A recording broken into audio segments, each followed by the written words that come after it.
Good afternoon and welcome to this June 28th meeting of the Tallahassee City Commission. For those of you who are willing and able, I'd like to invite you to stand for the invocation followed by the Pledge of Allegiance. Dear God, as we approach the celebration of our country's independence, may we be forever grateful for the freedoms we enjoy. Bless the men and women who protect our freedom each day by serving their country. Meet their needs and watch over their families.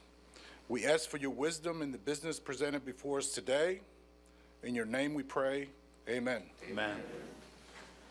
I pledge allegiance to the flag of the United States of America and to the republic for which it stands, one nation, under God, indivisible, with liberty and justice for all.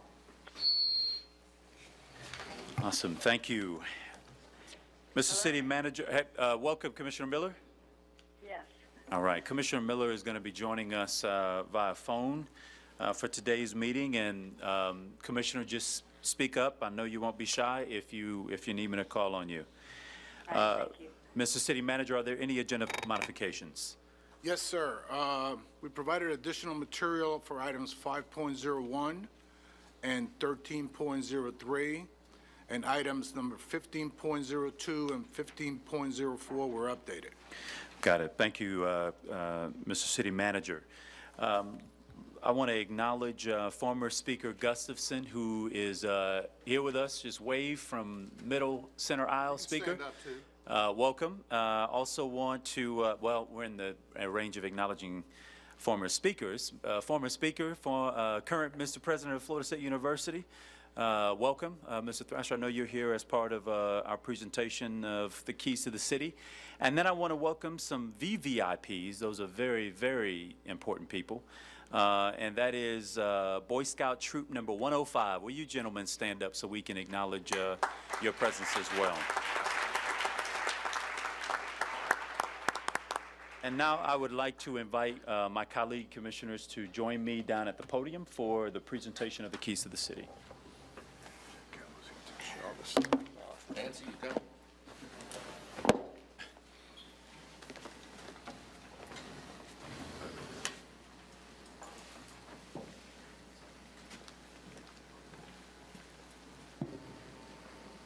Commissioner Miller, you just have to listen to this part. I will. Thank you. Okay. I also want to acknowledge State Attorney Jack Campbell, who's also here with us. Thank you, Jack, for being here. Ladies and gentlemen, it's my real honor to invite you all to join us in this part of the presentation. Since 2015, our office reinvigorated the Keys to the City award and recognition program. The Keys to the City serve as the highest honor that this government gets to provide to citizens who call Tallahassee home. This recognition has become an important part of an annual activity that we do. We take recommendations and nominations of individuals that the community sends forward to us. Our commissioners, the city staff, and many others participate in that nomination process.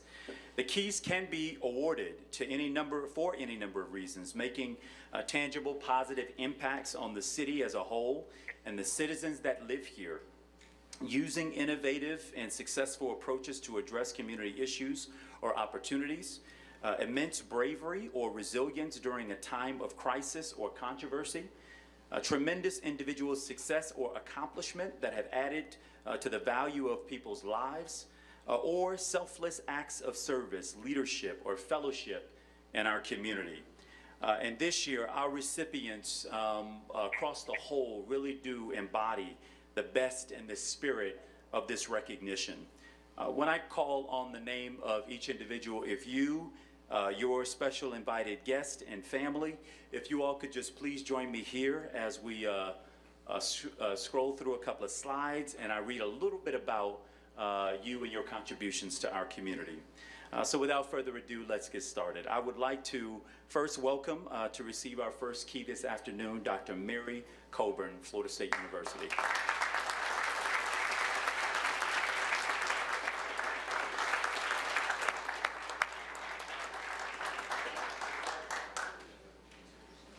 Dr. Coburn has compiled over 40 years of leadership in Tallahassee's higher education sector, rising to Vice President of Student Affairs at Tallahassee Community College before assuming that very same role at the Florida State University.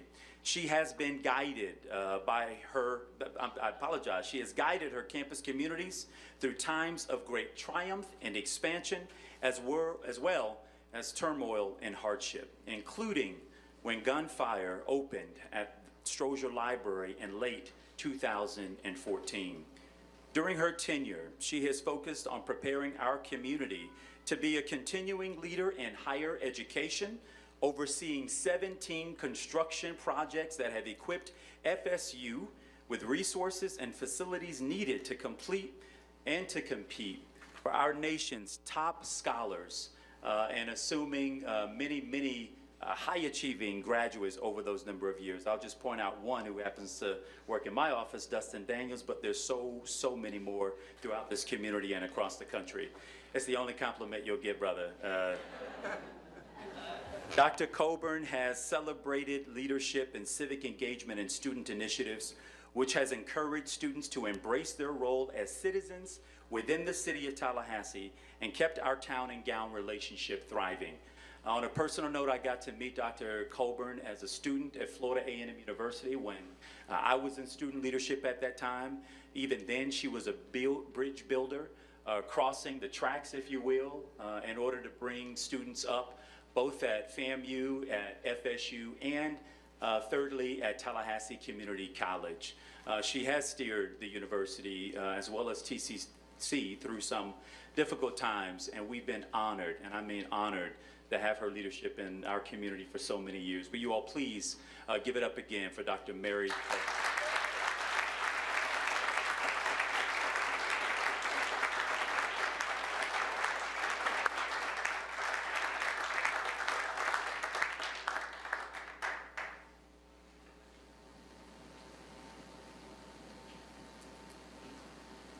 I would like to invite Dr. Coburn to say a few words. Thank you very much, Mayor Gillum and members of the commission. It's truly an honor, something I would have never imagined when I came to Tallahassee so many years ago to go to college, never thinking that I would stay here for the rest of my life. It's certainly been a wonderful place to grow and learn.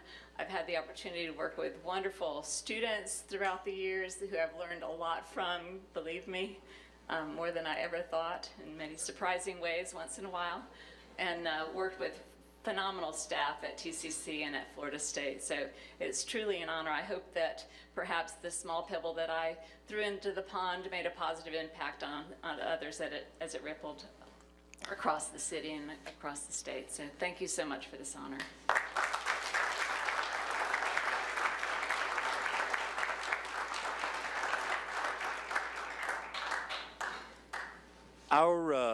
Our next key goes posthumously to Mike Frank. Mike came to Florida at the age of 10 with his mother Josette and his two siblings.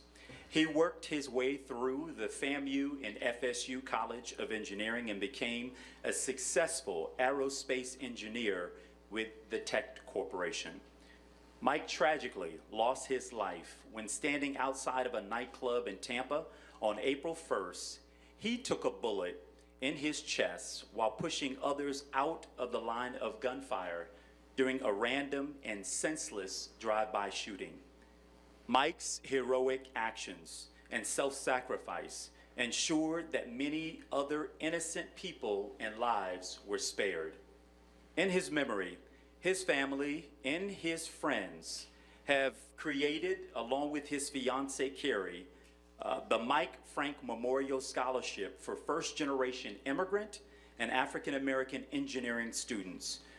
To, in his mother's words, the name of the scholarship is, quote, "Make More Mikes."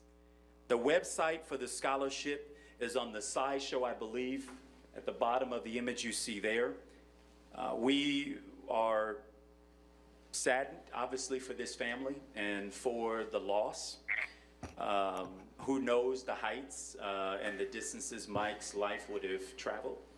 And we want to demonstrate on behalf of a very, very grateful community our deepest appreciation for his sacrifice. And I want to invite forward his family and his friends to receive the key to the city on his behalf.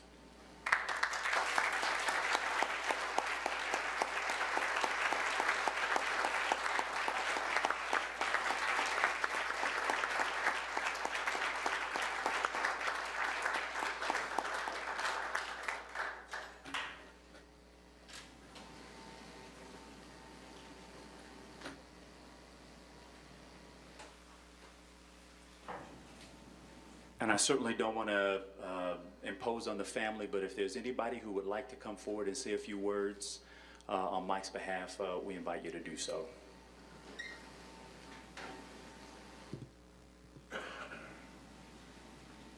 Good evening, everyone. My name is Sybil Nod, and I am Mike's youngest sister. I thank you guys all for being here this evening, and I want to thank, most importantly, Mayor Gillum for taking the time out to recognize my brother's most heroic actions. Me and my family are deeply saddened by the loss of Mike and the community as well, but we're happy to know that he's jumped in front of a bullet to save the lives of others, and we're happy to know that he died honorably, and that his legacy is going to live on through the scholarship and through myself and through the people here in Tallahassee. So I thank you guys so, so much, and thank you.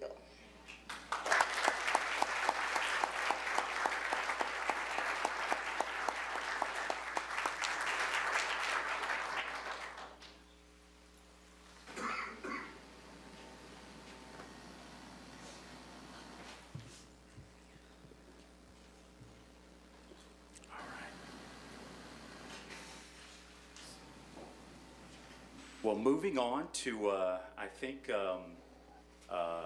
some happier ground, I want to acknowledge our next key, which will be presented to Mr. David Ross. David, come on up and bring your family, please.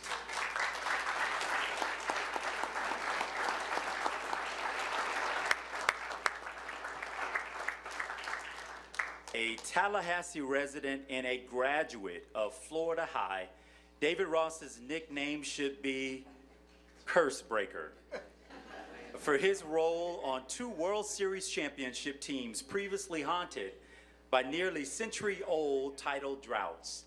In 2013, Ross was a catcher for the Boston Red Sox when the team shook off the infamous curse, the Bambino, curse of the Bambino, to beat the St. Louis Cardinals in a thrilling series.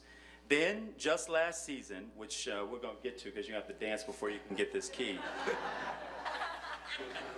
Ross's home run in deciding the 7th game helped the Chicago Cubs overcome the curse of the Billy Goat and snap the longest streak without a championship in American sports history. Upon his retirement from professional baseball after last season, David became a crowd favorite on the hit TV show Dancing with the Stars, finishing 2nd overall. We think you were robbed. Finishing 2nd overall in the competition, and his new book, Teammate, has landed on the New York Times bestseller list. I often see across my Facebook and Twitter feed sightings of you at Publix, so we know that you're a regular guy immersed in this community and in this city. And we believe from the very bottoms of our hearts that you represent this city with dignity and with honor, with class, and even with a few dance moves. So on behalf of the city of Tallahassee, it's my honor and privilege to present this key to the city.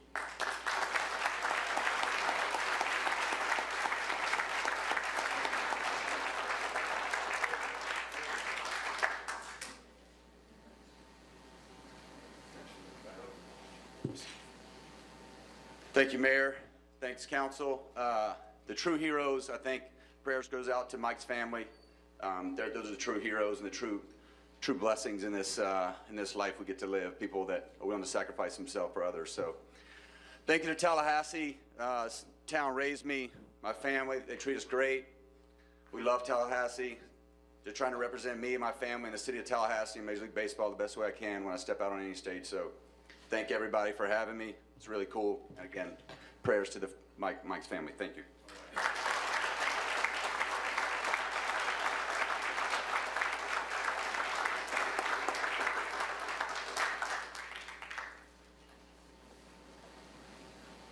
All right, another all-star. I'd like to present this next key to Shafrika Simmons, also known here locally as Chef Shaq. Come on up, Chef.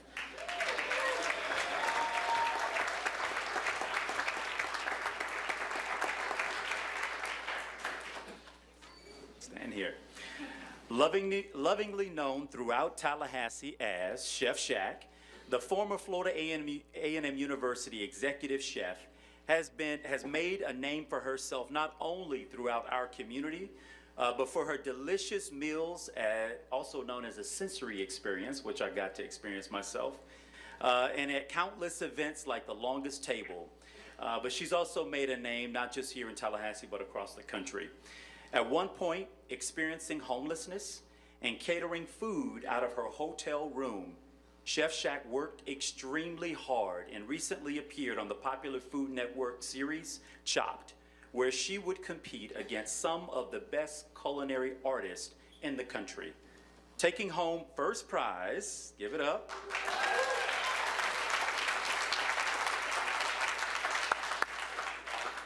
and $10,000, give it up.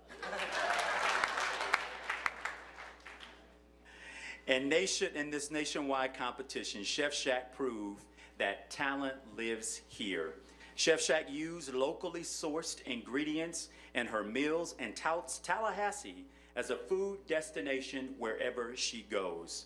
Having personally gotten the opportunity to watch Chef Shaq throughout this community, this is a woman who takes great pride, obviously, in her food, but she takes great pride in this community. She represents us with real distinction all over the country now. We're extremely, extremely proud of you. And on behalf of the citizens of the city of Tallahassee, it's my real honor to present this key to the city to you.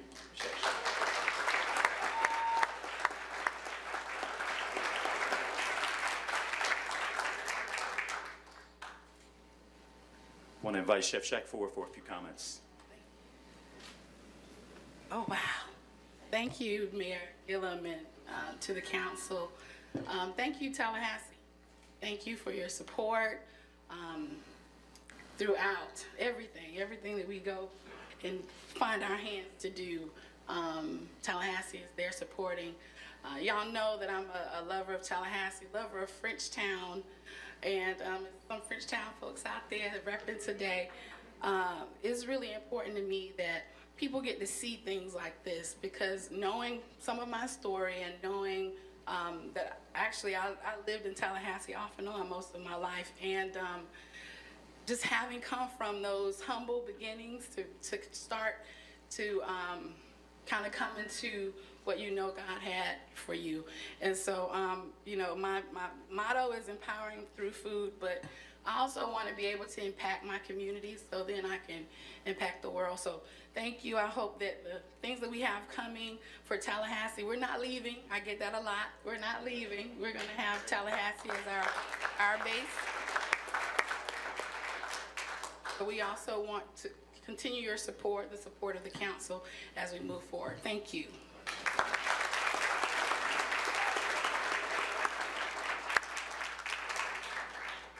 All right.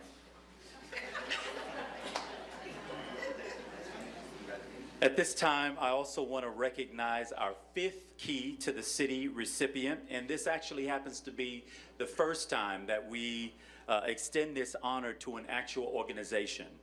The representatives for Danfoss Turbo Corps, Ricardo Schneider, Mr. Ramsey, and any other folks associated with Danfoss, please join me up here for this presentation.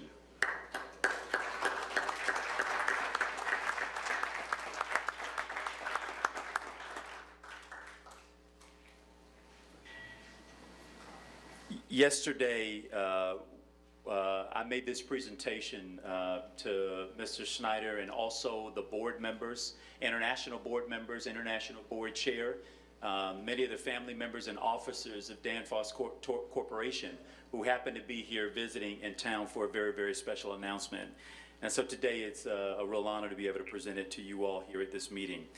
When deciding to break into North America, Danfoss made an immense investment in our community and chose Tallahassee over the likes of Atlanta, Houston, and Baltimore. and in 2007 opened their first building in Innovation Park right here in Tallahassee. When Danfoss first located here, the organization had 20 employees.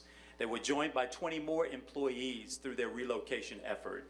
And today, after building expansions, organizational growth, and 10 years of contributions to the local Tallahassee economy, Danfoss proudly employs over 200 people in high-tech and high-paying jobs at every rung of the income ladder, from executives to those operating the machinery.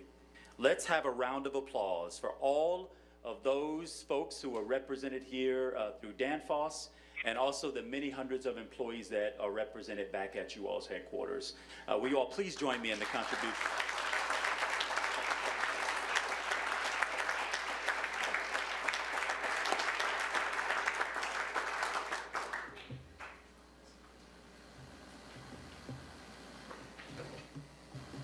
Thank you, our mayor, and thank you, all of you from Tallahassee. We are extremely happy to be in our community and be a member that can bring value to all of us. We truly believe that as a manufacturer and a research company, we need to be engaged with our communities where we are producing, developing products to save energy around the globe. Because being part of community, we have commitments among ourselves. So we are here to the long term. We are here to keep investing this company to grow.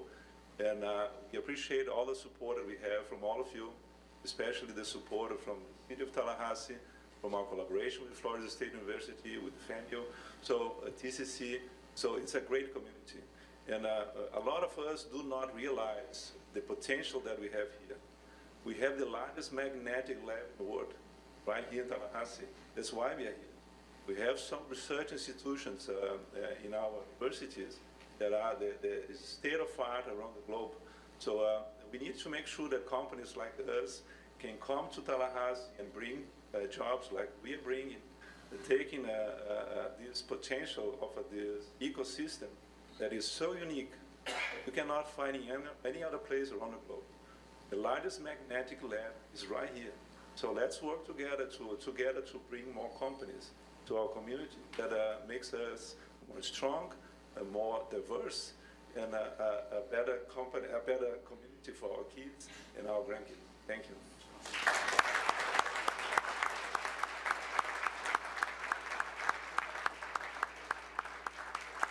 And now I'd like to invite all of the Key to the City representatives up to this great Tallahassee sign on the floor. And I would like to invite the audience to join us in a rousing round of applause for each and every one of our representatives.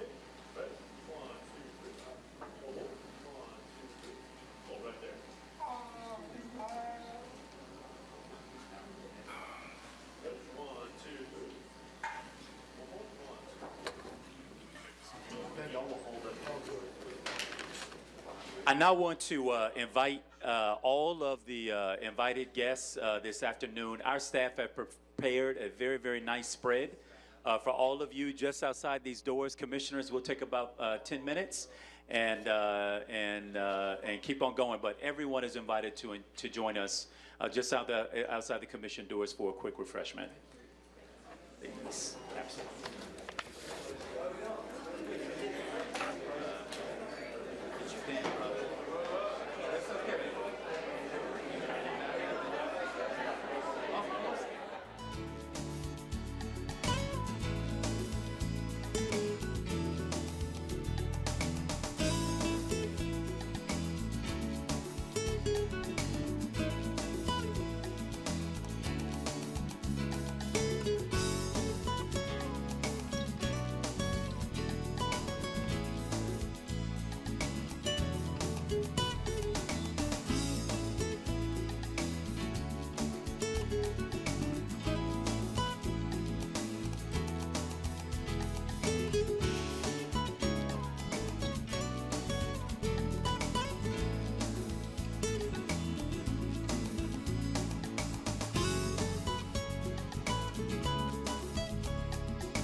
glad you're not waiting for me.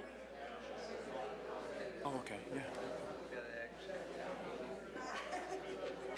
Well, We're gonna have time. announcement, we put it in the- During, just before break. Oh, yeah, of course. Can we get just one more?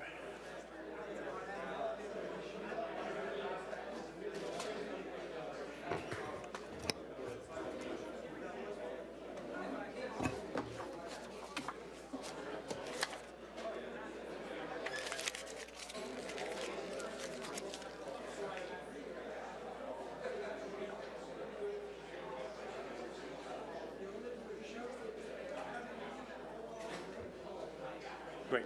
All right, we've got three, Commissioner Miller, so we're going to go ahead and get back started.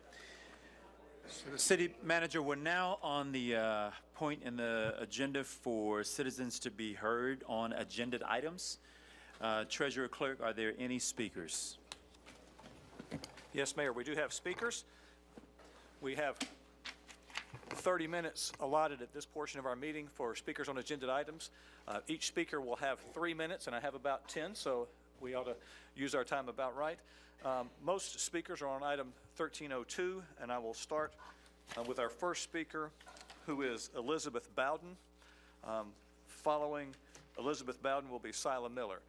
Speakers can approach the podium, and I'll give each speaker a heads up when the 3 minutes have expired.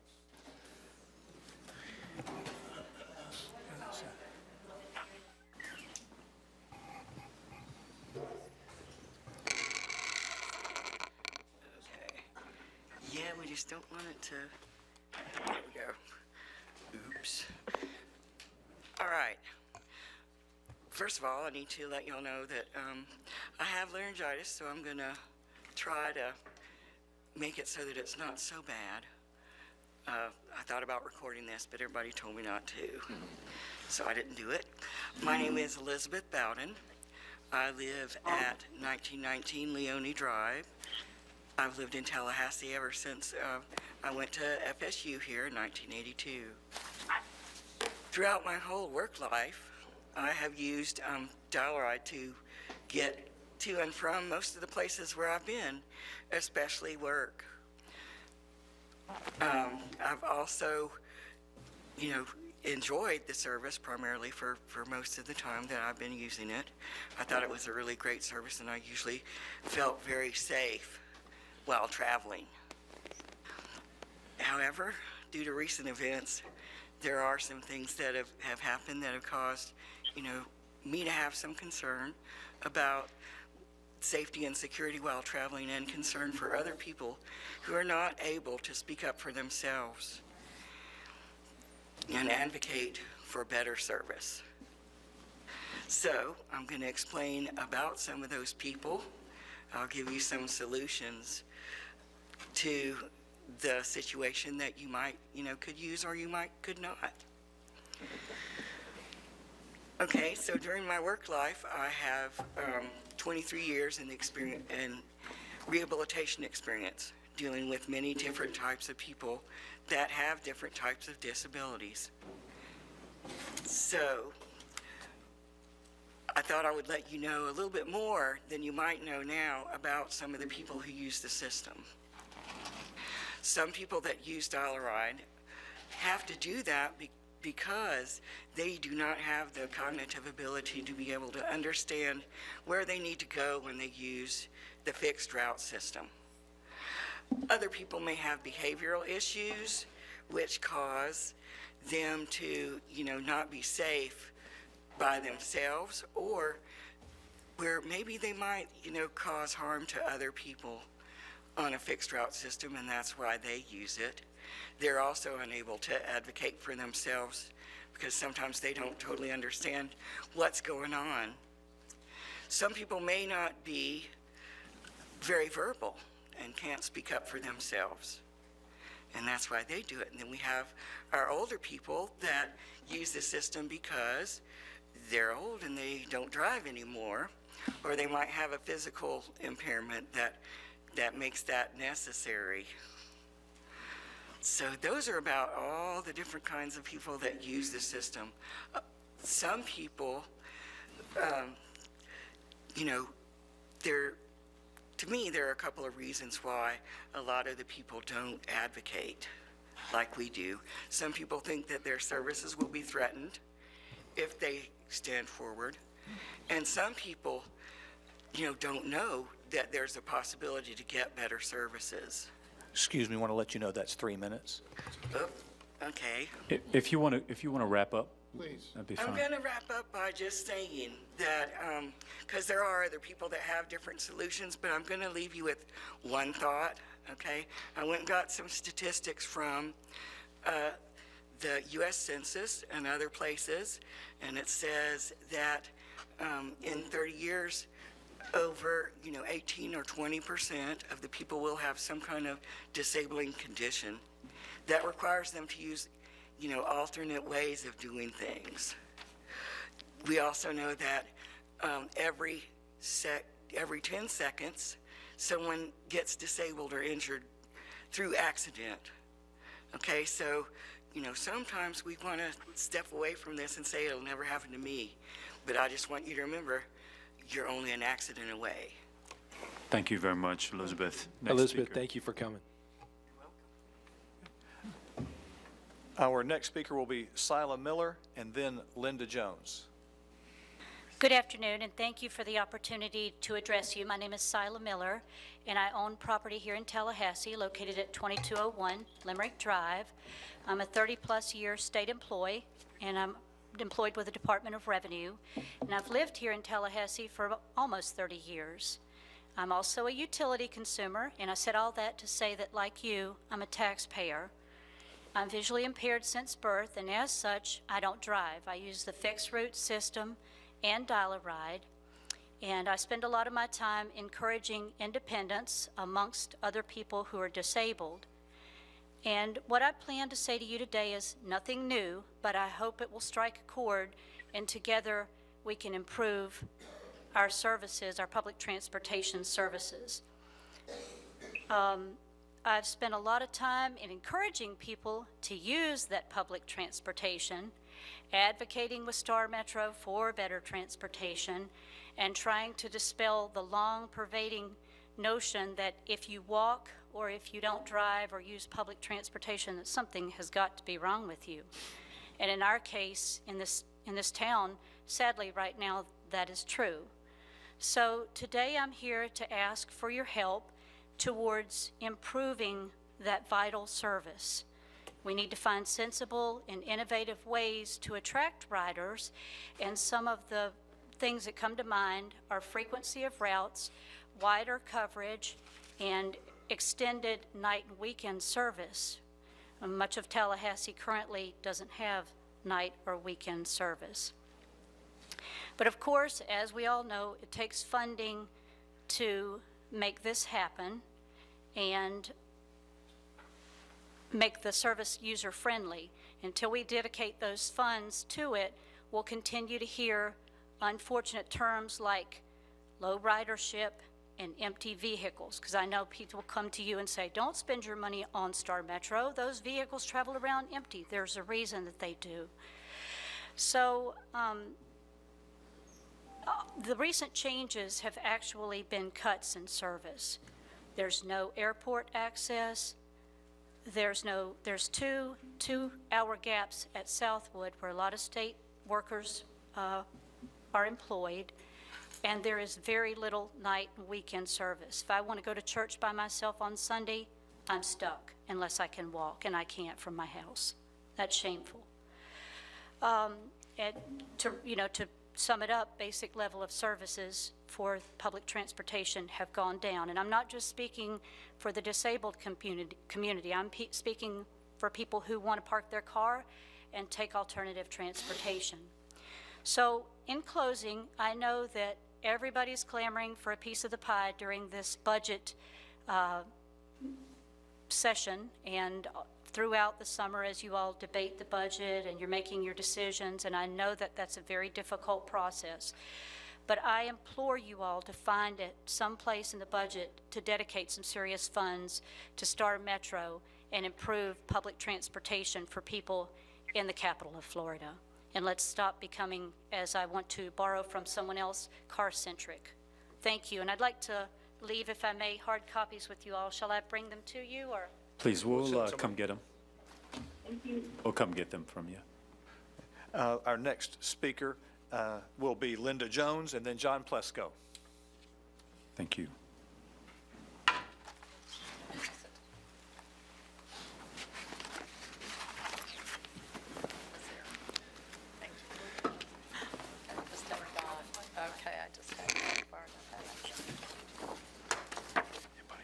My cane wasn't much help at that point. All right, where is it? To your right. To your right. Oh, right there, okay. Thank you. Yes, my name is Linda Jones.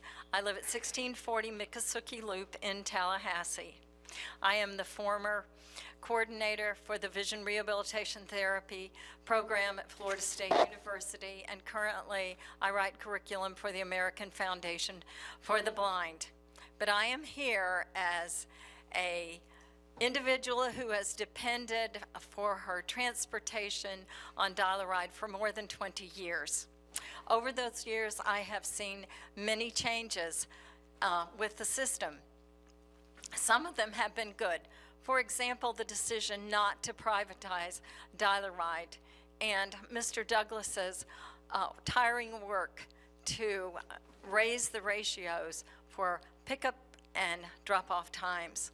Recently, however, I have experienced and observed that the quality of services between the times I am picked up and dropped off at my destination have declined. Why is this? One reason I believe is that in the past, the new Dial-A-Ride drivers received at least 2 weeks of training by one or more experienced drivers. I notice now that new drivers are struggling and seem to have had little training. This may be due to the fact that the experienced drivers are now not available to provide as much training because they are being transferred to the fixed route system. In addition, the qualifications for selecting new drivers seem to be lower. Several of the current drivers do not own vehicles and therefore are inexperienced in driving in Tallahassee. Due to the lack of training, some of the new drivers will often turn in the wrong direction when transporting their passengers. A passenger who has some vision or is able to communicate verbally can inform the driver that she is turning in the wrong direction. But now I would like for you all to close your eyes, please. Imagine riding on a Dial-A-Ride van, unable to see or unable to verbally communicate that you have been dropped off at the wrong location. We who ride Dial-A-Ride have been told that budget cuts are the primary reason Star Metro is transferring the experienced Dial-A-Ride drivers to the fixed route system, and that as long as we reach our destinations with the hour time, then Dial-A-Ride has met its obligation. If quality services do not matter, Rosa Parks, were she still alive, might find herself sitting in the back of the bus again in Tallahassee. So I am here to propose a two-step solution to the current Dial-A-Ride problem. This solution will cost little or nothing. The first step is to raise the qualification standards and to screen new applicants more carefully. And secondly, to provide new drivers with better and more extensive training. As you have probably guessed, Rosa Parks and also William Wilberforce are my heroes. Like them, I will continue to speak out as long as the decision makers in Tallahassee do not fully respect the tax-paying dollar ride customers enough to truly care what happens to us from the time we board the van until we reach our intended destination. Thank you for your time. Thank you. Thank you. Next speaker is John Plesko, then Tom Napier.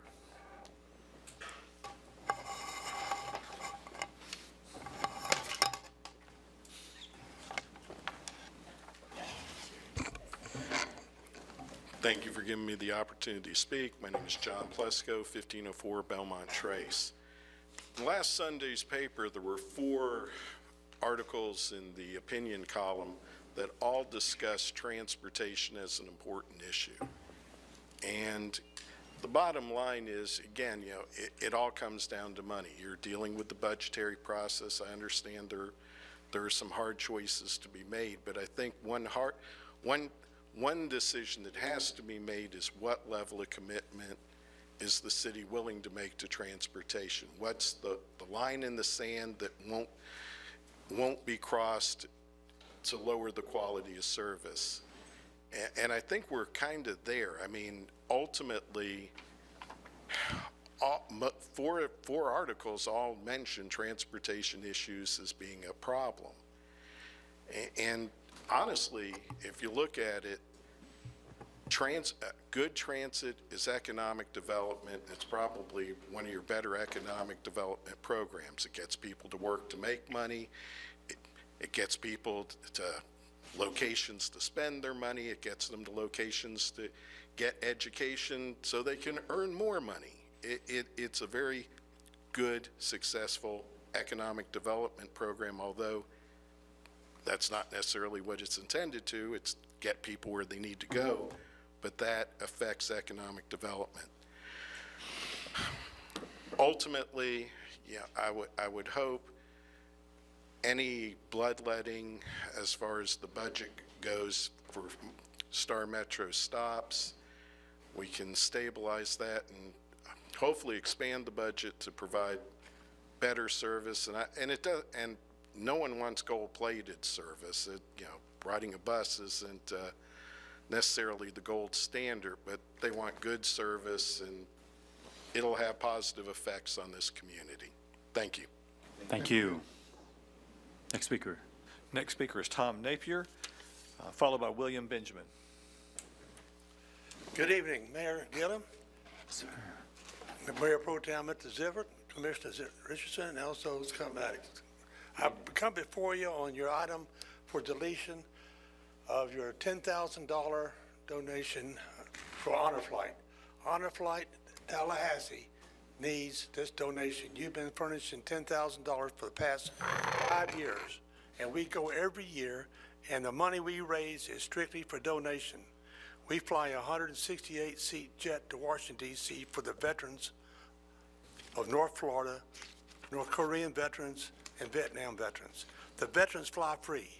All the money we raise goes to the veterans. There's no money for salaries. There's no money for that. Just goes for the airplane trip once a year. I submit to you that we need this flight again. We have one going hopefully in April or May.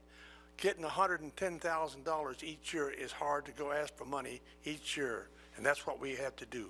Board members of this board goes and asks money to help, and we barely make it get off the ground. We have policies to make sure that all the veterans go to Washington, D.C. for the whole day. We have 3 buses to take them all through Washington. We have a police escort all day long.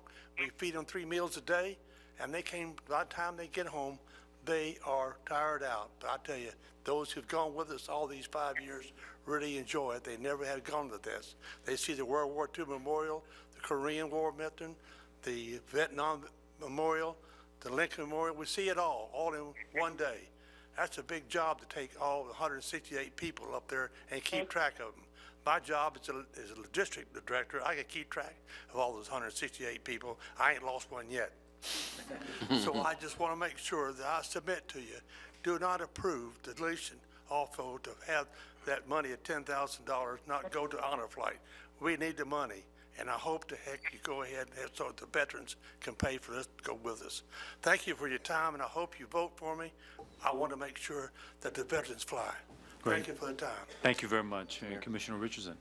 Tom talked, as well as several other people, talked to me about this at the NEBA luncheon yesterday, and I promised him that when we get to that portion of the budget that I would recommend, Mr. Mayor and my colleagues, that we do reinsert that $10,000 contribution from the city back into the budget, and I'll talk further about that when we get to the item. But Tom, thank you for coming in and for bringing that to our attention. Thank you very Thank you, much. Mr. I Mayor. appreciate it. Next speaker. The next speaker is William Benjamin. He'll be followed by Irwin Jackson.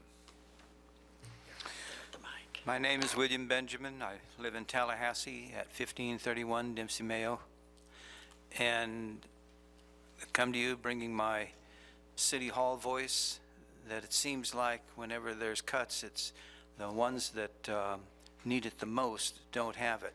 Did you notice that the blind people who were here, every one of them has a title? They make money and pay taxes, and most people don't know that. They think they're blind, period, done. And it's not that way. We carry a good load just like everyone else, and we deserve to have our needs met also. If you had drawn attention to the newspaper this last Saturday, they took a poll about what people think that should be in Tallahassee. And the number one thing was public transportation. It's not just us. We lead, we do a lot of leadings. We were the ones who really spawned the covered shelters for waiting for the bus. There were places we were being dropped off in holes. But I come to you asking you, please take care of our budget, that we need it. It's our way of life, but we have a good life, and we, like you, want to enjoy Tallahassee. Thank you. Thank you. Thank you very much. Next speaker. Next speaker is Irwin Jackson. He'll be followed by Ed Hollifield.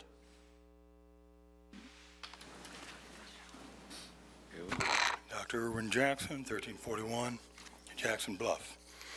I'm pretty sick, should be in bed, but I think this is important for me to be here. I thought I was going to get a key to the city from this commission. It's okay. We got next year. One way to improve our crime statistics, to the police chief, is to eliminate corruption in City Hall.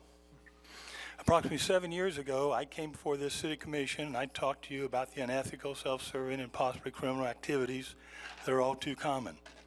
I told you about the $900,000 paid to ex-mayor John Marks after he gave a contractor a $30 million no-bid contract. I told you about the $20,000 kickback to John Marks on an ADE federal contract. That's for the FBI, who are currently monitoring this meeting. And thousands of dollars Scott Maddox has pocketed in his scamming of veterans, payments to force red light cameras on Tallahassee, and numerous land deals. One of his latest adventures, I believe, will end up in charges of bank fraud and income tax evasion. Stay tuned. My efforts to expose corruption have not been well received by members of this commission. Scott has repeatedly called me a liar, mentally unstable, when I dare to speak the truth. Scott, do you really think the dozens of FBI agents who are now investigating your crooked dealings are also mentally ill? These same agents are now using information that I gave them and other information from city employees. No, Scott, I think the FBI will discover what I know. You're a nice, white-collar crook who needs to spend a little time in prison. I'm here tonight to ask all city employees to help the FBI by submitting documents and information that can be used to identify criminal wrongdoing in City Hall. I know that many of you would face work termination if caught providing such information. Please call me or deliver information to my office, and I promise it will be delivered to the FBI. This is our town. It's up to us to help the FBI eliminate corrupt politicians. Scott, I really hope, in summary, that you follow up and respond to my comments. I hope that you will address these issues, unlike your address yesterday at NEBA, when you refused any questions from your constituents and ran out of the building. Scott, as they say, the truth will set you free, but unfortunately, I think in your case, the truth might send you to prison. Thank you very much for your time. Next speaker. Next speaker is Ed Hollifield. He's speaking on item 901, which is TMH Board of Directors. And then Erica McCall, she'll be back on item 13.2.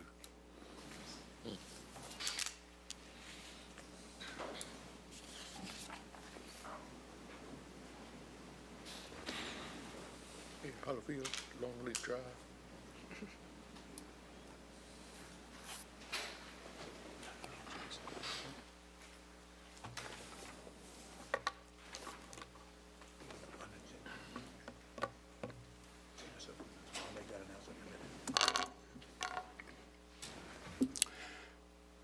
Ed Hollifield, Longleaf Court.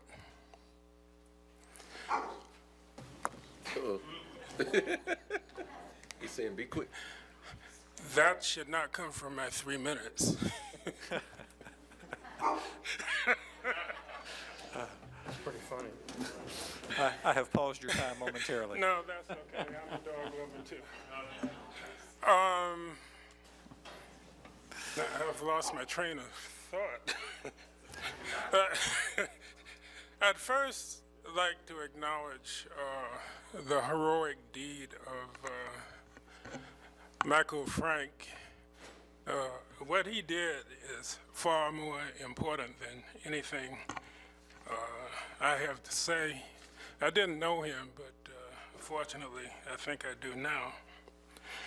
I'm really here to talk about TMH, because very few people know that all of you own that hospital. It's our hospital. We own the land, we own the buildings, we own everything inside the buildings. Yet the city allows a cabal of powerful people to run the hospital with an obnoxious, racist $1-a-year contract that allows them to control more than $500 million in assets. But because of this racist contract, the city does have a right to vet the board members on the hospital. People say that the hospital is a private organization and therefore the city doesn't play a role. Not true. If the city didn't play a role, then we should have no input into the selection of the board members. And yet nobody can be appointed to the board without the consent of you guys, the city commission. Nobody. The city is supposed to vet those board members, and instead they rubber stamp them by consent. Those board members should be discussed, each and every one of them. As a consequence, TMH has a country club board of directors. No member of the board, TMH board, has ever come from the black community. None from Frenchtown, none from South City, even the black ones. If you're a black person on the TMH board, you have to live in a white community. They don't accept anybody from a black community. None from Frenchtown, none from South City, none. No members that are poor, no members on Medicaid. It's a country club board of directors. And Curtis, y'all allow this to take place. And the last time I criticized TMH, you criticized me and said that I was impugning the good people at TMH. Kelly Dozier was appointed after her husband had been on the board forever. Is there some kind of family legacy? It makes no sense. Meanwhile, the quality of the hospital has gone in the toilet. If you look at Leapfrog, quality ratings for patient safety have gone from an A to a C. Excuse me, that's 3 minutes. Between 2014, I need more time, 2014 to 2016. Why has the city never discussed the declining quality of patient safety at TMH. Medicare says it's an average hospital. U.S. News Dr. and World Honeyfield, if you could start Report to wrap says up. that the quality of GI, gastroenterology and GI surgery has resulted in less than average survival. Thank you, Dr. So Honeyfield. I'm saying that you guys who own the hospital on our behalf, no, the citizens own the hospital, you have a responsibility to provide far better oversight to Tallahassee Memorial Hospital. Thank you. Next speaker. Next speaker is Erica McCall on item 1302, and she'll be followed by Adam Gaffney, also on that same item. Hello, my name is Erica McCall. I live at 1711 Monticello Drive. More than 7 years ago, I stood before this commission asking you to veto changes that would negatively impact people of Tallahassee who depend on the local bus service. But my voice and the voices of other experienced bus riders was ignored. Instead, those who sat in your seats at that time took the bait that Star Metro offered, that Nova 2010 was in fact an improvement.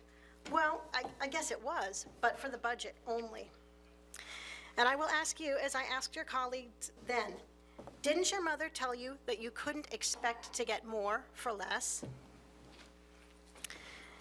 For the citizens of Tallahassee, Nova 2010 was in fact a huge service cut, less for less. And it appears to me, as a citizen who keeps an eye on this issue, that over the intervening years, the city and Star Metro have fallen into a comfortable pattern of nudging each other along a downward spiral. Star Metro proposes less, the city allocates less. Star Metro now has less, so they do less. They propose an even smaller system and get less money yet again. The cycle has been repeated to the point that there is chronic driver shortage, and nearly half of the weekday schedules have holes in them. In other words, the bus might run every 30 minutes during the peak in the morning and the peak in the afternoon, and in the middle of the day, there's pretty much a whole lot of nothing, which strands people in the middle of the day.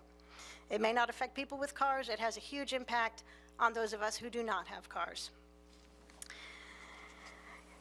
And yet, there is a disturbing counterpoint. The city has been willing to pay for so-called listening sessions regarding adjustments to the schedule, although my personal experience has been that citizen input has been largely ignored at these sessions. The city has been willing to pay for a free shuttle to take a few businessmen a couple of blocks each midday for lunch. The city has been willing to pay for bus service for free for those who obviously have expendable money to enjoy our town's drinking establishments. The city has been willing to pay for a lovely new park, which I admit I enjoy very much. But the city has not been willing to pay for decent fixed route service that is in compliance with ADA requirements. And because its functionality is tied to the fixed route system, the city has therefore not been willing to pay for a paratransit system which can handle the increased demand which has developed over the past several years. When we riders approach Star Metro with a concern, a request, or a need, we are frequently told we don't have money for that. Really? Why is that exactly? I guess because Tallahassee is in favor of public transit for lunchtime downtown and for happy hour at Midtown, but not for public transport that takes people, laborers and professionals alike, to their jobs. And Tallahassee is not in favor of public transit that takes people shopping and to medical, court, and other appointments, or to pick up their children or prescriptions. And Tallahassee is not in favor of public transit that complies with the ADA. I guess the retirees that the city is trying to bring to our fair community better hope that they can drive for all the days that they're here. No, you didn't start this downward spiral. This began many, many years ago. But I'm guessing that you here today are savvy enough to know that you don't get more for less. The citizens of Tallahassee who depend on the bus service, be it the fixed route system or the paratransit dial-a-ride option, need accessible, reliable, timely bus service. We need more, not less. You are the city. Please serve the people of the city and give us more. Thank you. Thank you. Next speaker. The next speaker is Adam Gaffney. And Mayor, I have several other speakers on unagended items. We'll take unagended speakers at the end of the meeting following the presentation of the various agenda items. Yeah, good afternoon. Thank you very much for this opportunity to listen. I'm Adam Gaffney at 2905 Guinevere Lane, and I moved here to Tallahassee back in 1991, and I began using the fixed bus route system as soon as I arrived here in Tallahassee, and was quite happy with it. And I've been a state employee now for over 20 years, and I purchased a home back in 2000, and my third criteria for purchasing that home was one that was conveniently located on a fixed bus route where I could get to and from to work, as well as other places that I might need after work.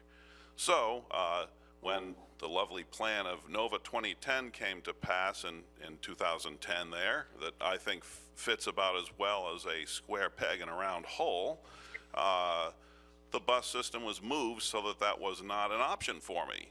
So I signed up for the dial-a-ride service, an overburdened system already that probably costs more to run than the fixed route system does. So now I use a combination of both the dial-a-ride service and the fixed route bus system.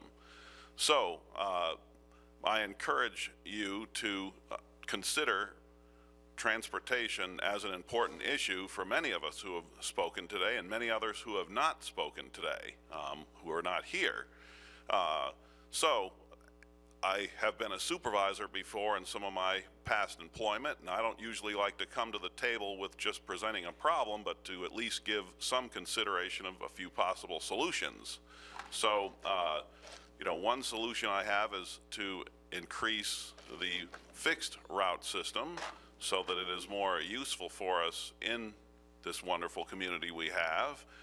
One of those things is by employing the Google Maps transit system so that we can use our smartphones and be able to use the bus system better. Also, there's a community of us who would be more than willing to test any of the applications used for smartphones and computer technology, and we would volunteer to do that for free so that we test for accessibility so that it's usable by all citizens, including those who are visually impaired and blind. So thank you very much for listening, and I hope transportation is considered important in our budget. Thank you. Thank you. Next speaker. That's the, excuse me, that's the last speaker at this time, Mayor. Great. Thank you very much, Mr. Cook. And I want to thank each of the speakers who chose to address us during this agenda item section. I would ask Mr. Manager if we could get, before we close out this budget process, an update from Star Metro staff on dial-a-ride, the status of it, and particularly the merits of some of what we heard tonight. Commissioner Richardson. You took the words right out of my mouth. That's what I was going to ask, if we could.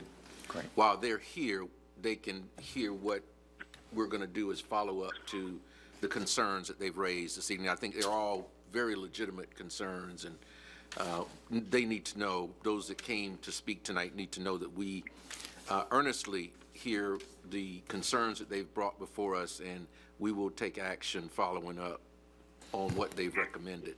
And I want to thank them for coming and not only bringing the issue before us, but offering solutions. That was very helpful as well. It was extremely helpful. On the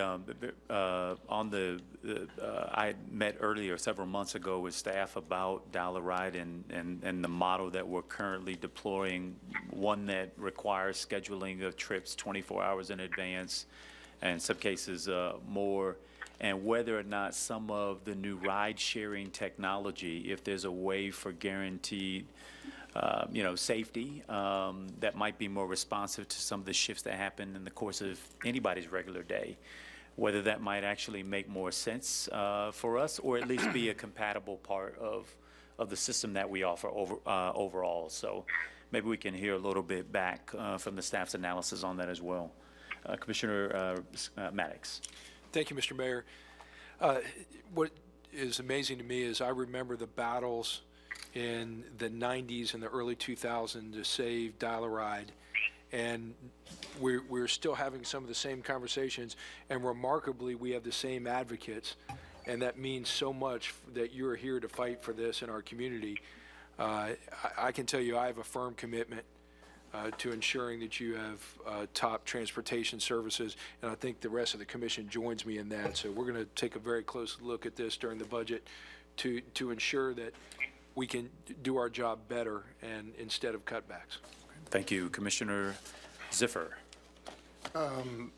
All really compelling arguments, all compelling thoughts. I want to say over the next few weeks and months, be mindful of what's going to be coming down from our federal government when it comes to budget cuts, because we're going to get hit hard. I think with so many other things as a result of those cuts that we're going to be facing, we have to look at what we're doing and determine probably there's another way to do this, because what we're doing doesn't seem to be working. So I know that other cities are facing the same issue. We're not the only ones. We need to do a better job. There's no question. This, I don't think, is lip service from any of us. I think we recognize, based upon all the comments you've made, and there were some really compelling arguments, that we need to look at doing things differently. I think these budget cuts are going to require it.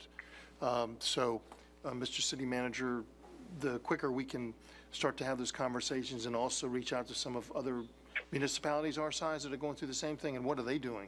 Because we're all going to be forced to do things differently, but we need to do it better, so that next budget cycle we don't have y'all back, or when you do come back, you're talking about what a better job we're doing. Commissioner Miller. Thank you very much, Mayor.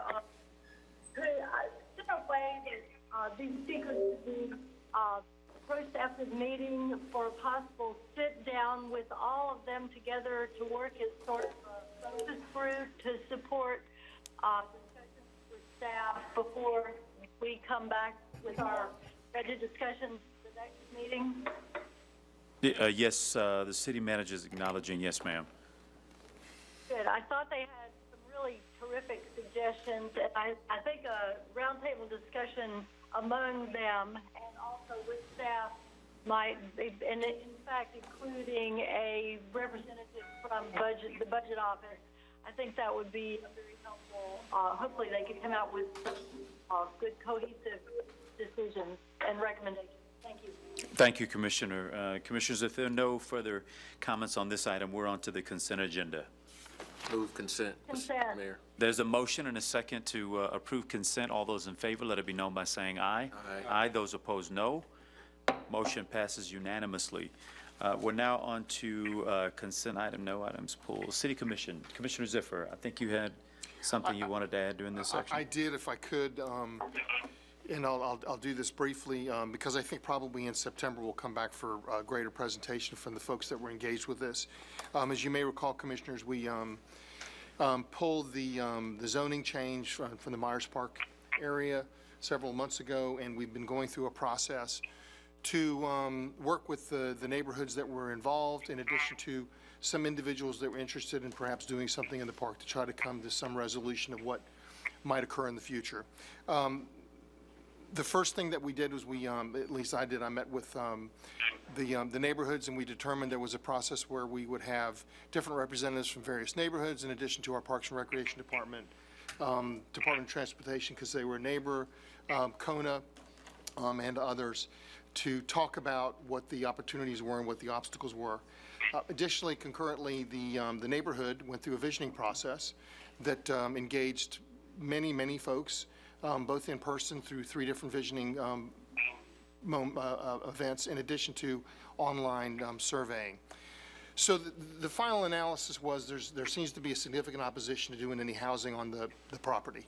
Additionally, there were some ideas presented that, quite frankly, are worthy of considering, but right now, because of budget, there aren't a lot of opportunities for us to make those improvements. That's not to say that there may not be some private funds available to do it.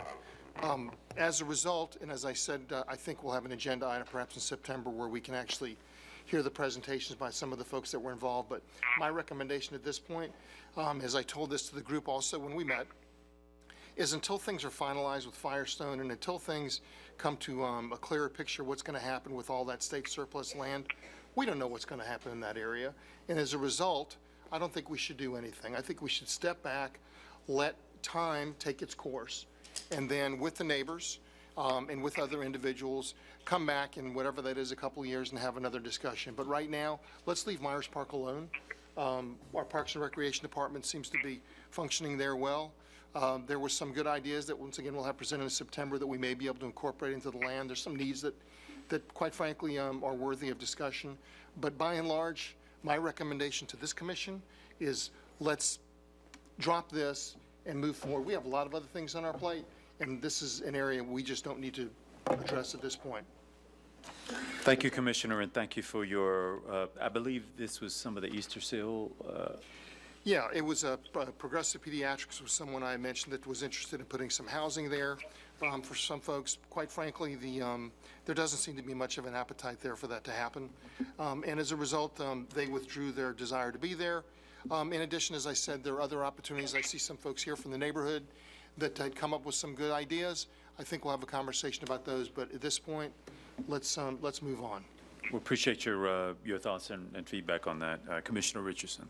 Mr. Mayor, let me know if this is the appropriate portion of the agenda for this, but what I would like for us to do at some point, maybe in the near future, is also to have a discussion about the dissolution of the downtown CRA. I know the county has had that discussion, and they have, as far as I know, have decided that from their perspective, they want to see the downtown CRA dissolved.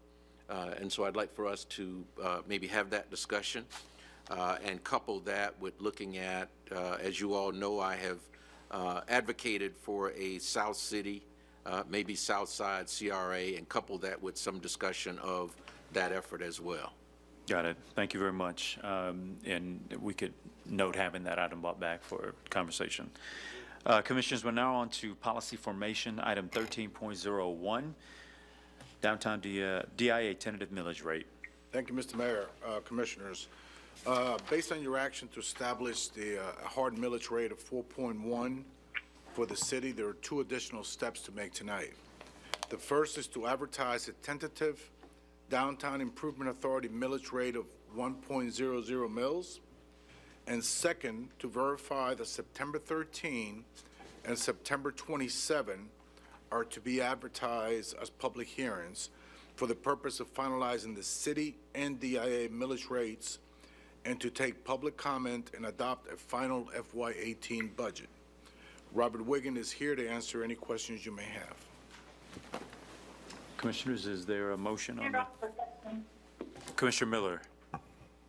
My understanding is that this 1 mil is something that is voted on by the property owners within the downtown improvement area. Is that correct? Yes, it is correct. Thank you. So Thank you. They have voted on this in the past, or what is our part in this particular? This is reestablishing the 1 mil that they have voted on. The commission then advertises that as part of the truth and millage statement that is advertised in the newspaper and then is submitted to the state to set that millage rate. But this has been voted on, correct? The commission is voting today on. Right. She means the DIA. They've already voted DIA to set the has millage voted at 1 on mil. this millage rate. Yes. Thank you. Thank Great. you. Commissioner Ziffer. Mr. Mayor, just a couple things. The first is I'll go ahead and make a motion to approve the 1 mil for the Downtown Improvement Authority. Second. There's a motion and a second to approve. The second thing is I'll concur with Commissioner Richardson. Mr. City Manager, if you could find the $10,000 to reinstate to Honor Flight. I am going to ask a favor, if you could, sir. I think this commission would like to be engaged as much as we possibly can. We want to support you as much as we possibly can. I know that we're all big believers in it, and we would like to help you any way we can. And if that means, being there to help in any way, we'd like to have that happen too. So keep us involved, keep us engaged, and if it's okay from a vote, I'd certainly like to add that $10,000 back in. So, Commissioners, just a point of order. If we'll apply those comments to item 13.02, and we'll do a clean vote on the millage, downtown millage. Concur. There is a motion and a second on the item. Mr. Mayor, does Yes. that include scheduling the public hearings of? Correct. Yes. Sorry. Correct. No worries. All those in favor, the city attorney, you need to read something into. We just made, the record needs to reflect, we are approving both option 1 and 2 in the agenda item. Right. Yes. Right. So moved. All those in favor, let it be known by saying aye. Aye. Those opposed, no. Motion passes unanimously. Item 13.02, picking up from Commissioner Ziffer's, obviously applying Commissioner Ziffer's comments here. If we could, I'll turn it over to Rick for a presentation. Thank you, sir. At your last meeting, you received a budget update for FY18, which included a projected shortfall in the general fund. You voted to not increase the property tax rate and directed us to look for ways to close that gap. Tonight's report provides an overview on a number of items that we have identified to reduce the projected FY18 budget while maintaining the level of services currently provided. These represent cost reduction, increased productivity, strategic insourcing and outsourcing, employee cost sharing, and workforce consolidation. This item also includes a proposed 3% wage increase for our employees, and overall the cost reductions total approximately $7.8 million for all the funds, and specifically $4.5 million for the general fund. Robert Wiggin is here to provide a brief overview. And he's going to say I did it all already. Yes, thank you, Manager. You covered everything I wanted to cover. Thank you. Commissioners, Mayor, appointed officials, and City Manager, today we've got an agenda item to discuss the fiscal year 18 budget. We plan to accomplish the following items that are detailed in the agenda item. I want to give you some background of what we have progressed through with 10 meetings on the fiscal year 18 budget. Provide some preliminary results that we spoke about last for the 14 operating funds for fiscal year 18, and then talk about some departmental actions to reach efficiencies and effectiveness in our city departments. There are about 20 actions that we're going to speak about that total about $8 million in changes in the enterprise and general fund, and the intention is to improve their mission and reinvest in the city services. We do have some remaining budget meetings and follow-up actions. July 19th, we've got a budget workshop to continue to talk about the balancing of the budget as well as where we are with the third quarter of fiscal year 17. And then, as you just established, September 13th, we'll have our first hearing, and September 27th, our final hearing and adoption of the adoption of the budget. Just as background, where we've been is instructive to where we're going. We have talked about adding over 50 public safety positions in the last 3 or 4 years, and we do have 15 positions budgeted for fiscal year 18 through the COPS grant. We have committed $5 million. The City Commission has committed $5 million for a road and sidewalk maintenance program in fiscal year 17, with an expected increase to $6.5 million in fiscal year 18. And then departments are reorganizing to increase efficiencies and effectiveness. They are looking at their service areas, they're focusing on their mission, and then streamlining their operations based on the reorganizational experience that they've gone through in the last year. Again, for perspective, we're well familiar with the 10 meetings where we've talked about the budget, whether it's where we are in the current budget, what strategic plans are in place for the departments, or updates on the quarterly budget for fiscal year 17. We've also talked about where we are cost-wise when we've compared ourselves to other municipal governments, and maintaining the high standards for service that we all come to expect. And then making sure that we have transparency in what we're speaking with you about, what we have available, and direct contacts with the community, public meetings, and then any discussions that come back from those, being able to come back and close the loop on actions as a result of that. The feedback that we've gotten when we've talked to the community is that public safety and roadway and sidewalks improvements are important, as well as what we've heard tonight, which is transportation is a priority. When we've developed the budget plan, there have been some basic budget assumptions, and very quickly, you took the millage rate vote to establish the 4.1 mills, so that is one of our basic assumptions in developing the budget. We also then have some personnel assumptions on where we are adding positions, what the benefit and raise assumptions are, and then where the operating costs are for each of the funds, the 14 operating funds. We've also committed to maintaining the Promise Zone funding in CHSP and funding for the arts in COCA. You know, these assumptions provide guidance, but are not meant to limit subsequent decisions, and so that's why these continued discussions are important. Recall that based on these initial assumptions, when we talked last, we estimated that expenditures would exceed revenues by $4.4 million for the general fund, and that was based on certain drivers that I've demonstrated here. On the revenue side, there was some growth in property taxes, there was the repeal of the business tax, and about 0.7% growth across all revenue categories when we look at the general fund. For expenditures, which include personnel, operating, and transfers to outside agencies, we are assuming $6.5 million commitment to roadway and sidewalk maintenance, and then personnel cost increases for the public safety positions we've discussed, pension and healthcare costs. This table that we show here are shows the fiscal year 17 adopted budget, the fiscal year 18 preliminary budget, and then percentage change by account.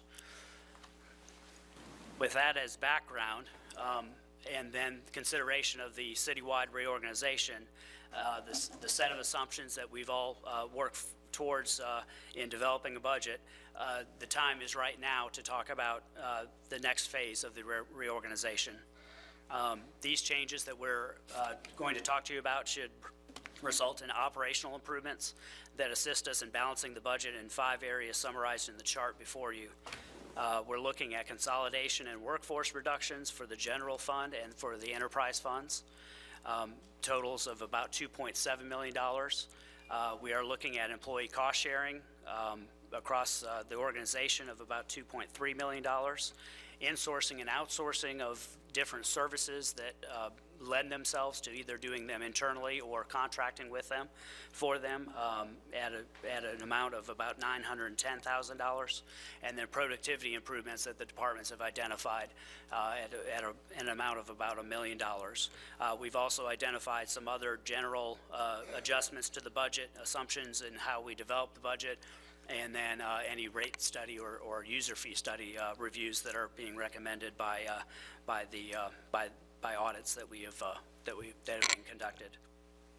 So the total service cost reductions that we're talking about $7.8 million, $4.4 million of that in the general fund, and $3.3 million of that in the enterprise fund.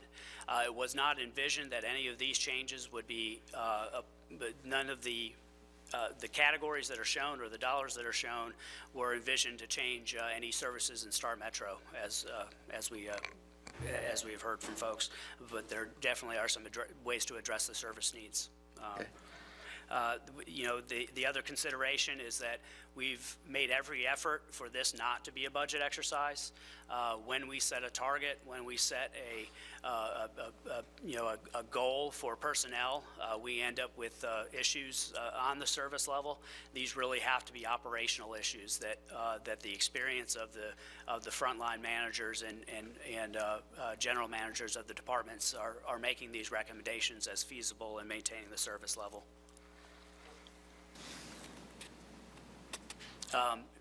You know, as part of the evaluation that city operations are doing to control costs and to streamline their efforts, there are some that are focused across city departments. Those include road and sidewalk maintenance and public infrastructure to continue the alignment of work groups. It includes communications and community relations outreach efforts to be further coordinated. It also includes engineering to provide technical work for Parks and Recreation.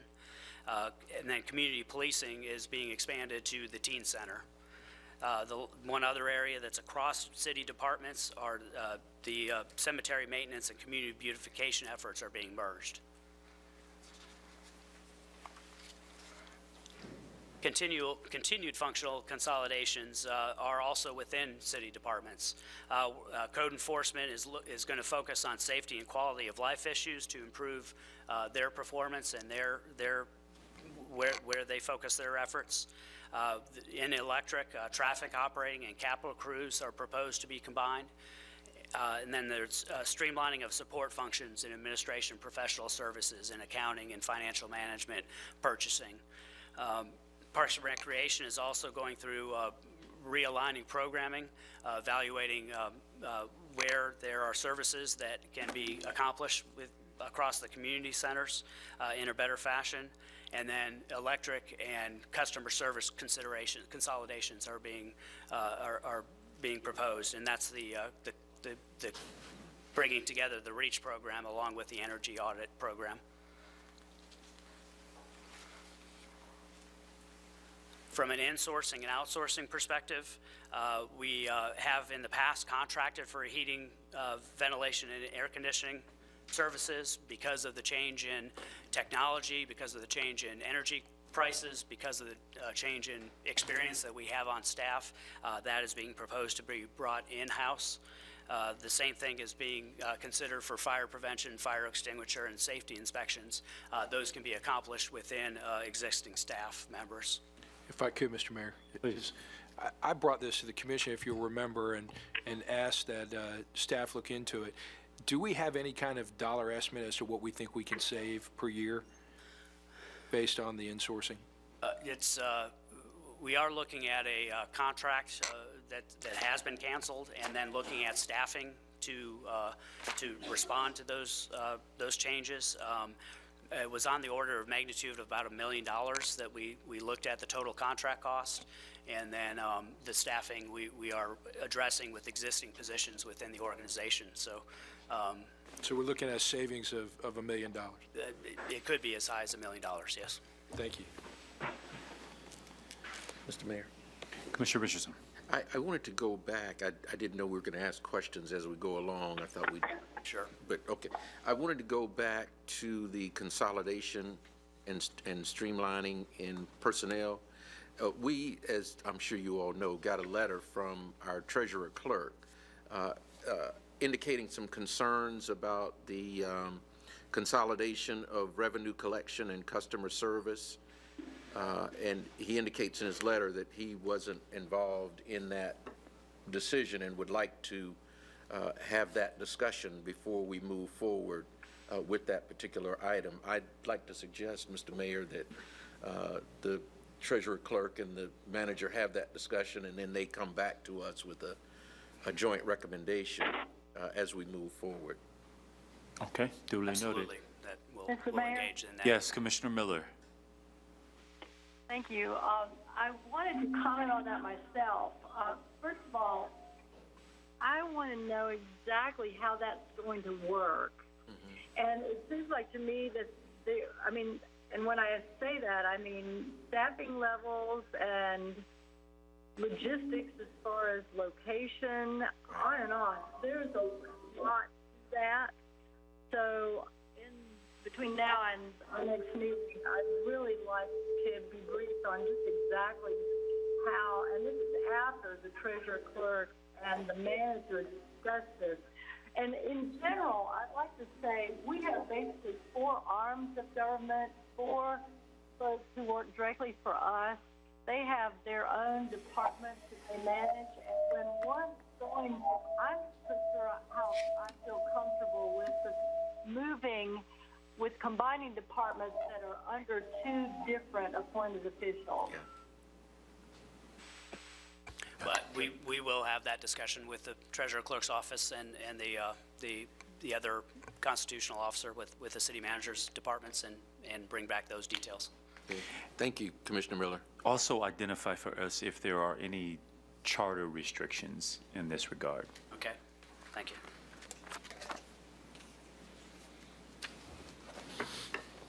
Thank you, Mr. Mayor. Thank you. One other aspect of the department recommendations was for certain outsourcing. There are services that are specialized, they're infrequent, they really lend themselves to having somebody on contract at the time of the service need to be brought in, and those include some of the facilities maintenance, architectural, and building services functions in the government. One other area that we've discussed is, the city continues to be an employer of choice within the area. We value our employees, and they are the lifeblood of the organization. Wanted to give you perspective on the proposal for the employee cost sharing. We've generally established, the City Commission has generally established a minimum raise threshold.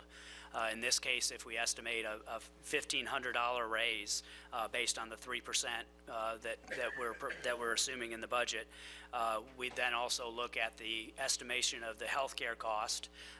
There's typically been a sharing of cost of 70% by the city, 30% by the employee.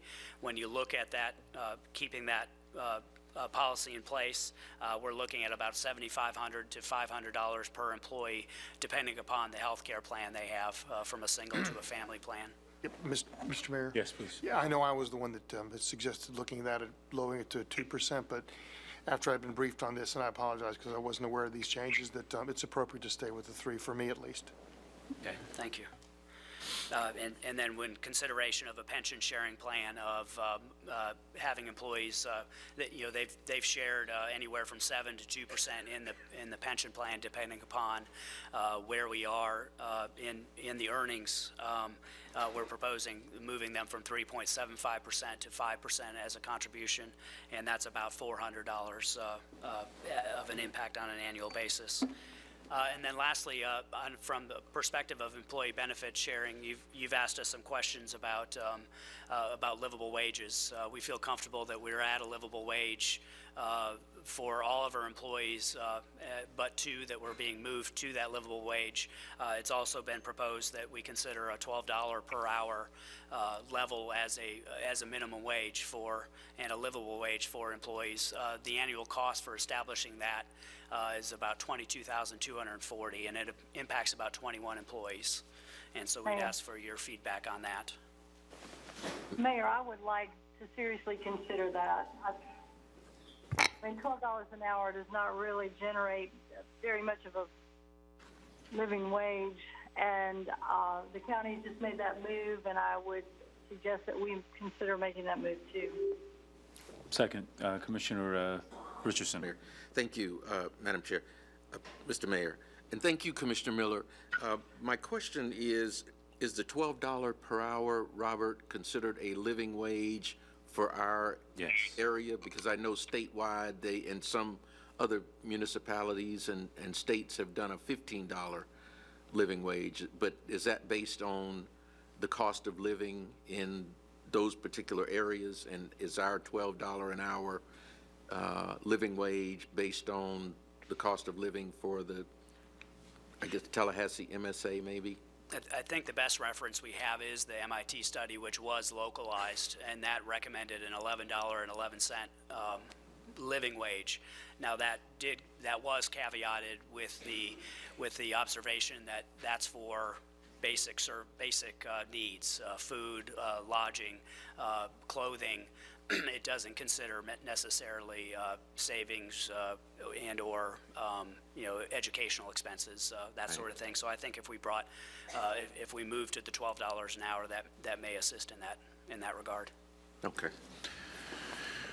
I'll join Commissioner Miller in supporting the 7 employees and the establishment of the $12 minimum.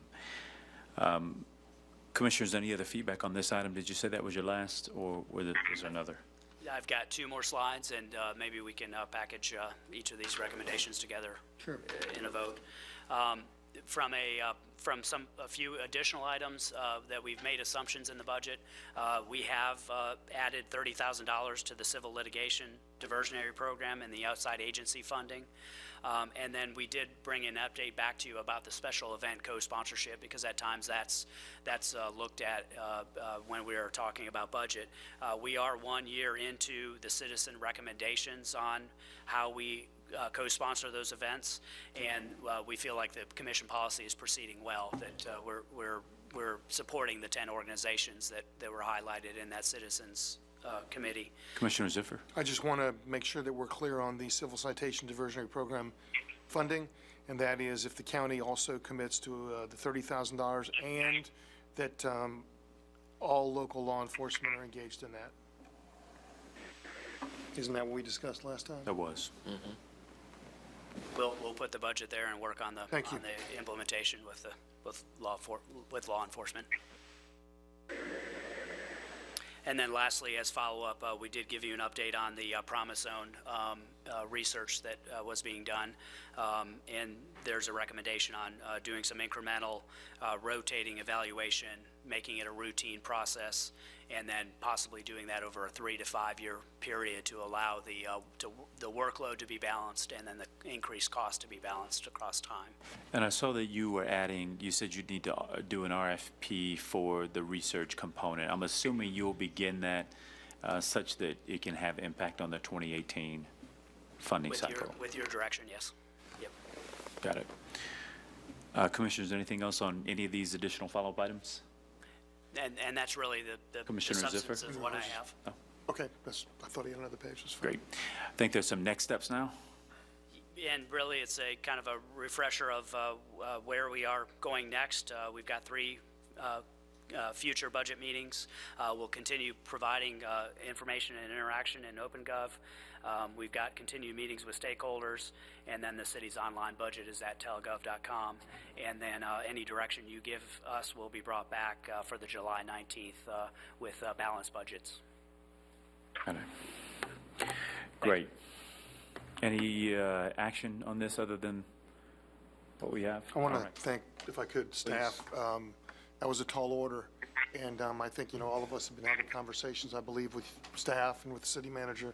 A lot of heavy lifting there, so thank you for your hard work. I think it was a tremendous amount of money to cut, but you've found places. Thank you. Thank you. Great. It's really incumbent, and the credit goes to the departments. Great. Continuing the city manager reorganization. Thank you. Thank you. Commissioner Richardson. Sure. I just want to make sure we understand that we will come back with the funding for the honor flight when we reconsider the. Okay. Yes, sir. And On our flight and $12 an hour will be in the budget. Okay. Minimum. And we'll bring back a Star Metro discussion. Okay. Correct. Perfect. I too want to commend the manager and his staff for the work that you all have done. A $4.5 million deficit, and you've been able to accomplish that, covering that deficit without a millage increase, without sacrificing services. I think we've probably held to a minimum any staff reductions outside of attrition and retirement. So I think we've done a phenomenal job, Mr. Manager, and I commend you and your staff for what you've been able to accomplish. Thank you. Any other comments on the budget? All right, seeing none, commissioners, I don't believe that we will have time to move directly into the Tallahassee PD report. So we're 8 minutes out from the start of our public hearing. Are there any sharing of ideas from any commissioners? Commissioner Miller? No, sir, not from here. All right. Here on the dais? All right, seeing none, we'll just take a break for a few moments, refresh your coffee, and we'll come back with public hearings. Do they have dinner in the back or something to eat? It's upstairs likely, but. It's upstairs? Probably. It's on the 3rd floor. They do.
hearing section of the meeting, and I'm going to yield the floor to the city attorney. Thank you, Mayor. We're at item number 15.01. It's adoption of the annual action plan for FY 2017-18.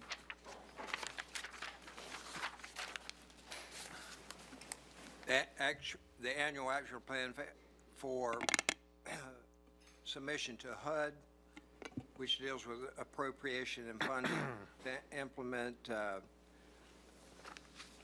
all our human services programs. There are no speakers on 1501. I'll move acceptance with a comment. Yes, sir. Second. It mentions that this includes anticipated grant revenue from different federal funds. We got to watch that closely because things are changing so quickly and it's so fluid that we just need to be mindful that things might change and it may not be as much as even though we've been told it is, as it turns out to be. That's all. Thank you for that, and I agree. Commissioners, there's a motion and a second. It's the second and final public hearing. All those in favor of the motion, let it be known by saying aye. Aye. Aye. Those opposed, no. Commissioner Miller, are you still on? She's not currently connected. We're trying to get her back. Okay, that's fine. So, vote is 3-0. Next item, 17.0. Item number. I'm sorry, 15. 15.02, it's ordinance number 17-0-11. It's the second and final public hearing scheduled tonight of an ordinance entitled, an ordinance of the City of Tallahassee, Florida, amending Chapter 10 of the Tallahassee Land Development Code, repealing moratorium concerning cannabis dispensaries and medical marijuana treatment centers, imposing regulations on medical marijuana dispensing facilities, providing for effective date. We are going to take any public comment. Do we have any? Give me just 1 second. I had a couple of additional speakers. I don't think they were on 1502. They were not. No speakers. Commissioners, this is the second and final. Is there a motion? Move the item, Mr. Mayor. Again, just so you know, the recommendation is to take no action on this ordinance in light of the state law recently passed and the regulations therein. They're basically preempting us, right? Yes. Pretty much preempting us, so as long as you move staff recommendation, that is appropriate. Okay. So it is appropriate to move it still? Well, staff recommendation is to take no action on the ordinance. Right. Okay. So I move, is that There's your? a motion and a second. Is to take no action? Right. And Commissioner Miller, you are on, is that right? Yes, sir. I'll second that motion. There's a not take motion action. and a second to move staff recommendation, which is to take no action on the item due to legislative preemption. All those in favor of the motion, let it be known by saying aye. Aye. Those opposed, no. Motion passes unanimously. Item 15.03. Item 1503 is ordinance number 17-0-22. It is the first and only public hearing on an ordinance of the City of Tallahassee adopting the amendments to the 2030 Tallahassee-Leon County Comprehensive Plan. Are there any speakers? Any speakers on item 15.03? No speakers. Move approval. Second. There's a motion and a second to approve. Seeing no comments, all in favor, let it be known by saying aye. Aye. Those opposed, no. Motion passes unanimously. Item 15.04. Item dash 1504, ordinance number 17-0-23. It is the first public hearing on an ordinance of the City of Tallahassee relating to accessory dwelling units, amending the definition of accessory dwelling units contained in Section 1-2 of the Land Development Code of the city. It also amends Section 10-280.7 concerning accessory dwelling units and amends Section 10-412 concerning accessory units. The plan is to take any public comment tonight on that and to continue, take no action, but continue the public hearing until July 19th, our next meeting at 6 o'clock. Got it. Are there any speakers? We do have several speakers on this item, Mayor. The first speaker on item 1504 is Janet Humphreys. She will be followed by Kathy McGuire. If speakers will come to the microphone to my right, your left.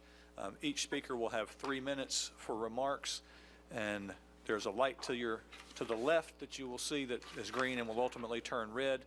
I will also let you know when your 3 minutes have expired. Set the microphone and give us your name and address. We would appreciate it. Hello? Hello? Can you hear me? Yes, ma'am. Okay. My name's Janet Humphreys, and my address is 512 Williams Street.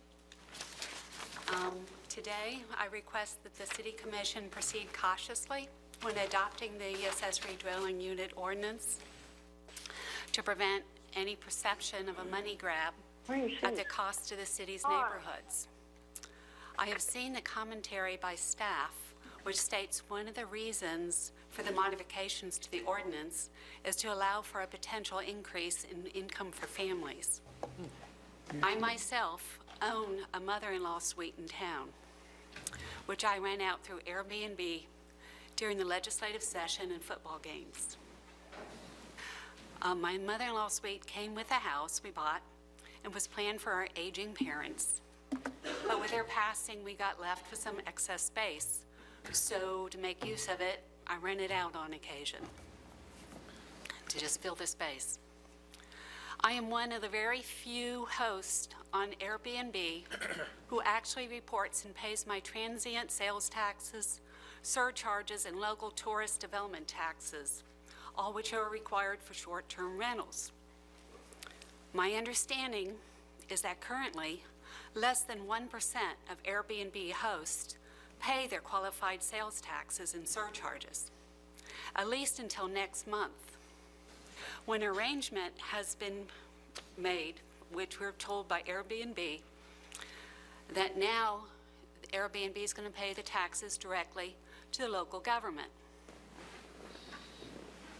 Starting July 1, Airbnb will pay the taxes for a new 100% level of compliance for local tourist development taxes. So this means the amount of revenue of the city and county stand to gain exponentially through the accessory dwelling units and provide substantial income for the city. This increase is a huge economic incentive to promote the construction of new accessory dwelling units if they're to be used for short-term rentals. I ask you to please don't be blinded by the money and allow time for conversations among the city's residents so the ramifications of the proposed decrease in regulation doesn't undermine the quality of life at the cost of more tax dollars. Thank you. Okay. Very much. Next speaker. The next speaker is Kathy McGuire, and then Dean Minardi. At this time, Mr. Minardi is the last speaker I have on this item. Good evening. My name's Kathy McGuire. I live at 1101 Pine Street in Lafayette Park. And I wanted to come tonight and thank you for agreeing to continue this conversation a few weeks longer. I think that there's a lot of confusion among people in our neighborhood about what it could mean, and I think there are a lot of neighborhoods who aren't yet aware of the fact that you all are considering this ordinance. And I think every time that, you know, the city can work with the neighborhoods and the property owners, it's a win-win for everybody. In Lafayette Park, the reason we want more discussion and to talk more to staff is because since we're an older inner city neighborhood, we have a lot of smaller homes. And under the current ordinance, a lot of the homes, if they were to build an accessory dwelling unit, ADU, it would have to be so small that it isn't worth their while. And under the new ordinance, everyone is guaranteed the ability to build at least a 500 square foot ADU. I think this was an effort to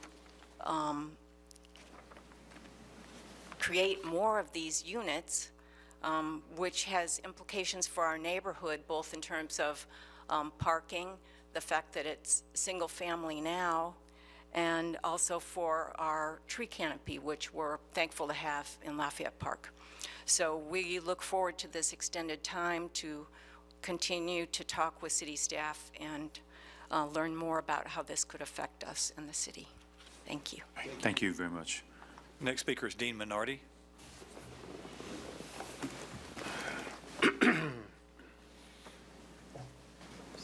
Hey, y'all.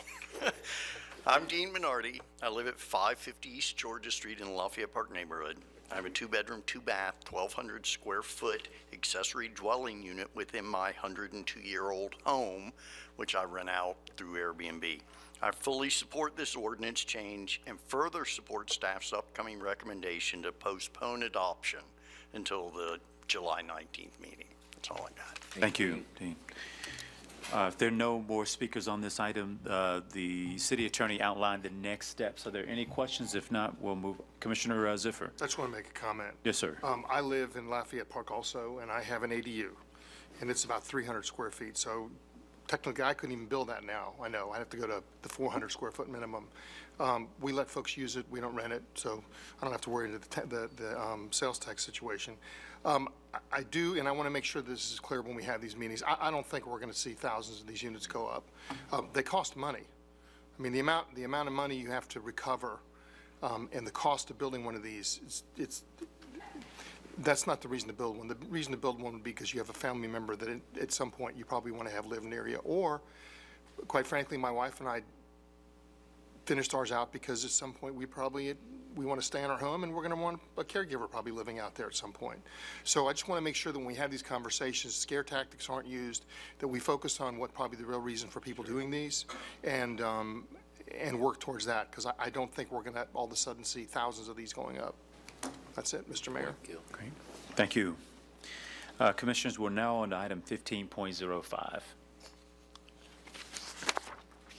Item number 15.05 is ordinance number 17-0-24. This is the first of 2 public hearings. The second public hearing is scheduled on July 19th, 2017 at 6 p.m. in these chambers at City Hall. It's an ordinance of the City of Tallahassee, Florida, amending the Tallahassee Land Development Code to allow drive-through facilities as in the urban pedestrian-1 zoning district outside the multimodal transportation district if additional urban design criteria are met. It also amends Section 10-284 to add additional requirements for drive-through facilities. Mr. Mayor, we do have speakers on this item. And I see Cherie is Yes, as well. just a couple of slides because this has a little bit of context that I wanted to provide that may assist in answering questions the speakers may have. This effort is a second step following an effort in 2014 when the staff was directed to look at adding drive-throughs within the multimodal district. So there was a year-long effort, and the areas that you see highlighted in yellow were ultimately adopted, changes were adopted to allow drive-throughs if additional design standards were included such that it would still protect the pedestrian environment. At that time, we identified some places outside the multimodal district just on the edges with the urban pedestrian zoning, and direction was just to continue to monitor those. Since that time, there have been several, we have monitored those, and there's been some requests to consider drive-throughs in those areas as well, and so that's why this is coming forth to you at this time.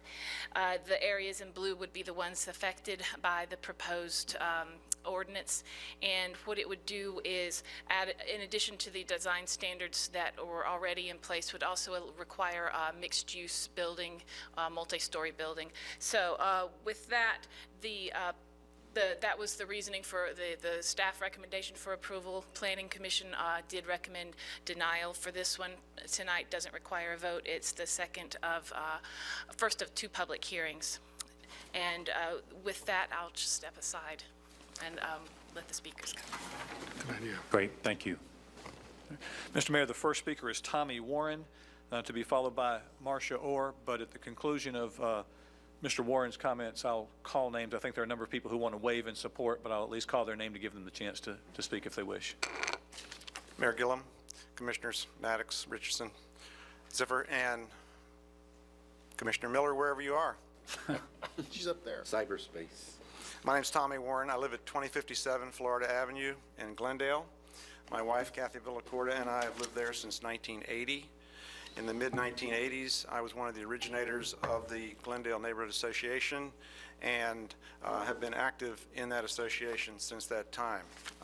We have submitted to the commission a detailed letter concerning this issue. And before we get into that, I did want to acknowledge some of the folks from Glendale who have come. If everyone could just stand up from Glendale, please. And in addition, the members of the board that are here, if they could just raise their hand. Thank you.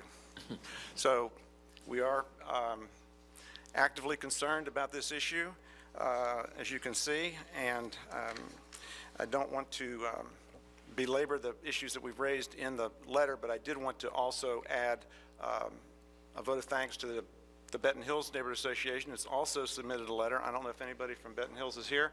I know Mike Brazine was not going to be able to make it, so maybe he's not been able to attend. But we appreciate their support as well. So very briefly, and I'm not going to belabor the issues that are raised in the letters, there's no dispute about this request. If it's approved, it will add to traffic problems, safety problems, issues for pedestrians. There's going to be noise pollution, light pollution, dumpsters, cars, the whole gamut is going to be in our backyard. And it's going to make that stretch of Thomasville Road even more dangerous than it already is. That's clear, and I think the Planning Commission dealt with those issues in their hearing and denial. On the pro side of the ledger, okay, so there's another retail establishment that's bigger and better than what's there now, arguably. I don't think personally we need a drive-through there, but that would be the sole beneficiary of this change. When you put those on the ledger and on the scale, that it's not even close, that the cons far outweigh the pro on this issue. And I don't think the proponents have even come close to trying to explain why that's any different than what I've just stated. We would invite all the commissioners to come to Glendale and walk that stretch of Thomasville Road and see what's proposed so we can explain to you firsthand exactly how we feel this is going to negatively impact our neighborhood. That's separate and apart from how it's going to affect those people that are using Thomasville Road, pedestrians, bicyclists, traffic, etc., that will be made more dangerous by this addition. So with that, we respectfully request that you deny the proposal. Thank you. Thank you very much, Tommy. Thank you, Tommy. Next is Marcia Orr. I'll defer my comments to other members. Thank you. Thank you. Next Philip speaker. Parsons.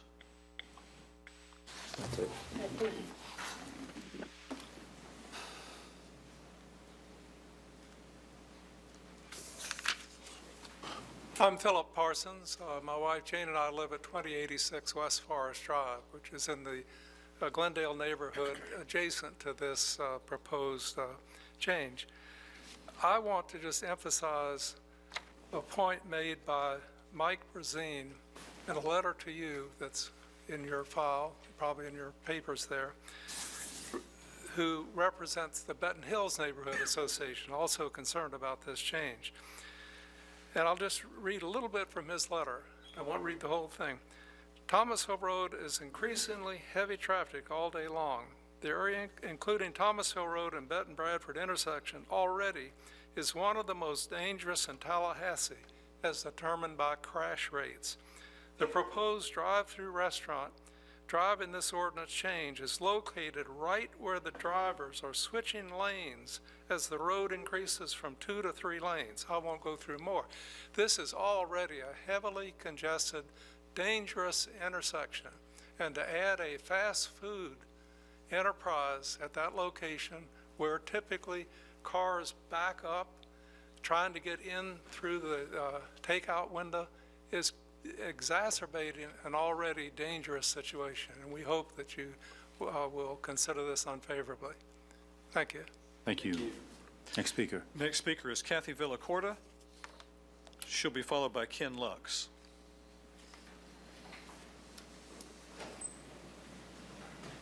My name is Kathy Villacorta. I live at 2057 Florida Avenue, which is in Glendale.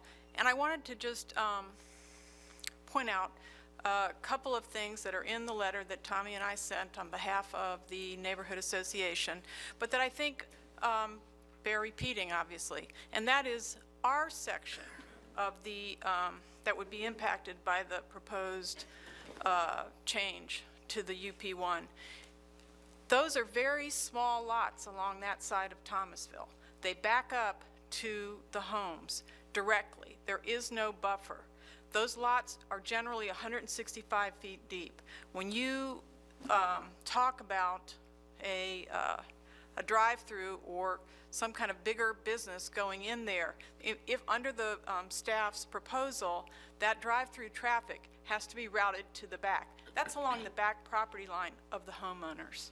It's not the same on the Tharp Old Bainbridge section, and it is not the same on the Benton side of Thomasville Road. So I just wanted to point out the uniqueness of the neighborhood. Thank you. Thank you. Thank you. Next speaker. Next is Ken Lux, followed by Gary Griffin.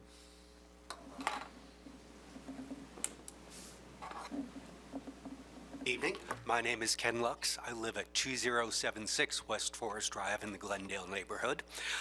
Obviously, I oppose this, and I would like to expand upon what Kathy has had to say and the can of worms that this changing the ordinance rather than any particular specific lot will open up. She mentioned those lots. Those lots are actually platted with Glendale. Glendale was plotted, with very few exceptions, as perfect little 65-foot wide lots. Most of the houses were built on 1.5 or 2 or 3 lots. That's how I was fortunate enough to move into Glendale. We have had, in the last 11 years, 9 new houses built in that tiny little neighborhood, thanks to the fact that these 65-foot legal lots, houses were sold, torn down, and newer houses went up.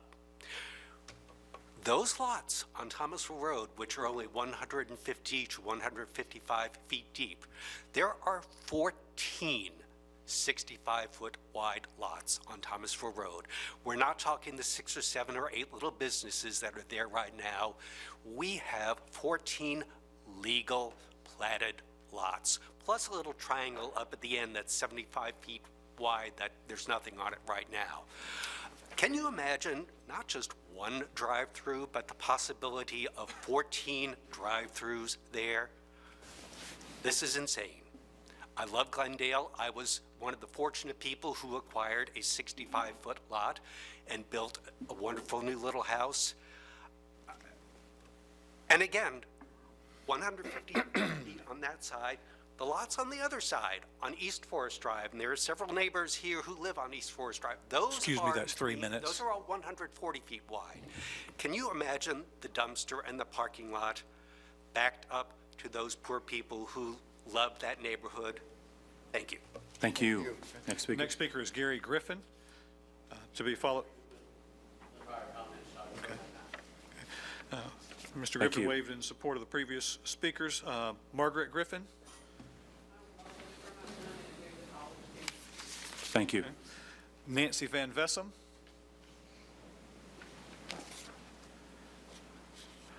After her will be Midge Mercer.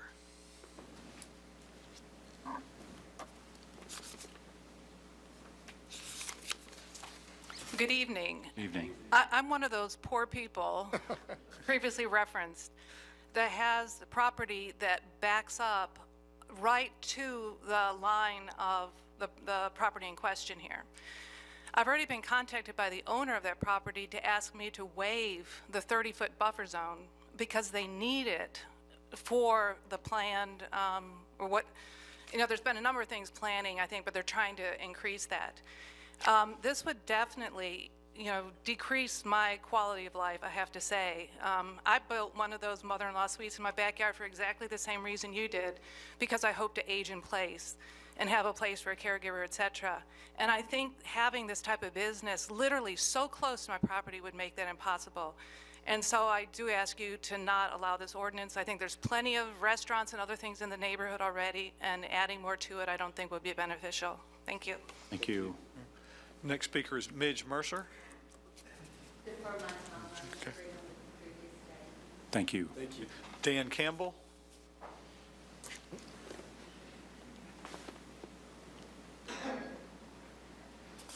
Mr. Campbell will be followed by Elizabeth Pulliam. Hello, everybody. My name is Dan Campbell. I live at 2033 East Forest Drive, and I have the unique privilege of probably having the longest lot that backs up to Thomasville Road. We are relatively new to the neighborhood, and so it's been a learning experience how involved and how dynamic our association is. And they've actually created the environment that attracted us to that neighborhood, of which we moved from Leon County and became, bigger taxpayers within the city, And so I think that bears mention here.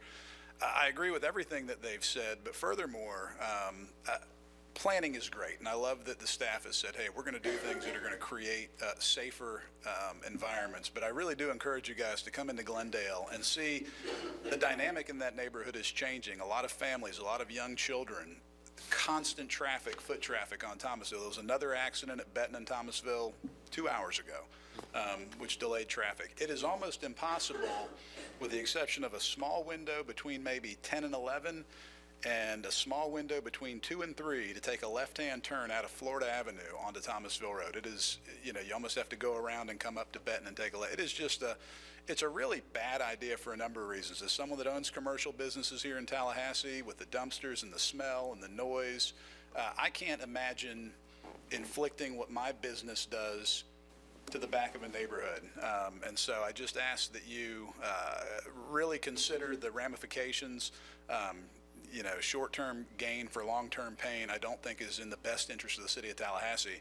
And back to the planning side of it, until we can, which we can't, figure out how to way to get people to stop doing this when they're driving down Thomasville Road, there's no plan that's going to affect the proper safety procedures for the number of people both on the Benton side, on the Benton Hill side and the Glendale side of Thomasville Road. So as everyone else here has said, I just ask that you put this one and go with whatever the planning board declined it, I think, or whatever the board was that already looked at it. It's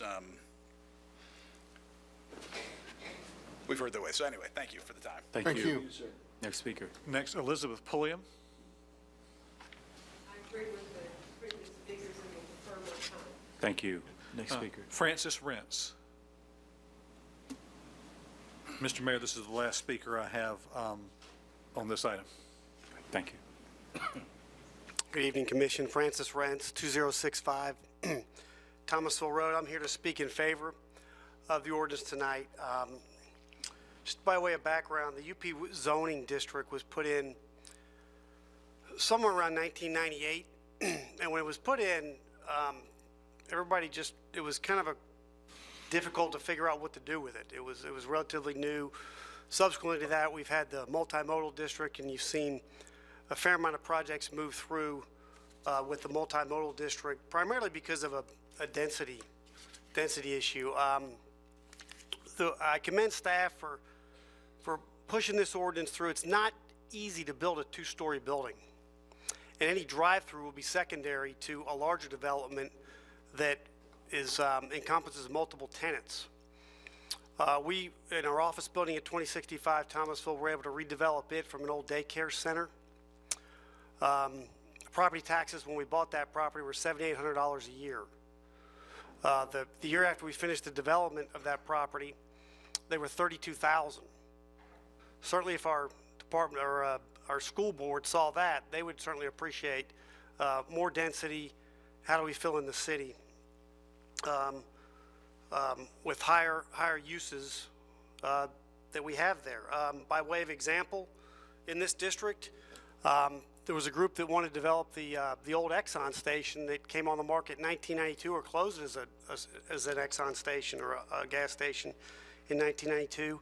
It today sits still in its current state, and the taxes haven't changed much on it, but it was just very difficult to develop in UP. If this ordinance were in place, I think it would have been redeveloped you'd see $50,000 coming off that corner in property taxes. So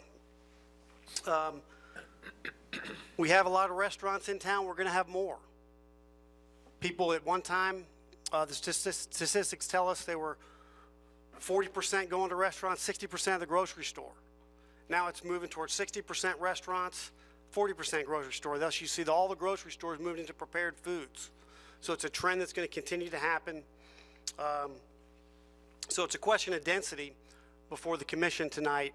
I certainly can appreciate the concerns of the Glendale neighborhood, and I think that the planning staff will put in standards to make sure that any impacts from any development on Thomasville Road, we'll try to deal with the neighborhoods that are around it, but it's a conflict we're going to continue to have as we look for urban infill.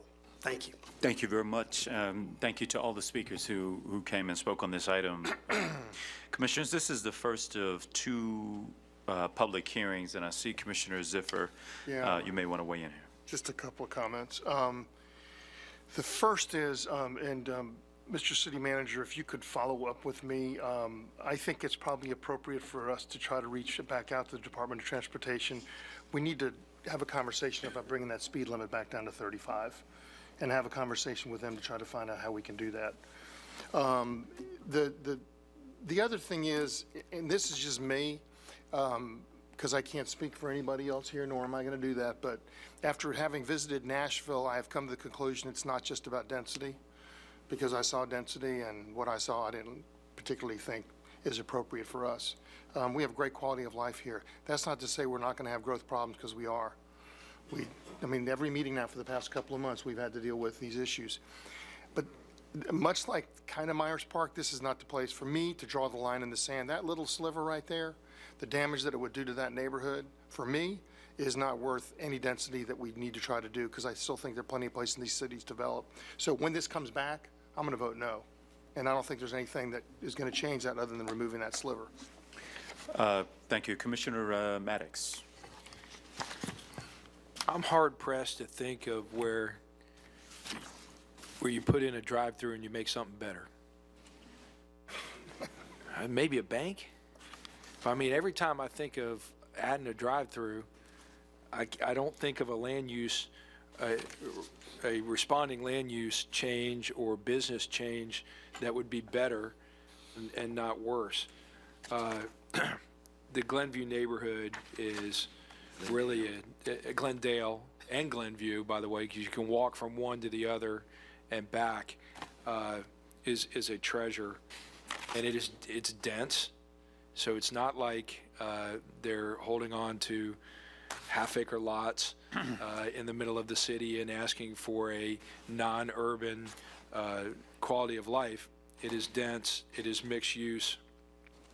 I don't see any need to add drive-throughs there, which will take the current land use, the current mix of businesses, and put it, in my opinion, to a downgrade, not an upgrade. So I stand with Commissioner Ziffer. Commissioner Richardson. Thank you. Thank you, Mr. Mayor. As you all know, since I've come to this commission, I have been a huge proponent of neighborhoods and protecting the vitality of the neighborhoods in our community. That is one of the things that makes, I think, Tallahassee the wonderful city that she is for all of us to live. What troubles me most about this is that there is no buffer between this commercial establishment and people's backyards. You know, we kind of had the same discussion when we looked at that development on Stern Street, if you all will remember.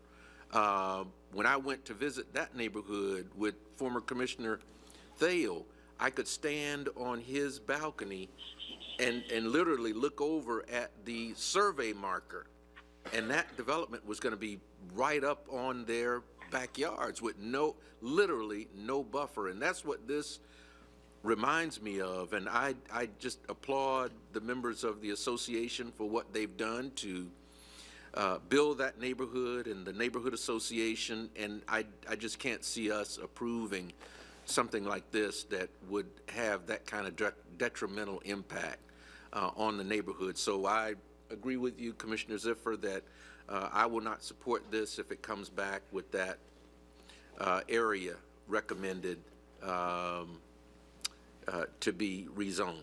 Great. Thank you, Mr. Mayor. Thank you, Commissioners. Again, this is the first of 2 public hearings, and it will be back before the commission on July 19th. Mayor, Yes, Commissioner Miller, sorry about that. I know you've been doing such a phenomenal job. I've just really been thrilled. I just want to add that I'm really happy to hear the comments the Commission's making and that the neighborhood's brought forward. And if there is any way to address taking that section out, I think that we ought to really consider it before they come back to this the next time. Thank you, Commissioner. Again, this will be back before the commission on the 19th. Commissioners, we're now on to item 15.06. Can I have a question for the city attorney? Sure. And I understand it has to come back. Is there any way we could pull Move that now? the sliver out now? Cherie, you want to address that issue? I mean, there seems to be consensus, but. Yes, we can reduce the area. We can't expand it without additional advertising, but we can reduce the area. Okay. I move that we remove Second. that item, the map on Thomasville Road, the blue part on Thomasville Road. Well, the west side, the east side's. Yes, I'm sorry, it would be the west side of Thomasville Road backing up to the Glendale neighborhood. Yes. Second. There's a motion and a second to reduce the scale of the map consistent with the description of commissioners. Just a quick question. What kind of feedback have we gotten from the other? Aren't there only 2 affected areas by this change? To my knowledge, the only feedback has been this area. How many areas impacted by the amendment? Well, it's at the corner of Tharp, or the intersection of Tharp and Old Bainbridge as well. I've not received any comments to that, and I've not received, to our knowledge, any comments. The department hasn't received any comments on the east side of Thomasville Road. Okay, got it. I don't think that Tharp Street proposal backs up to a neighborhood. To anything, no. I just wanted to hear the comments. And by the way, just on the traffic piece, I imagine FDOT would have flagged any concerns prior to this point? FDOT would be involved at the time of site planning if there's coordination needed at that point. So this is early stages. Okay, got it. Commissioners, there's been a motion and a second to reduce the size of this map. We can take this vote tonight, and there is still a public hearing? Yep. Still be a public hearing on the remaining parcels. Got it, okay. Duly noted. All those in favor of the motion, let me know by saying aye. Aye. Those opposed, no. Motion passes unanimously.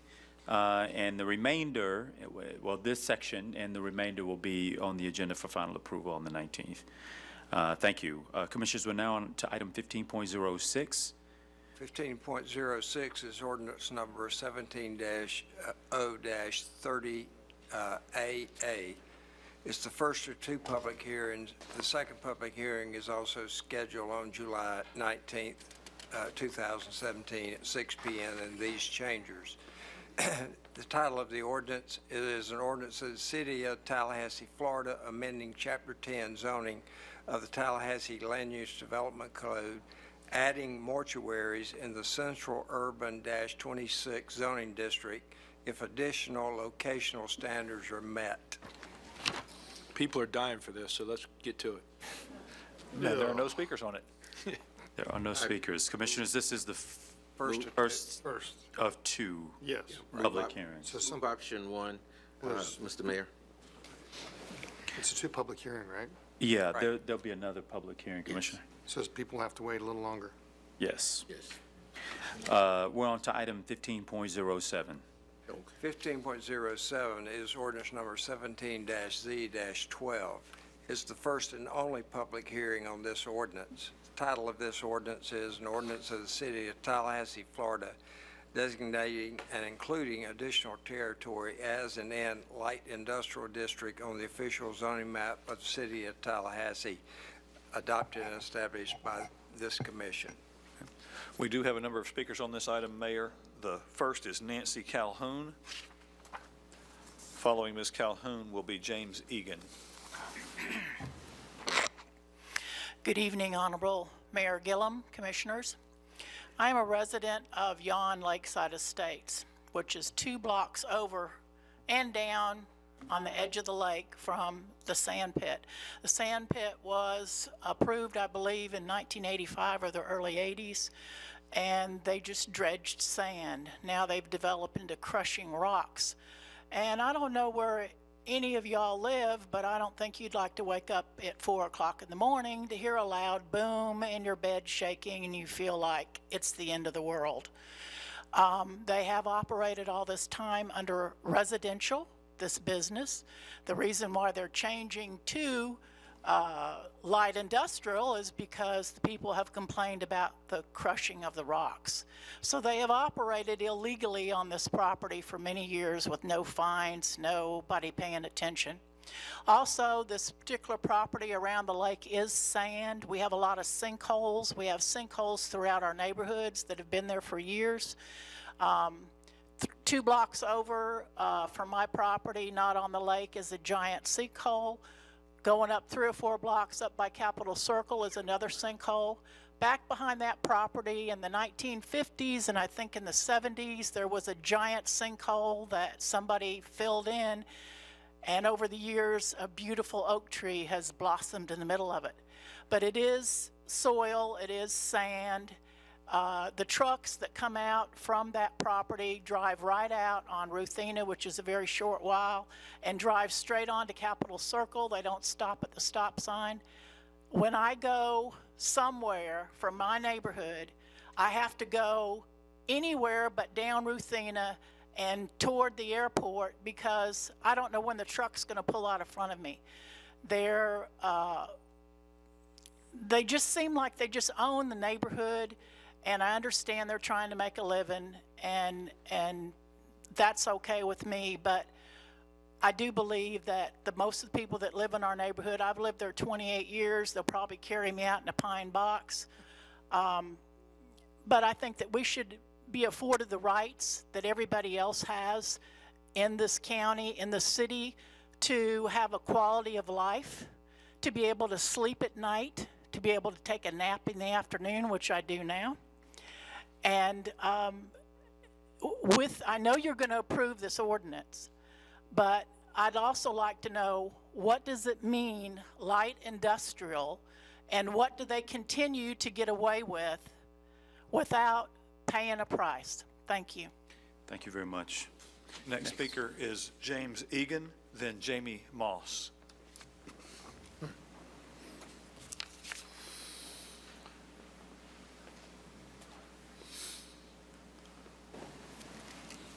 Good evening. This is my 4th time here to speak with you all.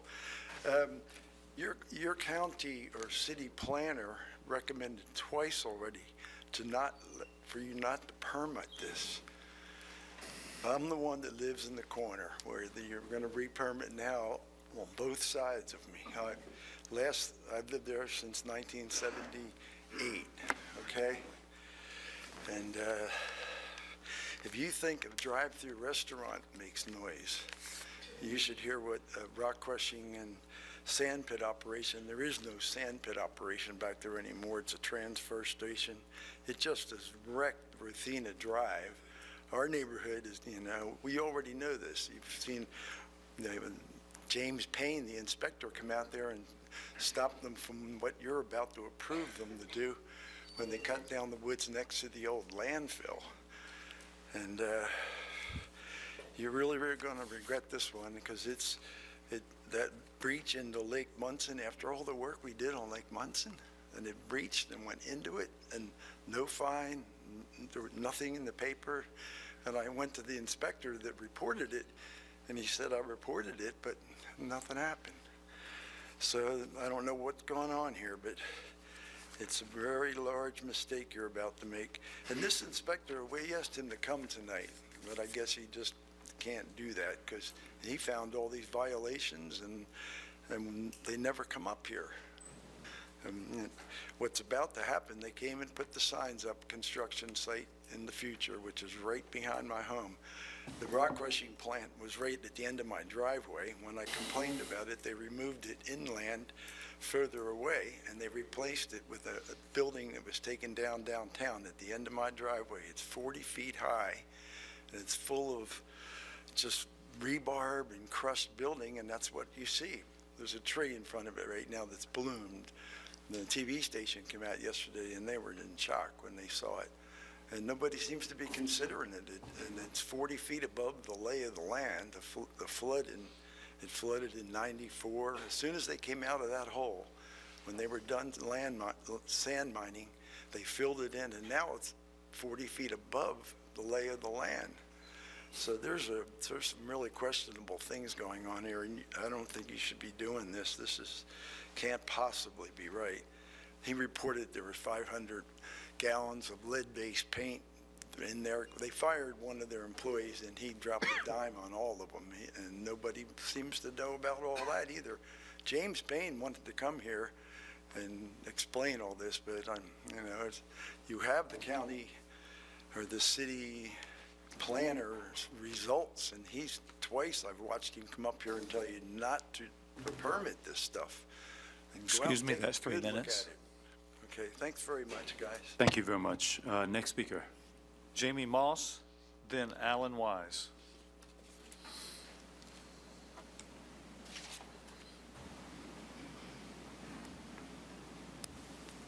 Hi, my name is Jamie Moss. I live at 4608 West Bellerose Lane.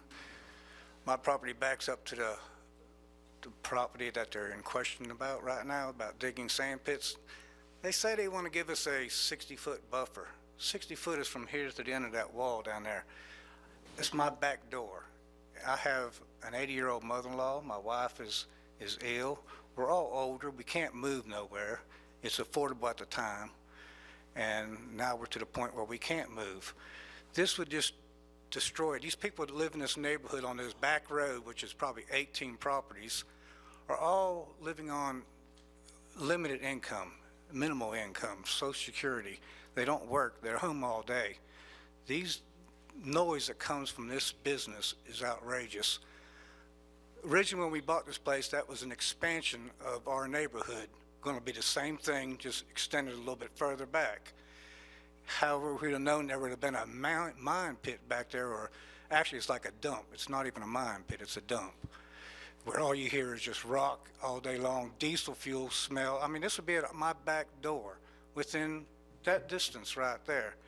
And it shouldn't be right. They should zone this for something else.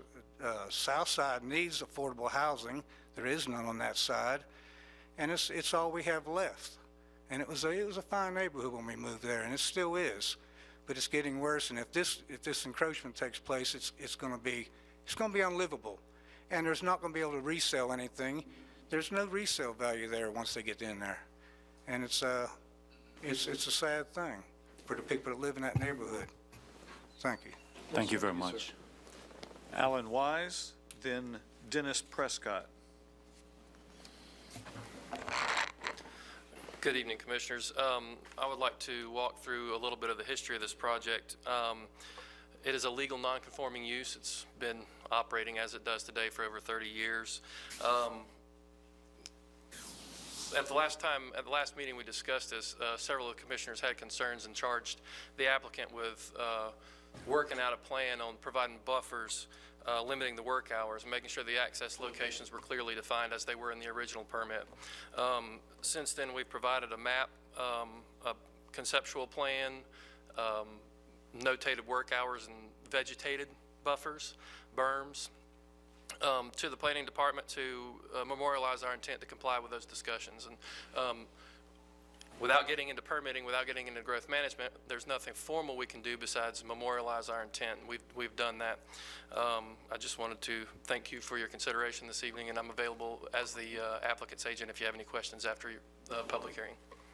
Thank you. Next speaker. Dennis Prescott, then Thomas Hawkins.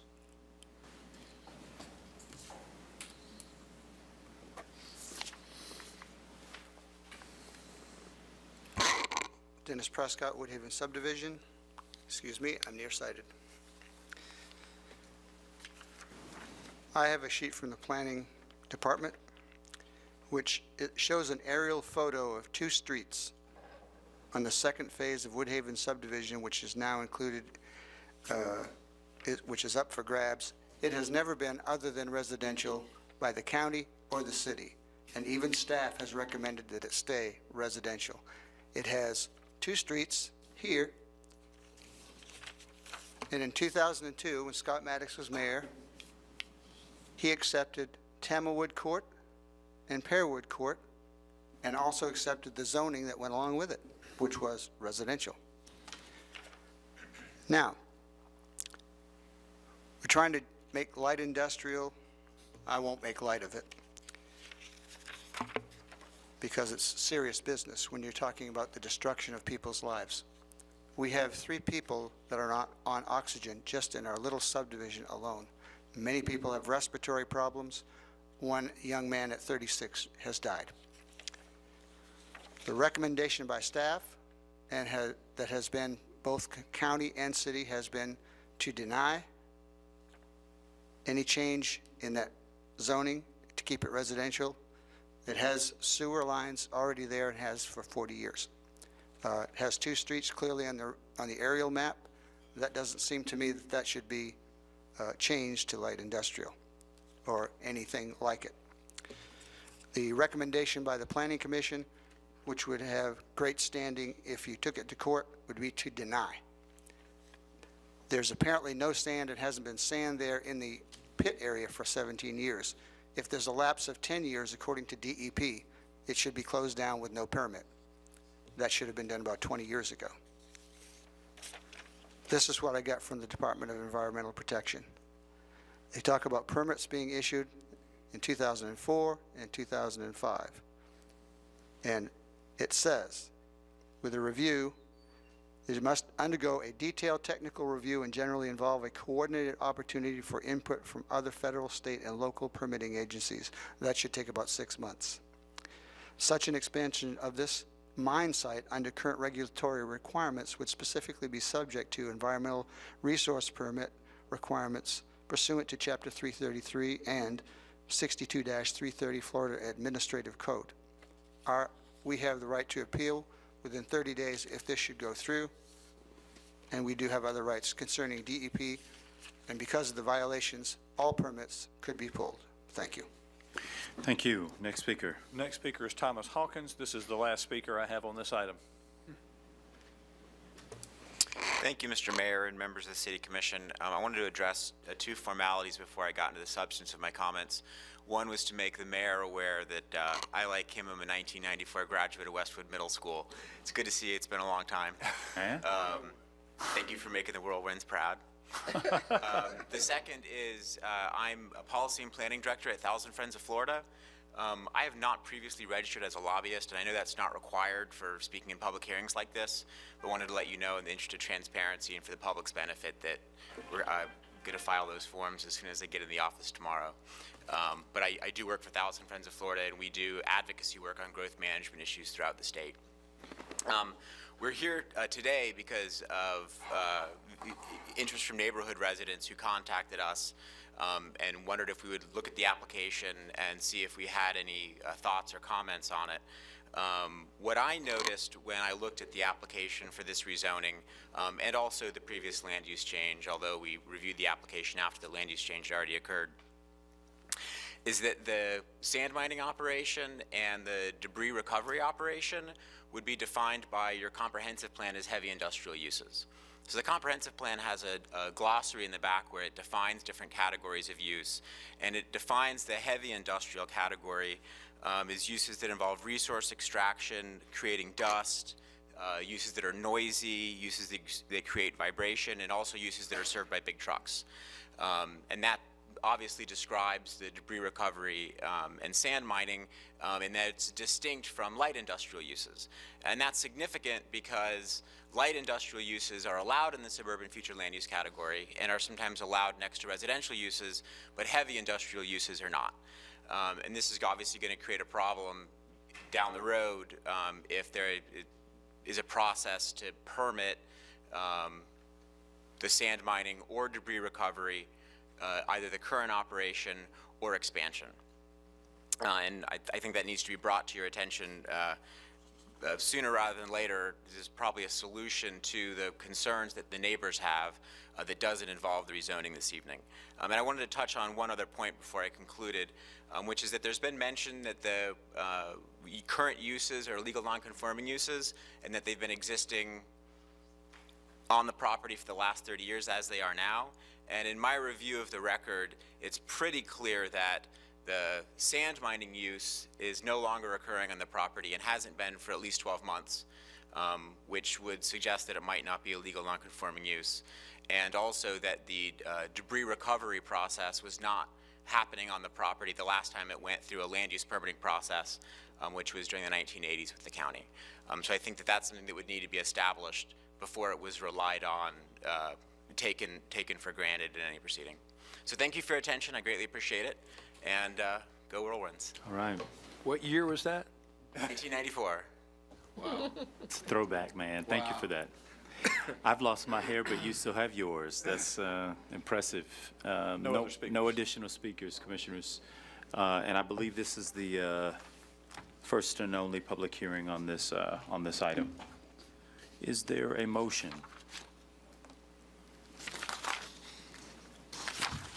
We're going to have something. I move approval. That was our previous position, wasn't it? It was. Is there a second? Second. All right. I'd like to- Commissioner Miller, are you still here? I'm still here. Okay, got it. And, Mr. Mayor, this is a tough issue, and we've discussed this in the past. The non-conforming use makes it very tough, and I wish there was a better solution for it, but unfortunately, we're stuck with where we are. Got it. Commissioners, all those in favor of the motion, let it be known by saying aye. Aye. Those opposed, no. No. Motion passes 4-0. Commissioners, we're now on. 5-0. 5-0. I'm so sorry. I meant to say 4-1, not 5-0. Well, who voted against it? I did, Commissioner. Thank you, Mayor. Of course. We're now on item 15.08. 1508 is ordinance number 17-Z-14. It's the second and final public hearing on this ordinance. It's titled, "An Ordinance of the City of Tallahassee, Florida, designating and including additional territory as an R-4 urban residential on the official zoning map of the City of Tallahassee, adopted and established by the City Commission." No speakers. No speakers. Commissioners, this is the second and final public hearing. Is there a motion? So moved. Second. There's a motion and a second to approve. All those in favor, let it be known by saying aye. Aye. Those opposed, no. Motion passes unanimously. Next item, Mayor, is item 15.09. It's ordinance 17-Z-20. It's the first and only public hearing on this ordinance. The title of this ordinance is an ordinance of the City of Tallahassee, Florida, designating and including additional territory as an commercial parkway, that is CP, on the official zoning map of the City of Tallahassee, adopted and established by the City Commission. There are no speakers. No speakers. Commissioners, is there a motion? Move approval, Mr. Mayor. Second. There's a motion and a second to approve. All those in favor, let it be known by saying aye. Aye. Those opposed, no. Motion passes unanimously. Last item on for public hearing is item 15.10. It's ordinance number 17-Z-25. This is the first of two public hearings. The second public hearing is scheduled for July 19th at 6 p.m. in these chambers.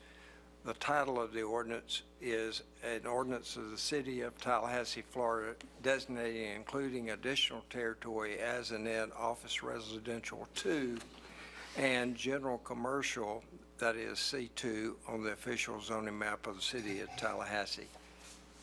Richard Darabi is here to answer questions, otherwise no speakers. I'll move acceptance. We got one more hearing, Commissioner. Oh, I'm sorry. Right. If there are no speakers this evening, then we'll hear that item again on the 19th of July. Great. Commissioners, we've concluded with public hearings and we'll now go back to the policy formation and direction. Item 13.03, City Manager. Thank you, Mr. Mayor and Commissioners. As you know, public safety continues to be a high priority for the community, and the demands placed on your public safety are continuously growing. You have provided leadership in increasing TPD staffing by 55 positions. The TPD 5-year strategic plan clarifies the long-term goals and direction of the department. while addressing crime and the underlying issues that lead to crime through community engagement and a department-wide philosophy of community policing. In January, you received an update on this plan. With a continued focus on reducing all crime, violent crimes remain a priority. TPD efforts include the creation of a violent crimes response team, community programs like Operation Safe Neighborhoods, in partnership with Parks and Rec and Neighborhood Affairs. There's much work still to be done, obviously, and Chief DeLeo is here to provide an update on the implementation of the plan and discuss next steps and seek your direction. Chief? Good evening. Good evening. Thank you for the time this evening so we can have a few minutes to update you on where we are since the implementation of the strategic plan late last year, earlier this year, that we discussed in our January meeting. As you know, in January, we presented in the workshop our strategic plan based on the community policing principles of community partnerships, organizational transformation, and problem solving. The department-wide philosophy is not just a program. It is not just a responsibility of a single unit or person, but it's an agency-wide philosophy that drives the core decision-making through our operational planning, our hiring, promotions, and what we do and who we are as we build relationships with our community to develop a safer community, Tallahassee, to ensure that not only the people who live here, but the people who visit here are safe and enjoy all the opportunities that there are in our community. As with any long-term plan, it is evaluated on a regular basis to make sure that we remain on target, and it's adjustable. We're in the early stages. There's some promising signs of some success as we evaluate it on a regular basis. Just in the last year, it has led to the restructuring of the organization to decentralize command decision-making authority, improve internal communications, and with the emphasis on improved services. As the manager mentioned, huge thank you to the Commission's commitment to public safety. We have increased staffing by 55 sworn positions since fiscal year 2015. That's 55 overall positions through grant funding and that are help funded through COPS grants, community policing grants that are program driven, but also positions that were fully funded by the Commission from their inception. These positions are outlined. We've established 2 violent crime response teams to directly focus on particularly gun violence. We've established a 3rd COP squad, a community-oriented policing and problem-solving squad that will be implemented next month. We have also increased our patrol staffing by 15 officers and our investigators by another 3 investigators focused on violent crime and sexual assaults. We converted 1 sergeant from an administrative position that is now the supervisor of the Property Crimes Task Force that we are in partnership with Leon County Sheriff's Office with that we just started up. In October 1st of this year, we will have an additional 15 positions funded by a COPS grant that will be neighborhood liaison officers.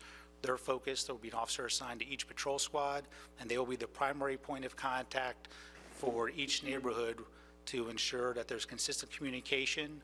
Every officer has that role and responsibility, but we want to make sure that when someone's reaching out, trying to focus and communicate on a long-term plan, long-term issues, that they've got a singular point of contact with the line officers. The biggest thing that we hear about from our community is they really want to know the officers who work in their neighborhoods, and this is another step at achieving that goal. So those positions will kick in October 1st of this year. So far, out of the 40 positions that were fully budgeted through the grants and that you budgeted for, we have 30 of them filled as of next week. So that leaves 10 vacancies. We've been able to fulfill 30 of the 40 new positions so far. Another commitment that you made is you funded a new records management system that is currently in the RFP process. This will improve our ability to gather information, disseminate it, it'll aid in our investigations, and it also assists in us by providing better management data. It'll be able to provide us better tools as we evaluate what we're doing. It'll also provide us better information that we'll be able to share with you, the policymakers, as well as the community to keep them informed about what's going on in our community. The new system will also give us the ability, as it's developed, to be able to more effectively share information with our partner agencies. Just a quick update on the body-worn camera grant that we applied for a few months ago. We're still waiting to hear back from the COPS office on the status of that. They have not made any award decisions at this point.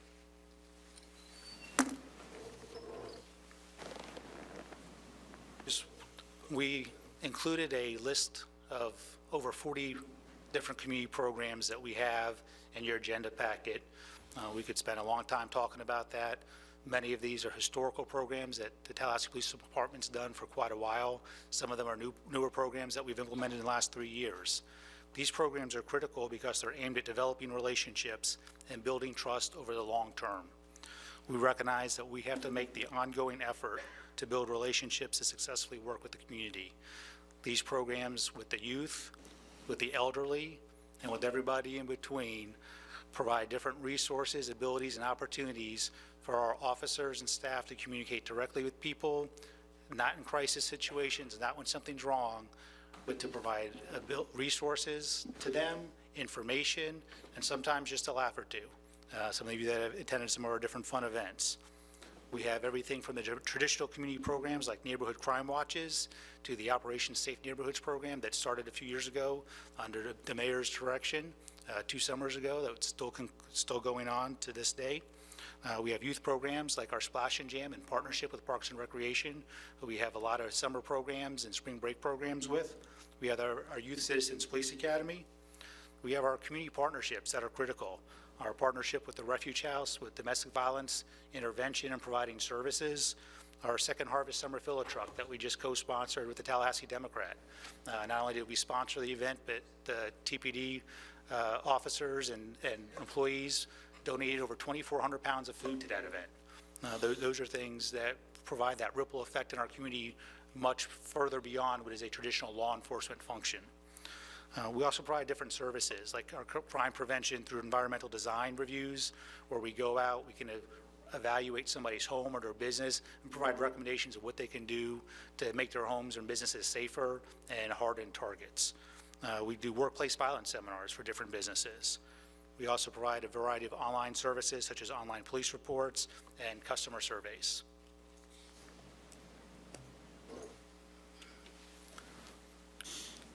Community policing efforts continue not just in programs, but on our daily investigations and response.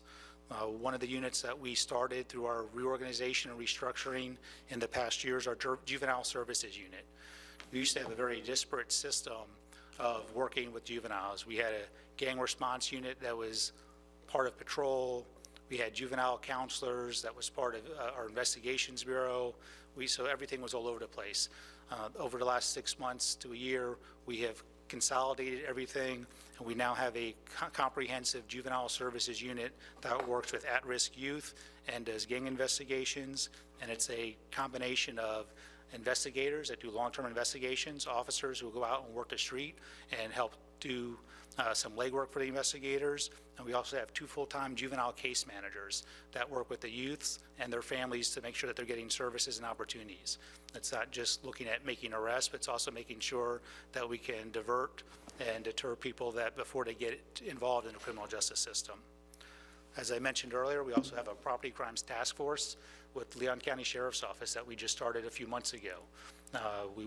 Sheriff McNeil and I discussed this early on in his tenure, and I realize it's still early in his tenure, but he and I have regular conversations, and we recognize that property crime is a significant issue facing our community.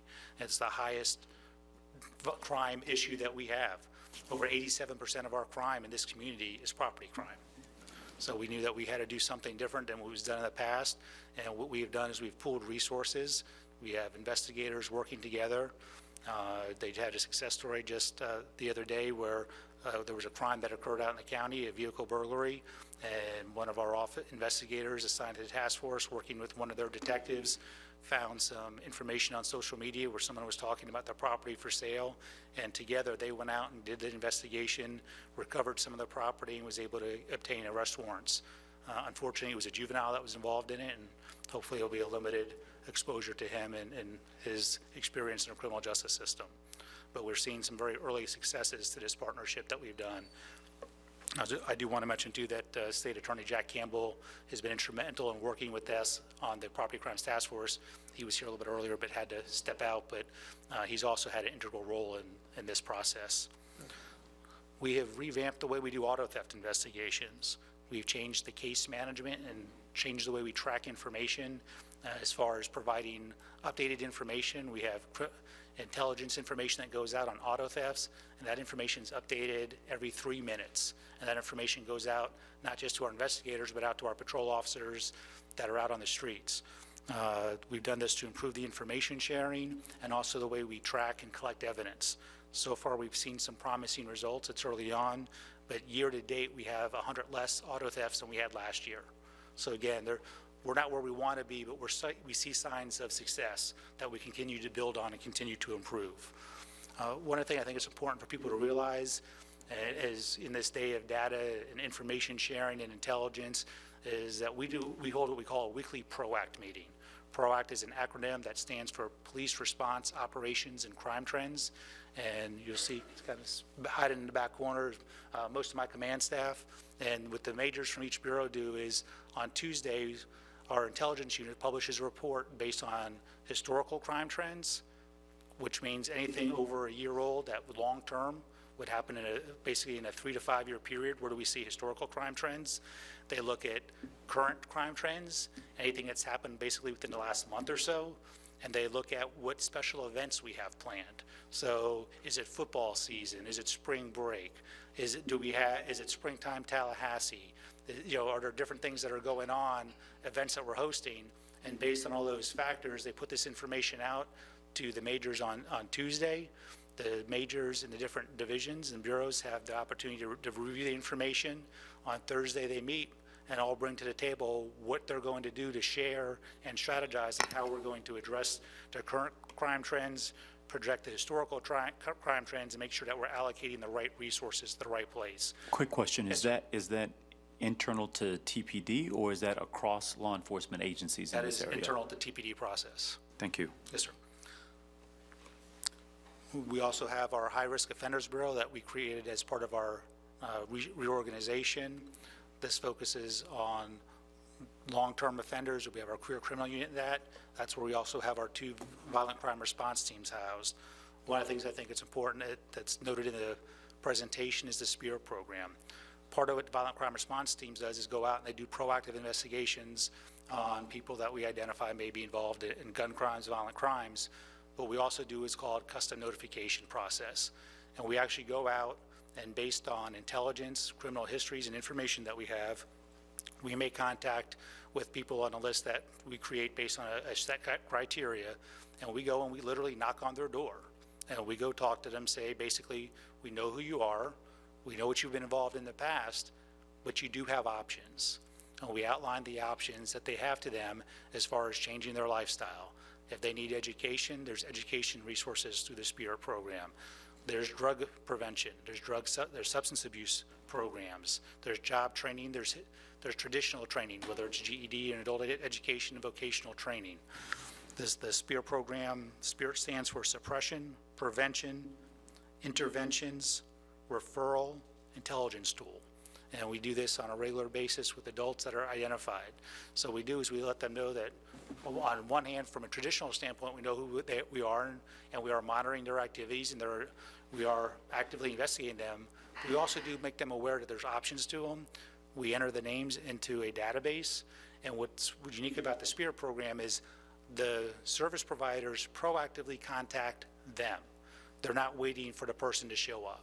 And through that contact and proactive steps, hopefully we will have more success than waiting for somebody else to go out to a resource. We have had some successes, including someone who had a pretty significant past for robberies. Utilizing the SPEAR program, our VCRT officers were able to find him a new apartment and help him get a job. So again, community policing is not just one officer's job. It runs throughout what we do throughout the agency.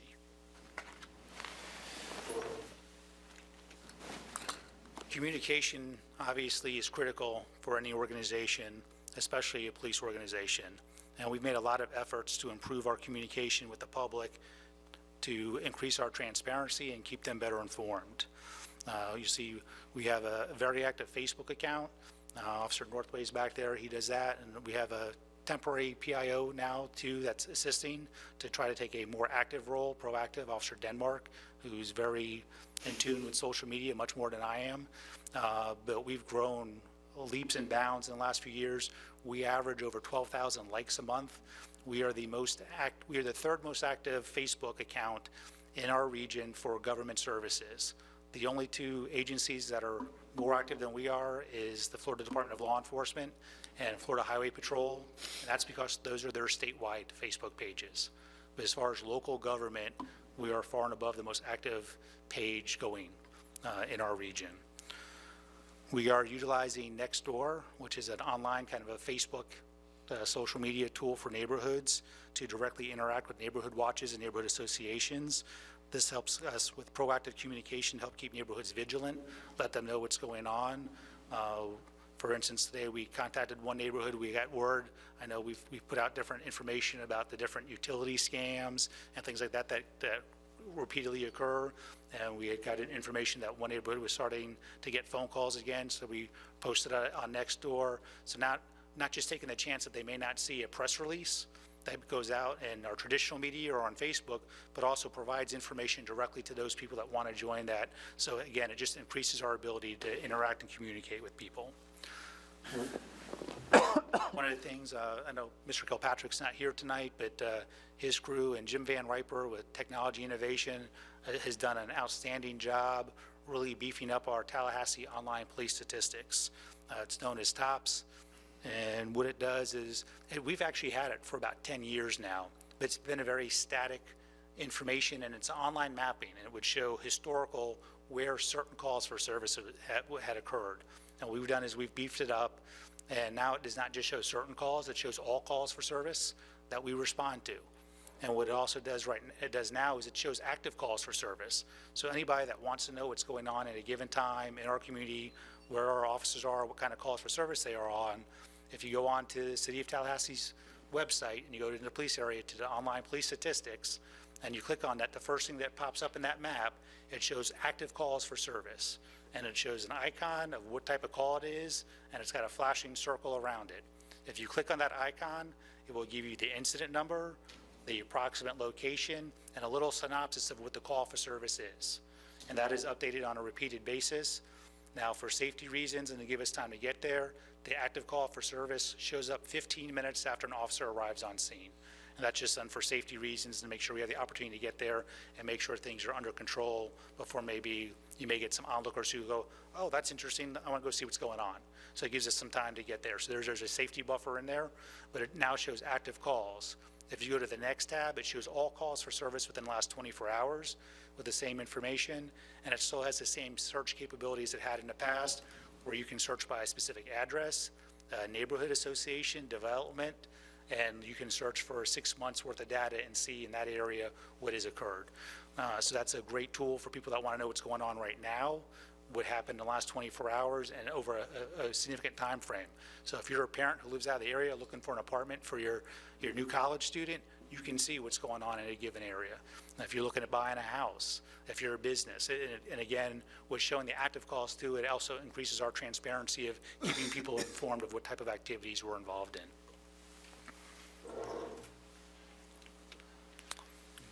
Crime statistics. You know, as I mentioned, you know, we developed a strategic plan understanding that the community policing philosophy is a long-term step. It's not an overnight process. It's not a Band-Aid approach. And the good part of the news is that we're seeing some signs of success here. We are not where we want to be yet. And I think everybody recognizes that. Any amount of violent crime is too much. And in a perfect world, we wouldn't have any.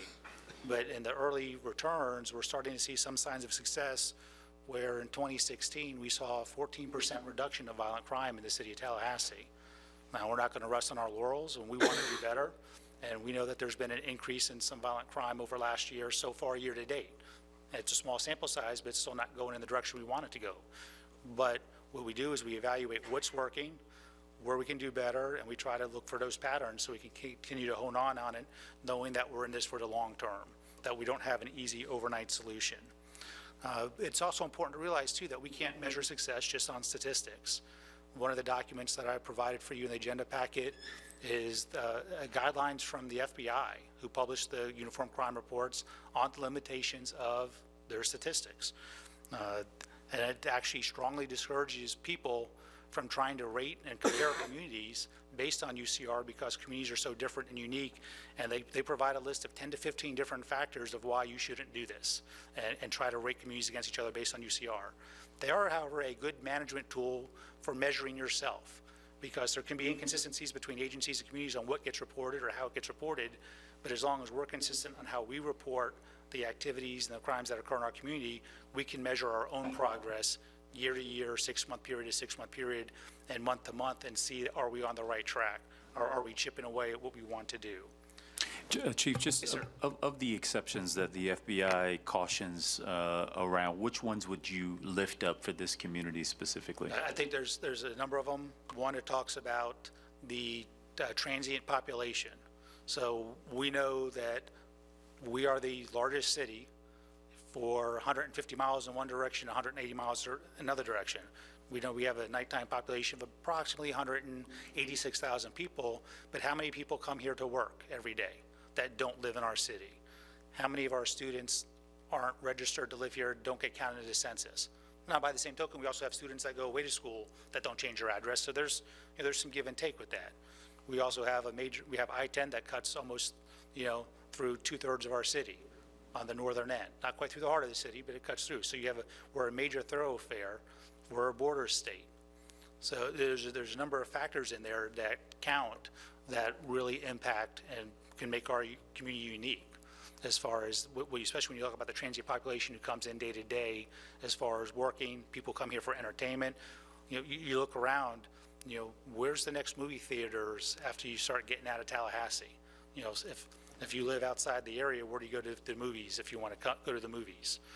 Where do you go shopping, to malls? And so we also have a transient population that comes in here for services, healthcare, education, and so that causes some different fluctuation in our population that does not get tracked. So, just to make it, I guess, a little bit more clear, the crime per 1,000, Right.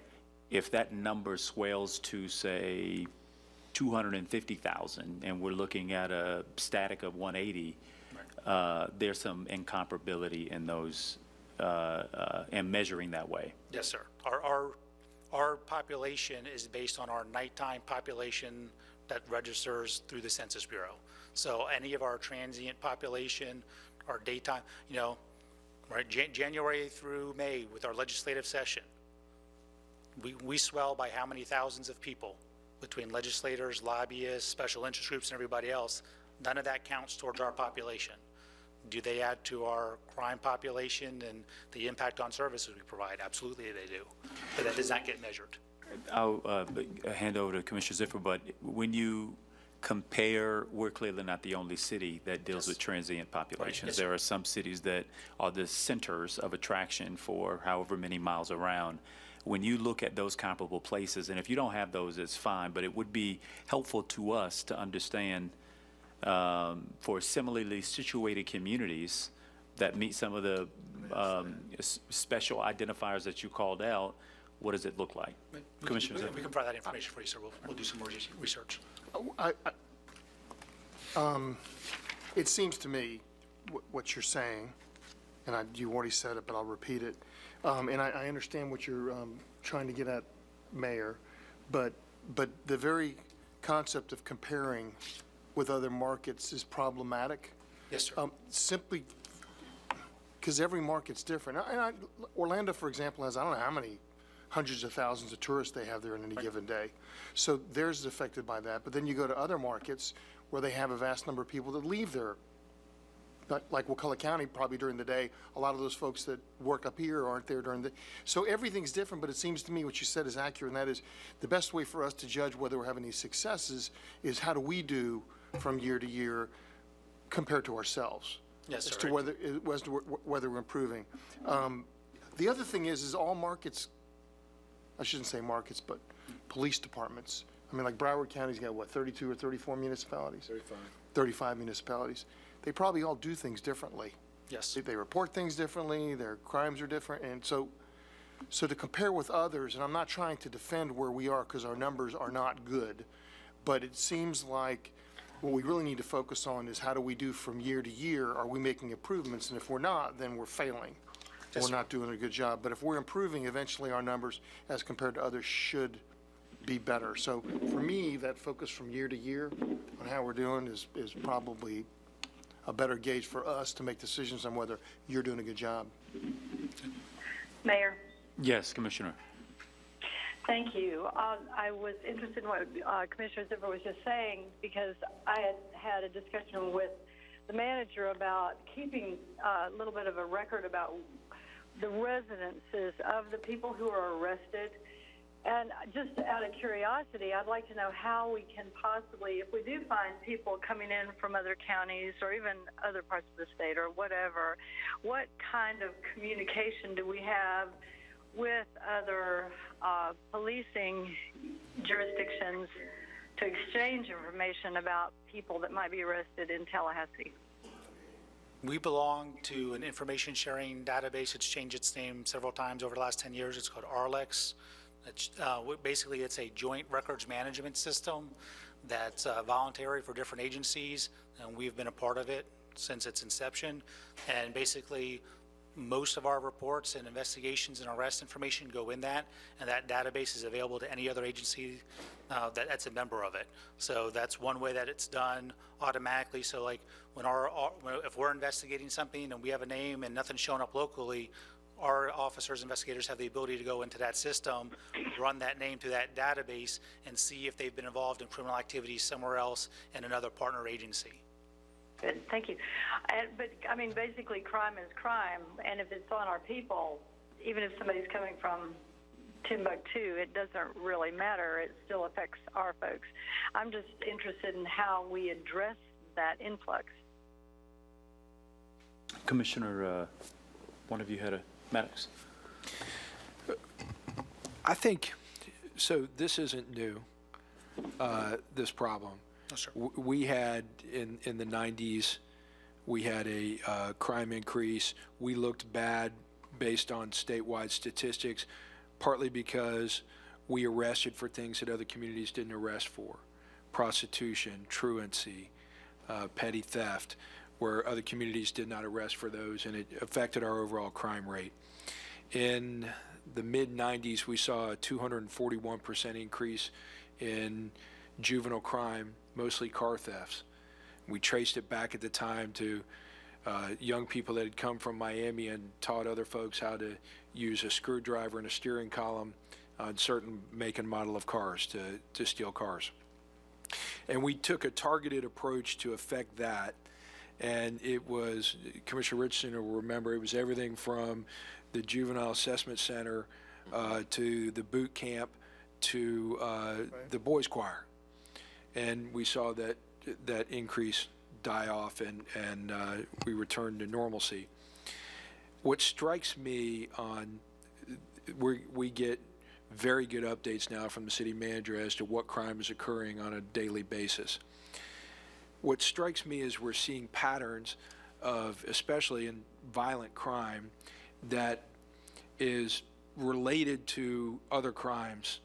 It is a drug deal or a fight between two drug dealers, or something related to a transaction that was illegal, or prostitution that was illegal. And what I'd like to see is specific, targeted efforts to put a stop to that. For instance, we all know of, and all our statistics tell us, of a grocery store on the south side that is an open-air drug market. There's no secret. We could all drive by it today. There's got to be something that we can do, if nothing else, than to post people there. And I know it's the bubble process where if you push down a bubble, it pops up somewhere else. But at least we'll have relief from that bubble. We know from our statistics that there are a couple of motels that continue to be involved in back page transactions involving prostitution and drug use that have escalated in violent crime. There's got to be a mechanism that we have to deal with the people that own the hotel to say this is unacceptable. You've had X amount of, criminal activity over the following year. Is there a code enforcement mechanism?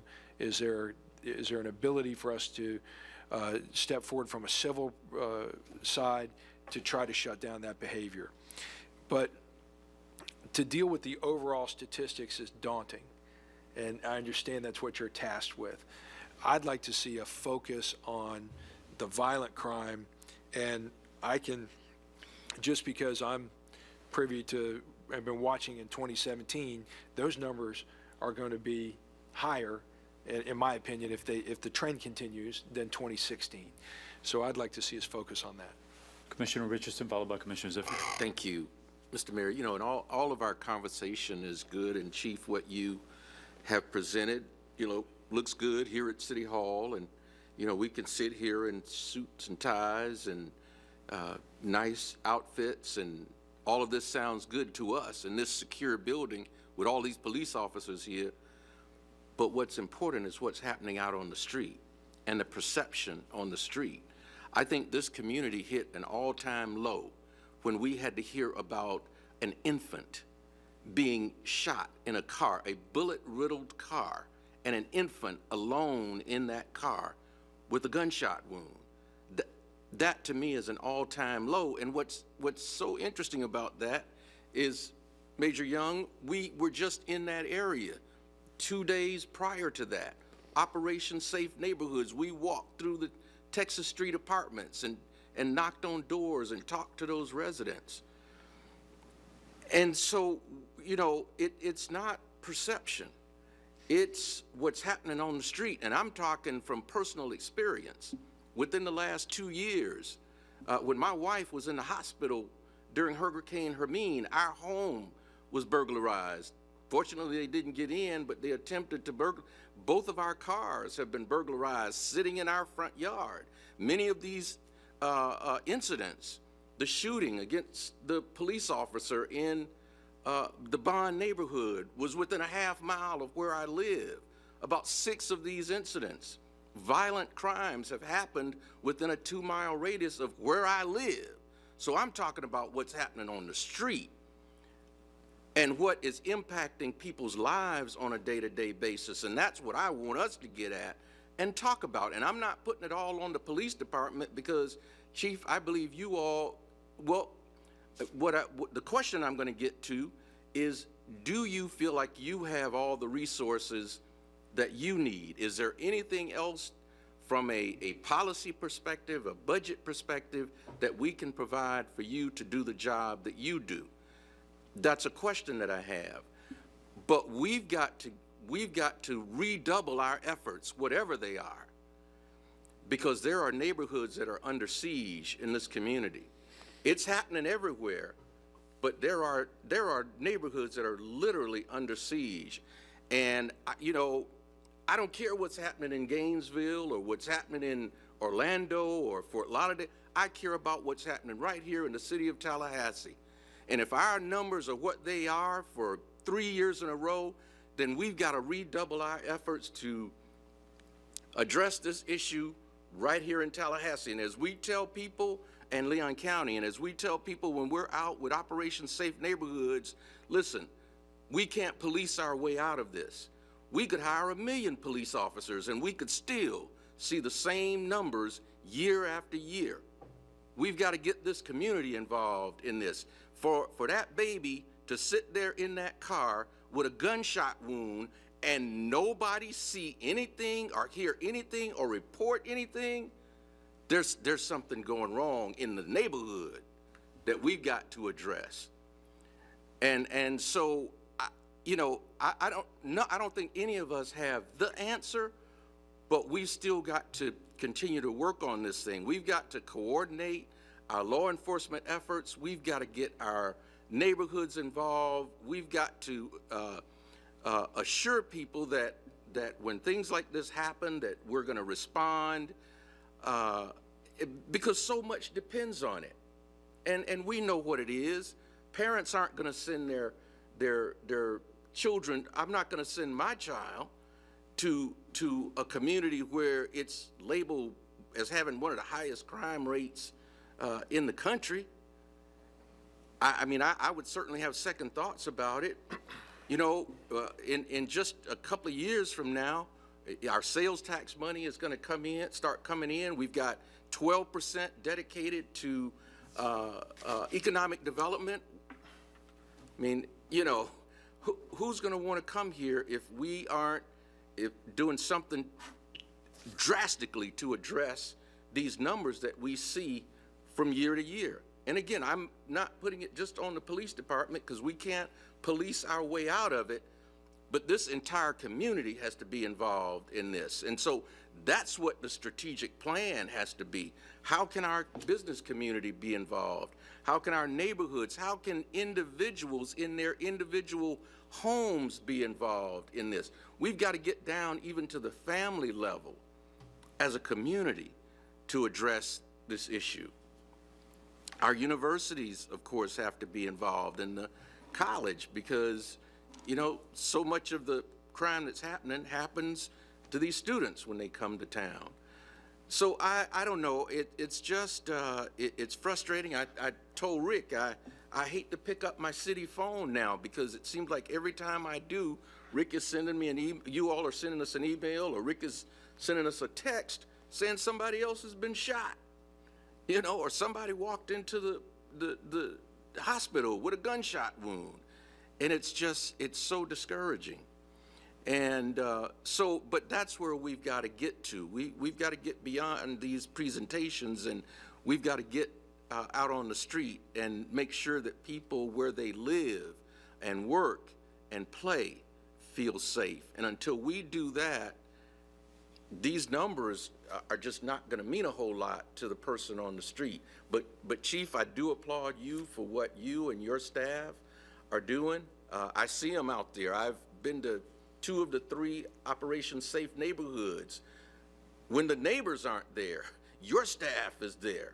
Yes. You know, and this is supposed to be a partnership, but they're there. And you know, they're out there in that heat and knocking on doors and interacting with the children. But we've just got to, whatever we're doing, we've got to redouble those efforts and put all the resources that we can into addressing this crime issue in our community. So, thank you, Commissioner. Thank you, Mr. Mayor. Ziffer. Commissioner Richardson, there isn't anything I would disagree with. But Chief, I'm going to give you a scenario. You got one of your officers is in a car and sees a couple people half block away, and it doesn't look right. But they haven't done anything wrong. But based upon past experience, what do?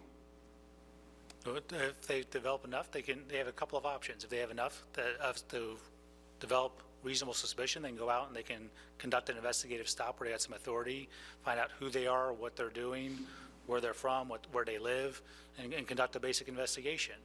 If they're just one of those ones where, right, where your gut instinct just says something doesn't seem right, but you don't have enough for the reasonable suspicion, we can just go over and say hello and start talking to them. Right, because if nothing else, that disrupts whatever's going on. There are so many other things that are at the root of crime, you know, people not having good housing, kids not going to good schools, not having food in their tummy, being sick, something happened to mom or dad. I mean, there are all these other things that affect crime, which have nothing to do with you. And so from a community standpoint, we got to redouble our efforts in getting with our community partners out there and other people that in that area to help solve some of those problems. We know where we have food deserts. We know where we have no health care. We know where we have schools that are not doing well. And while those are not our responsibility, we're going to have to get engaged, because otherwise it makes your job tougher. Sure. I'm following up what Commissioner Maddox says. If we know where bad people are, let's go get bad people. I mean, and I know that that's going to create some potentially political issues, because people are going to wonder why we're doing certain things. But if we know where bad people are, we need to get them. We need to continue with our community policing efforts. We need for people to understand that what you do is for the best of their neighborhoods, and what you're there is to protect them and to help them. But if we know we're bad people, or as Commissioner Maddox suggested, in my opinion, we need to go find them and get them. Commissioner Maddox. I agree, and Commissioner Richardson, to your point, blocks from where I live, recently there was an armed robbery where it was not connected to a crime as far as I've been able to ascertain, other than the armed robbery. And after the armed robbery, the assailant shot the victim. Not fatally, but shot the victim. As we have been speaking here tonight, there was a brawl at CK Steel, blocks from here, in between the governor's mansion and the Capitol, that resulted in 2 people being admitted to the hospital with stab wounds. While we've been talking tonight, right there, right up the road. Yeah. We've got to do something, because it is going to spread from people that, for lack of a better term, are combatants, one way or another, to more non-combatants like babies in cars. Yes. That's what's going to happen next. So, I agree. Chief, I don't know how many more slides you have, but I do think we do have to look real closely at the numbers. And at one point, the city of Tallahassee led the state in its clearance rates, which were arrests that were made as in the follow-up to an incident. I think if the numbers I have are correct, we used to lead the state at 28% clearance, and today I think we're around 15%. Yes, sir. The county, the sheriff's office used to have a clearance rate of 25%, and now they're at 22%. So they also saw a drop, a lot less precipitous than ours. I would really like to hear your comments around why that is. I will say that our clearance rate when I got here was about 17 or 18%. So I don't know when we were at the 28%, Mayor. So I'm not familiar with that part. I will tell you, part of it is volume. Solvability factors. I think Commissioner Richardson just alluded to, when we have a shooting and with multiple people in a car, and we have an infant that's wounded and things like that, and then everybody else was around and nobody saw anything. You know, we go to the hospital where someone was shot, and they walk into the hospital, and we go to talk to our victim. I don't know anything. I didn't see anything. I was just walking down the street. But and so I mean, there's communication issues, which is hopefully those communication barriers that will come through the community policing efforts, where we establish those relationships where people will be more willing to work with us. We look at the volume with the additional staffing. We're hoping that with the additional staffing, the changes that we've made internally, that we'll be able to better investigate crimes on the front end. The better response you get from a patrol officer on the front end increases your solvability on the back end. They get there sooner, they canvass the area better, as opposed to going, there's 5 more calls waiting for me. I get the basic information, I got to move on. So the increased staffing will also help with that. So as we're improving on our personnel deficit, we'll see ripple effects in clearance rates, investigations, our community policing efforts with the establishment of relationships. We'll get better information from our victims and witnesses and people. And I know you've been out there too, where people are going, well, I can't talk to you right now. You give me a number and I'll call you later. And I'll tell you something, because people are afraid of retaliation. And it's a true fear, because they're afraid that even if they don't say something and somebody else does, they're going to get blamed for it. And those are true issues that we have to overcome, and that takes time and effort.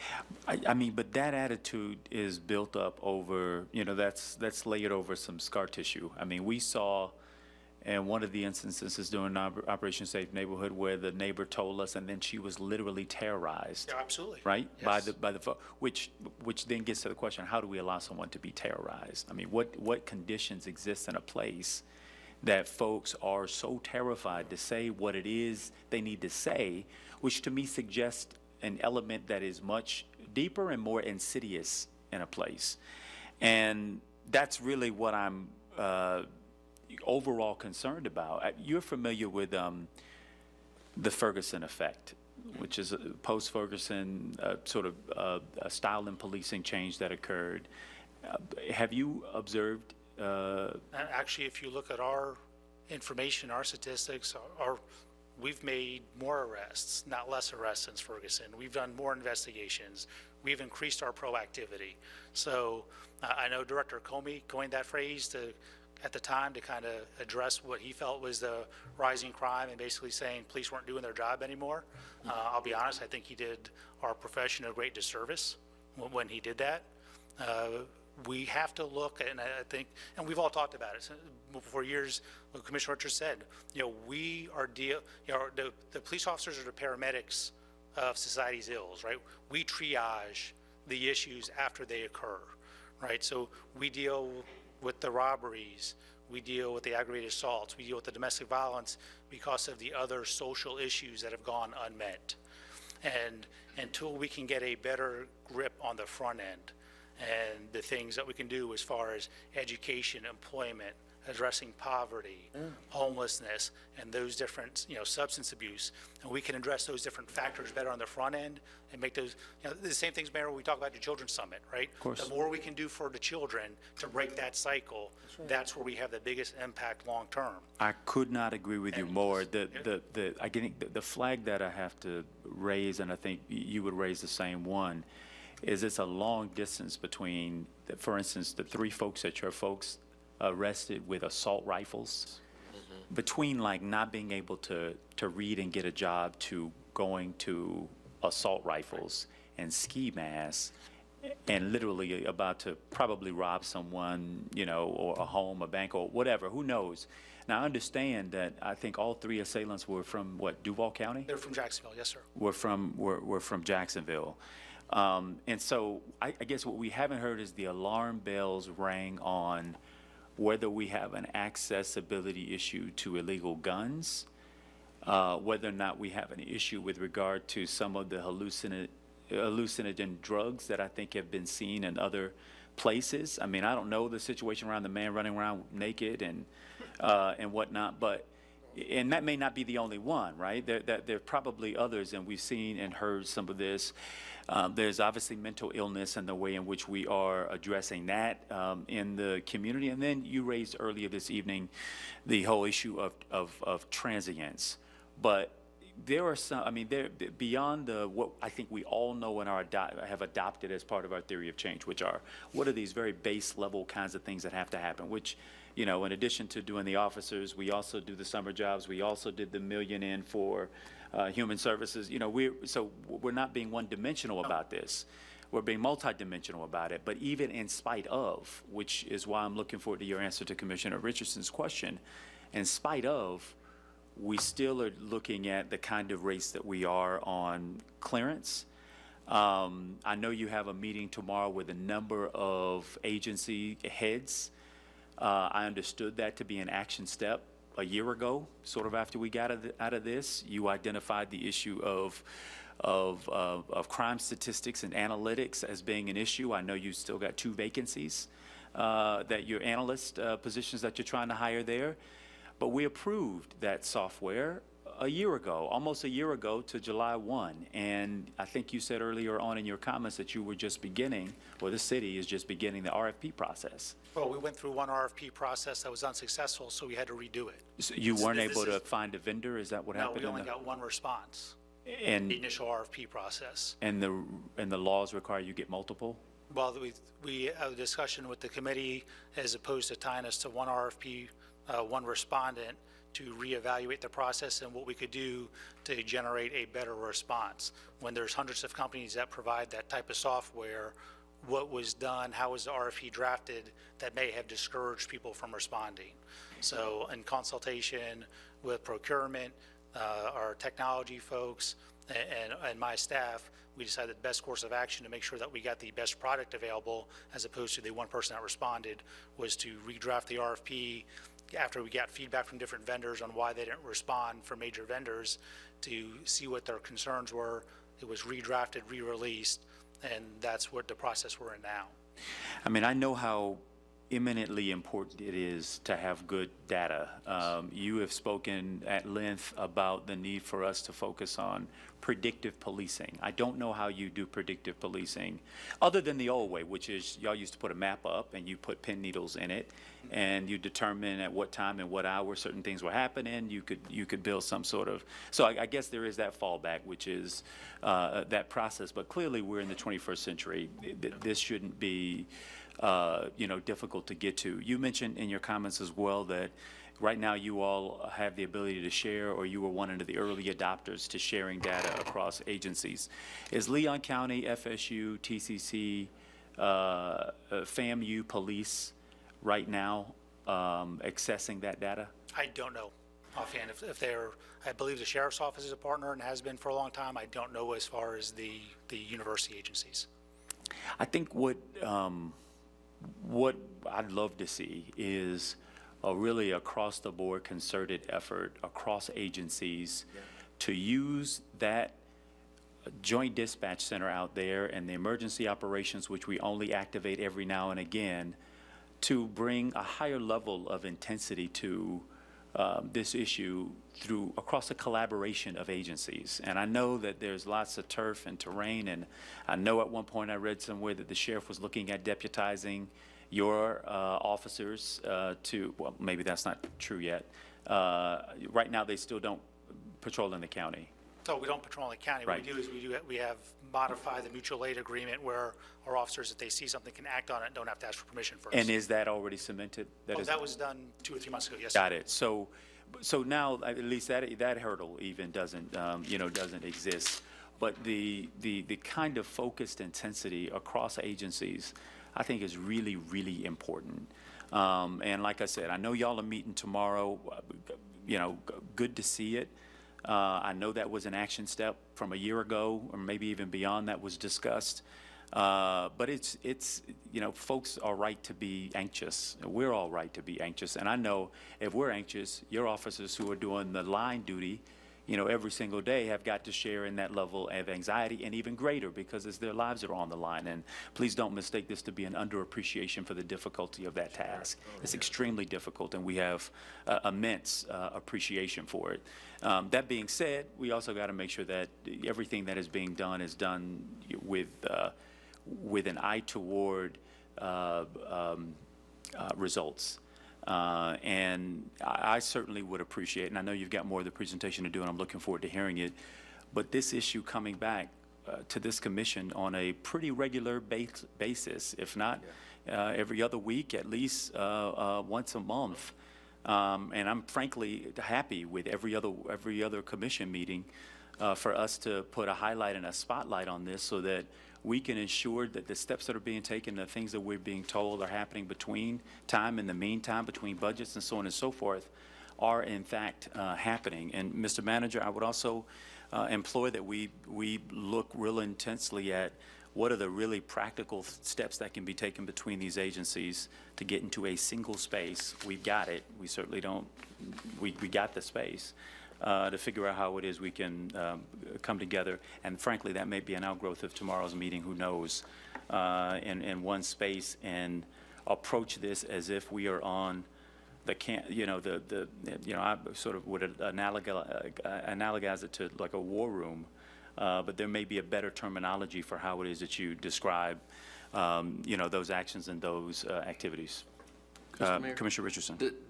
The one thing that I would, and maybe our marketing department can work with us, we've got to communicate to this community what we're doing. Because, I mean, Chief, I know what you're doing because I'm involved with it to some degree or another, and we get reports.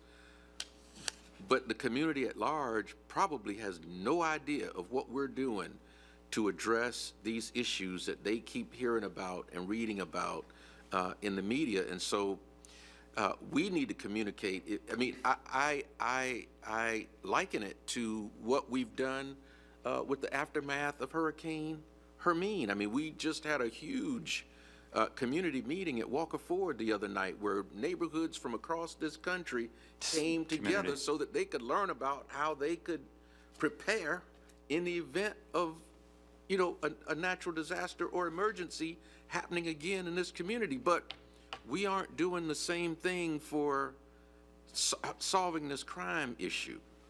And I'm not putting it all on you all, Chief, I'm not.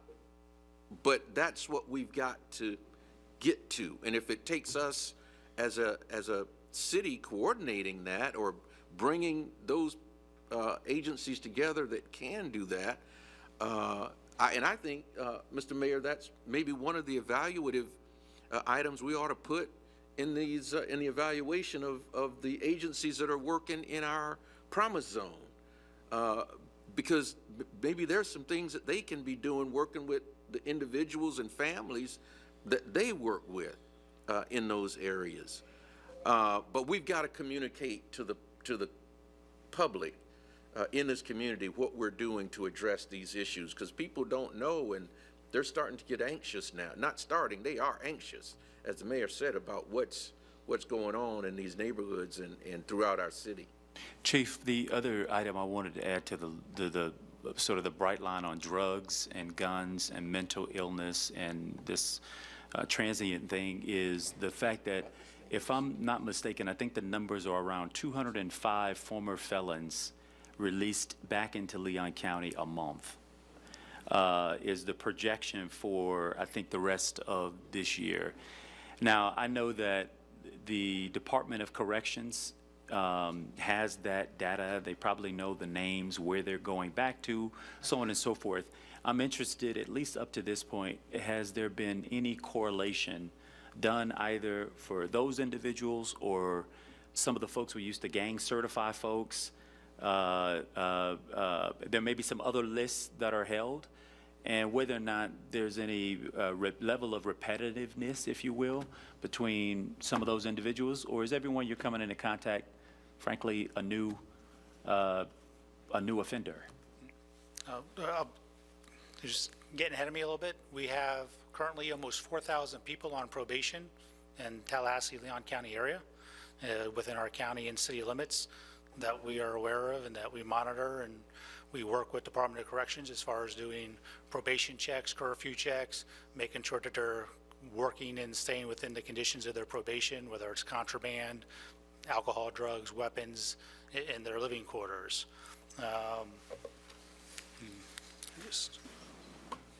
We have another 257 sex offenders that we monitor within the city limits, that make sure that they're, we have our career criminal unit and our patrol officers go out, verify residency, make sure that their information matches up and they're conforming to their conditions of their release. And then we have another 110 career offenders that we monitor and we track as far as what their activities are, because they're subject to enhanced charges as well if they commit a crime. We do have a high rate of recidivism. We do have a lot of repeat offenders where they get out, don't have much success if they choose to, and then go out and commit another crime. I'll have a map here in a few minutes. I know one of the specific questions Commissioner Maddox asked was about our murders from this year. 2 out of the 3 have been solved. 2 of the murders, both people have violent criminal histories. Both the people that we arrested for those murders. So to answer your question, yeah, there's a strong correlation between, especially with a violent crime. Once somebody's kind of graduated to that route, when they get out, there's a very high likelihood of recidivism, and we will be visiting with them and running into them again.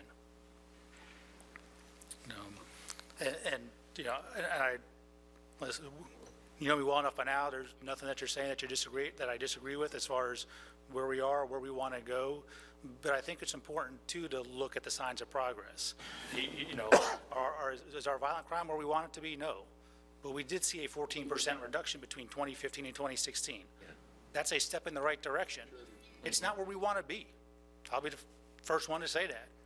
But it's progress, and we have to keep chipping away at it. It's going to, this is a long-term solution. It's not going to be done overnight. When we start talking about, when we start looking at this year's crime, violent crime is up above where it was last year, but it's still below 2 years ago. Now we got to get it back down. It's a small sample size, but you look at our property crime is down almost 21%. And that's a result of more solved cases? That's a result of less incidents, arresting the right people. You look at I think the things that we've done between Property Crimes Task Force to auto theft investigations. A lot of our property crime revolves around juveniles committing burglaries. They'll hit a neighborhood and walk through a neighborhood hitting unlocked cars. Right? We'll have a neighborhood. We'll get 30 cars hitting a night because they're unlocked and people are walking through and taking stuff out. And every one of those calls is logged? That's an individual larceny that shows up on our crime stats. So when we target and identify the right suspects and we get them off the street, there's a reciprocal event. So yes, our violent crime is up slightly right now over last year, but overall, from January to May, our crime rate is actually down 17% over last year. There's a 17% decrease in our crime rate right now. Now, do we want violent crime down further? Absolutely. And we're not ignoring violent crime for the sake of property crime. But when we talked in January, we'd seen the early successes on the violent crime. We're continuing to work on that, but we're also going to enhance our the efforts in property crime. So we're seeing some, and we saw some early successes last year with violent crime. We have to continue to address that and get that back down to where we want it. And we're seeing the successes now in property crime, and we have to get those two mirrored up so they're both going down at the same time. But I understand people's concerns, and we'll show some maps here in a minute where we have historical areas where we've had issues for a long time, and that's where we focus our specialty units. And I think, and Mayor, you brought up a good example the other day where we had the 3 young men come over from Jacksonville. You know, that was outstanding police work, but that's never going to show up in our uniform crime report. Right. That was a misdemeanor arrest for marijuana. Officers saw some suspicious people. They went over and investigated. The canine alerted on the car for the drugs, and the search uncovered, you know, the 2 assault rifles and ski masks and gloves. That police work will never show up in a uniform crime report. But yet it's good police work. And like you said, there's no doubt in any of our minds that we prevented a robbery or a shooting or a murder that day, whether it was here or on their way back to Jacksonville.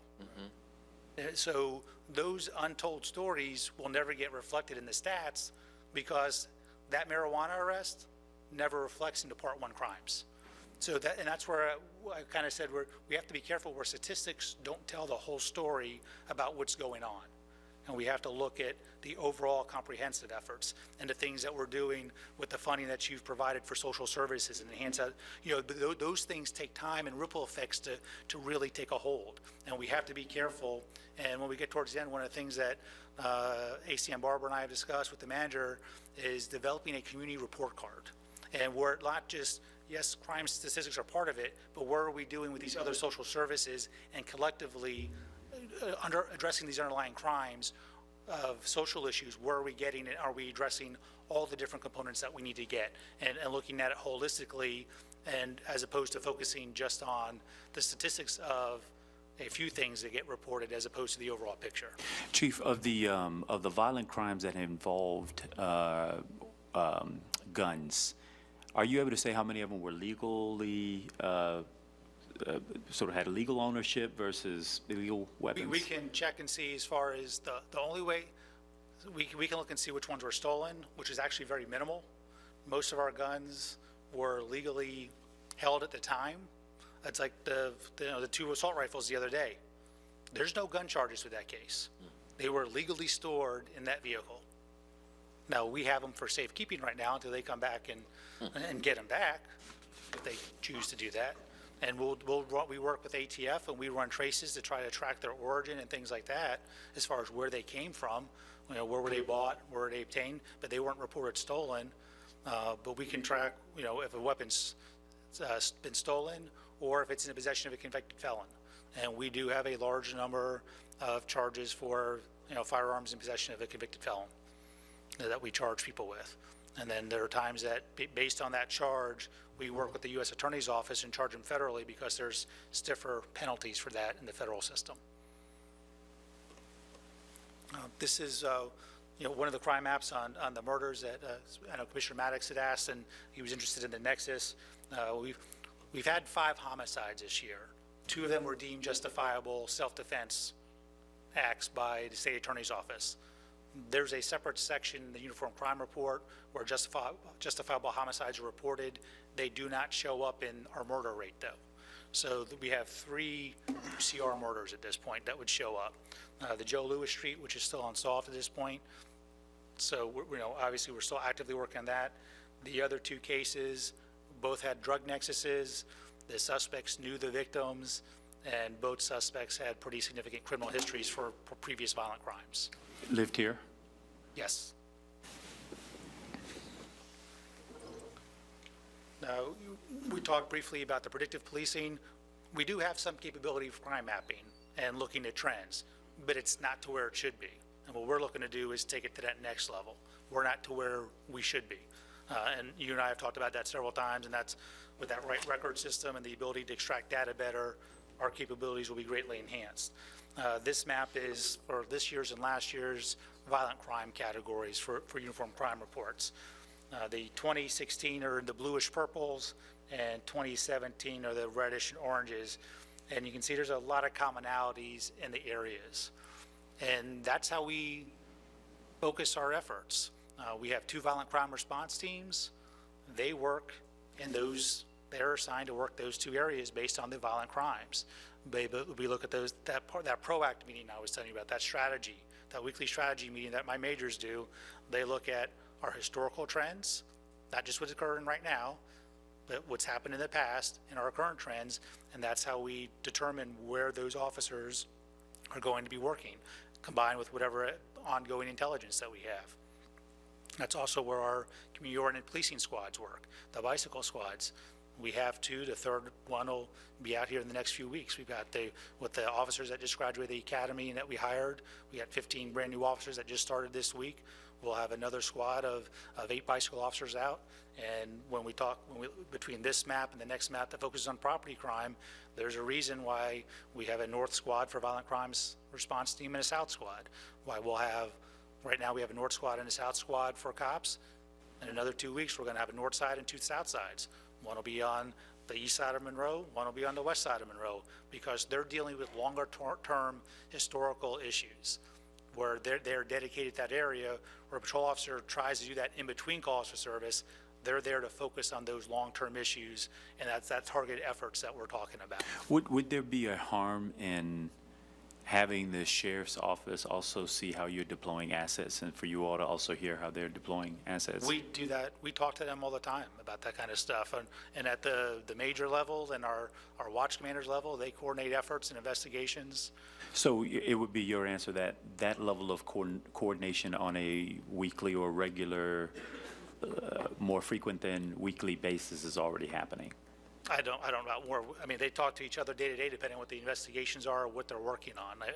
I think the difference I'm underscoring is an intentional effort to understand better where each other's assets are being deployed. Now, that doesn't change clearly the assessments that you all make when deciding to make those deployments. It's a sharing of information.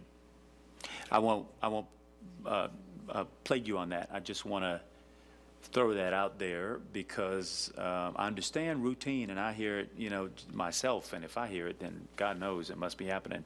That at the deputy level and also at our frontline officers as well as command level, there's significant sharing of information, and I think that's good. I don't know whether that's required or if it's just sort of what happens.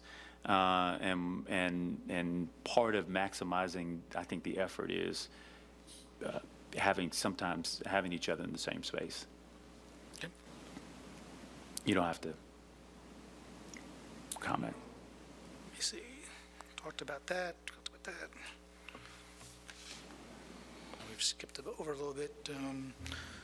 We've talked about the challenges and offenders. We've pretty much gotten to, as we moved around and answered different questions, we've talked about the different challenges with the different career offenders, probationers. That's what I just kind of skipped over. Those are the different things we talked about.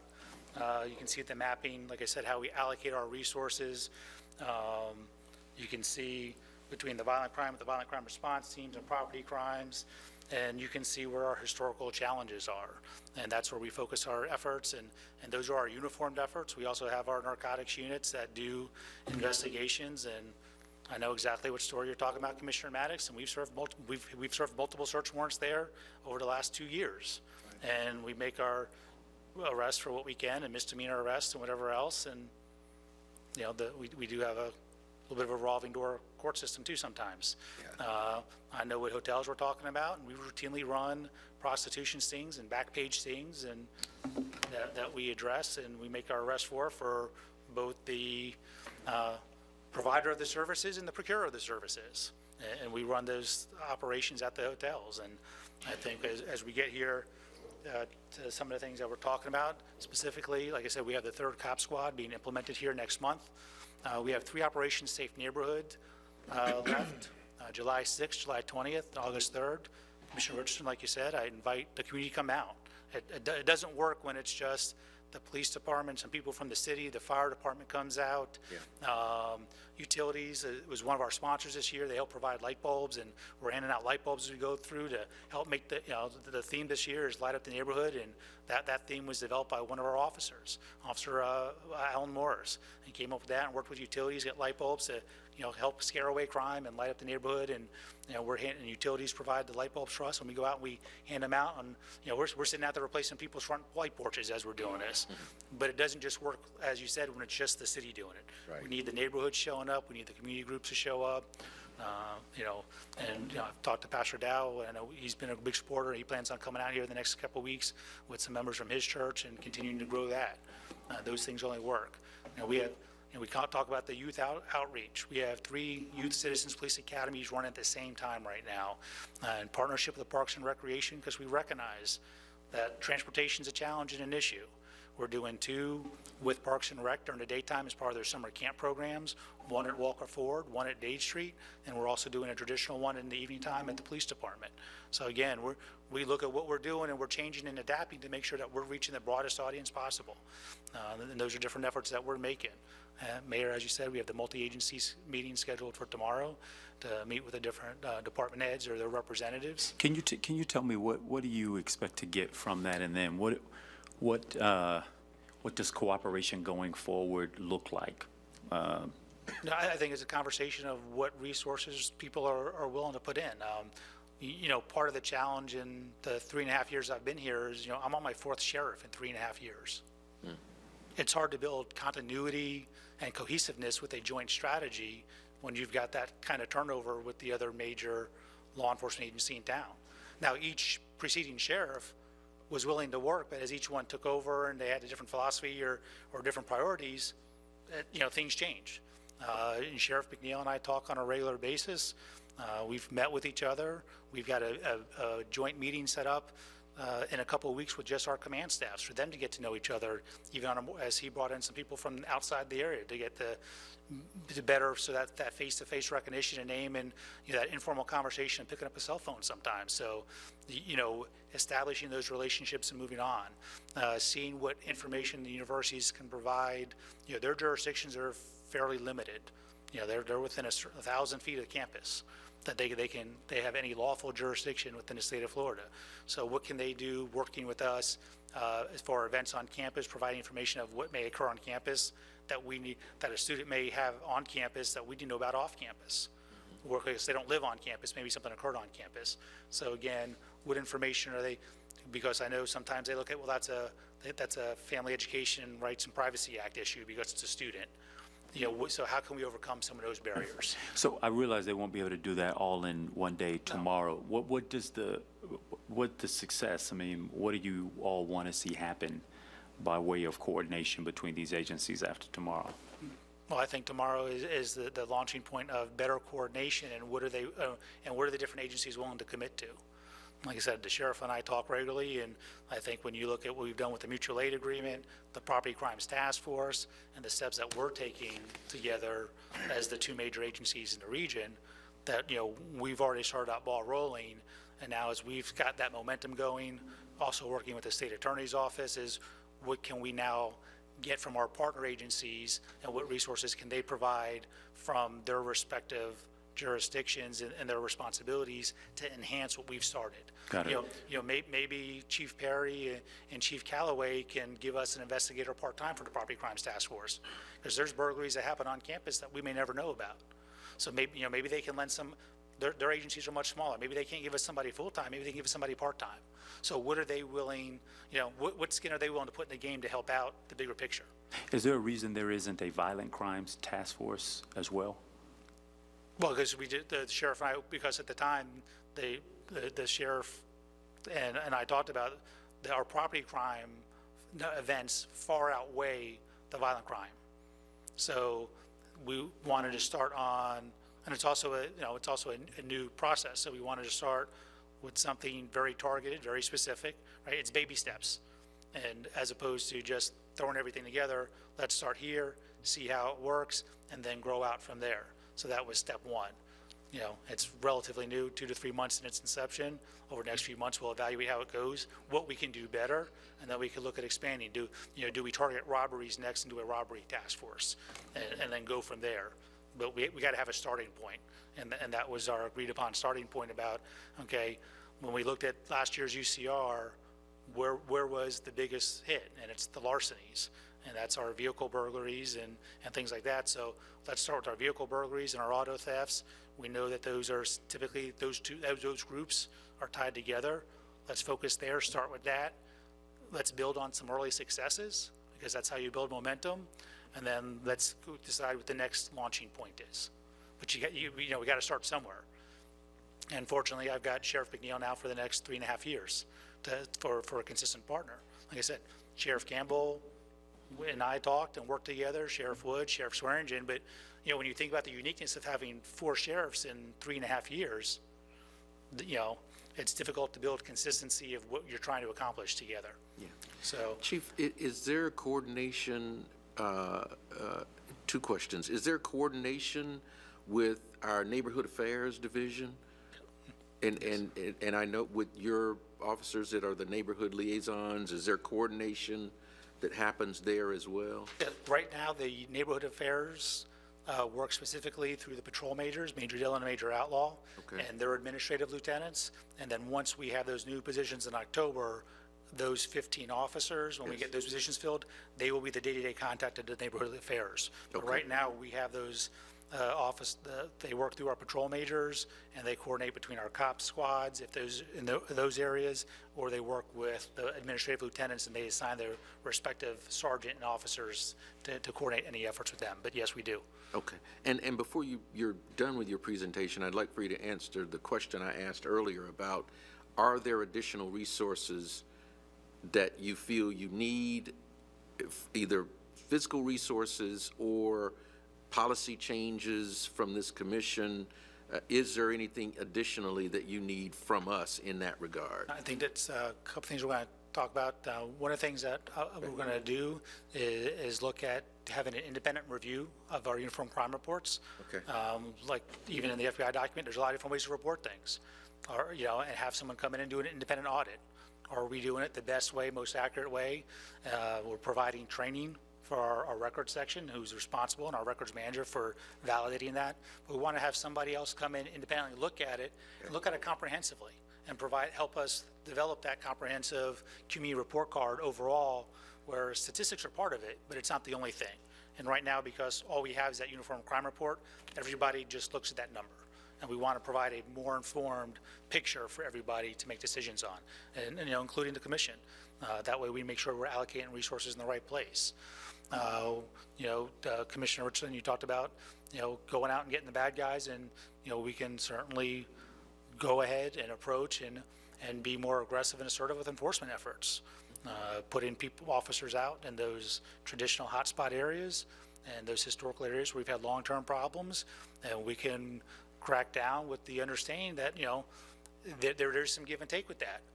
Some of those gains we've made with the community support, some of those same neighborhoods may not appreciate that. Right now, they're happy when they see the officers, but when they're getting pulled over now and getting a ticket, and there's a dog walking around the car seeing if they can smell drugs, they may not be so appreciative and supportive anymore. So there is some give and take with that about what we accomplished for a short-term gain, number-wise, versus the long-term relationship that we're trying to build. Yeah, but I think if you communicate with the residents and they understand what it is we're trying to accomplish, because everybody wants to live in a safe neighborhood. Absolutely. And I think so as long as we're communicating with people what it is we're trying to accomplish, and they understand that, and they know what their role in that is, I can't imagine that many people would have a problem with it. Some might still, but. Okay. And then, I think, and I forget, I don't remember if it was Commissioner Maddox, you brought up, do we look at making some legislative changes and work with the city attorney's office? Do we develop some types of ordinances to increase accountability for recurring hotels? I know Mr. Shelley and I discussed a little bit a couple months ago about really looking at nuisance abatement again. And Ms. Jackson and I talked about, do we look at doing nuisance abatement for some of these places? Do we look at enhance, we're having these apartment complexes throw these pool parties and advertise them on social media, and, you go to the pool party, there's 500 kids there, and there's nobody from the apartment complex management. Where's their responsibility? Legislatively, is that something that we need to look at so that we can put some teeth in that? Hotels and things like that. So I think those are some more things that we can explore legislatively, that we can put some ordinances before you to address. I think financially, the resources that you've given us over the last few years, I don't feel right asking for more until I can evaluate what I've done with what you've given me. Okay. Right? We still have more positions to fill. To really know the full impact of that, we've got to get more of those positions filled. Right. We've got to get that record system in place so we can really provide the information and the data that we need to make the best decisions, and provide my staff with the management tools they need, and also provide you with the reports that you need to look at the big picture and say, are we doing it in the right places in the right way? Right. So I'm very comfortable with where we're at with the resources. I know we haven't talked about the building, but I'm excited about the prospects, and we've been working on that as certainly not a side project, but as we move forward that, and again, having that right environment, and I think a community-centered police department where it serves multi-purpose, not just a traditional police station, but also a focal point for the community. I think that would be a tremendous enhancement too. Mm-hmm. So I appreciate the time and the conversation. We had some people taking notes, so we'll follow up on some of those requests that you had for us, Mayor, looking at some of the different data. And when we talk with the manager, we'll see about coming back every monthly and providing different updates and how we want to accomplish that. Okay. Great. Thank you, Chief. I hope you can deliver a message to your entire team that we acknowledge and know the difficulty of the work. Not better than you all, but there is a real appreciation for how challenging and difficult the job is. And I've said to you in one-on-one meetings and otherwise that I am not addicted to doing the same thing just because we did it before, and I don't think you are either. We got to be open to moving, as the water, as the water moves, it finds its way to crevices, and then you got to go there and deal with it. So, but to the city manager, when I first joined the commission, and Ms. Jackson, Attorney Jackson will know this well, we had Brenda Tanner, who we put like a lockjaw on a bone, this code enforcement and nuisance abatement issue.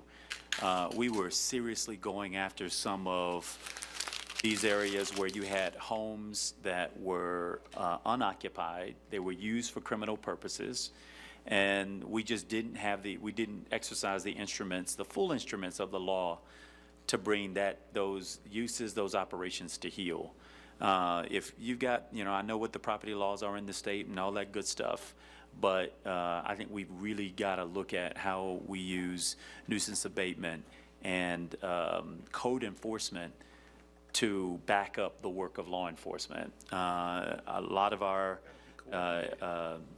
utilities folks, we used to have a lot of meter readers, I know, because of the smart grid system. That's changed a little bit, but we used to be able to exercise the full arm of this government and the work that we did to ID some of these places, and then crack down on it. And I think we got to revisit what that looks like. And again, I think this has to be very surgical. I also think, and again, I didn't want to press the chief tonight for an answer on it, but the tactical and operational levels of coordination and data sharing between the two largest law enforcement agencies and this community matters. And I don't know, I know that we've got an RFP on the street for some of the data management system. I don't know what the sheriff's office is doing in that regard. I heard rumor at one point they were also looking at their own data management system. To me, it would seem horribly duplicative and a missed opportunity if we did not figure out a way to synergize that such that it could be to the benefit of both those agencies. The chief's got, I don't know, something like 600, I guess, sworn office, almost. 410 sworn positions. 410 sworn, Yes, sir. so just under south of that. And I guess the sheriff's probably got about 200 sworn deputies, I guess, or something along those lines. But I think we've got to figure out our best way possible to maximize the, because people don't look at these crime stats and really make much difference between Leon County and the city of Tallahassee. When it's Leon County, we're the city of Tallahassee, and that's what folks, get to run with. And so, in businesses, and we're parents and their kids and all that other stuff, it's our community. And so the differentiations that we make, nobody else makes. We're the only ones that seem to make them. And that's with respect to all agencies doing their respective parts. But I'm not convinced that we're maximizing what that looks like. Also very interested to hear what comes out of tomorrow's meeting. And not just, it was great to sit down, but what operationally changes after that, such that everybody feels like they're moving in the same direction. Commissioners, if there are no other comments on that, Chief, want to again thank you to your entire command staff holding down the back of the room, and to the line officers who are not in this room. Again, a deep appreciation for the work that they do. Thank you. We all appreciate your support because it's made a tremendous difference in the last few years, and you can see with the resources we've gotten. So I appreciate the commission's support. Thank you. Absolutely. Commissioners, we're now at the point of the meeting to hear from unagended speakers. City Treasurer Clerk, are there any speakers? There are, there are, Mayor. Harry Brown is the first speaker. All right, Harry. He would be followed by Rudolph Ferguson. Yeah, Pastor Ferguson left. So we will, then the following speaker would be O'Neill Jackson.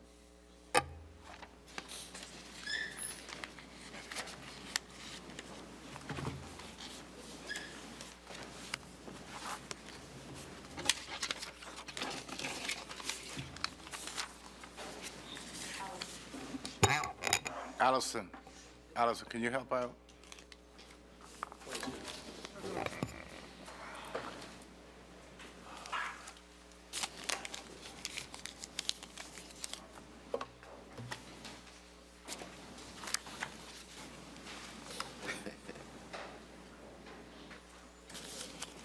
Good evening. Good evening. Good evening. I'm Harry Brown. I reside at 5431 Crump Road, Tallahassee, Florida.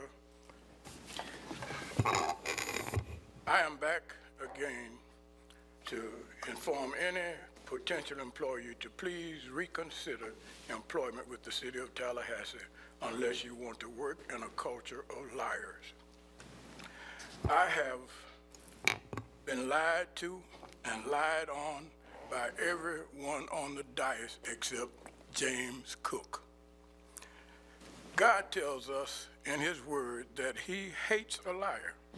Andrew lied when he said he did not know me from Adam. He and Miller lied, and Ziffer, when they said that I said Anita did not love her son. That was a grandiose lie. Scott lied when he read a plethora of lies from a 2-page document about me, and when he said he was not wearing a gun the night he tried to intimidate me, when I could plainly see the gun silhouetted under his blazer. Had I approached the dais that night, I would have been a dead man. Thank God for discernment. And Gillum, your cockeyed story regarding the emails, no one is believing that. I worked here for 20 years and had an annual budget of millions and no funds were ever misappropriated in my budget until Scott misappropriated $18,000 to build his man cave to conduct his sexcapades.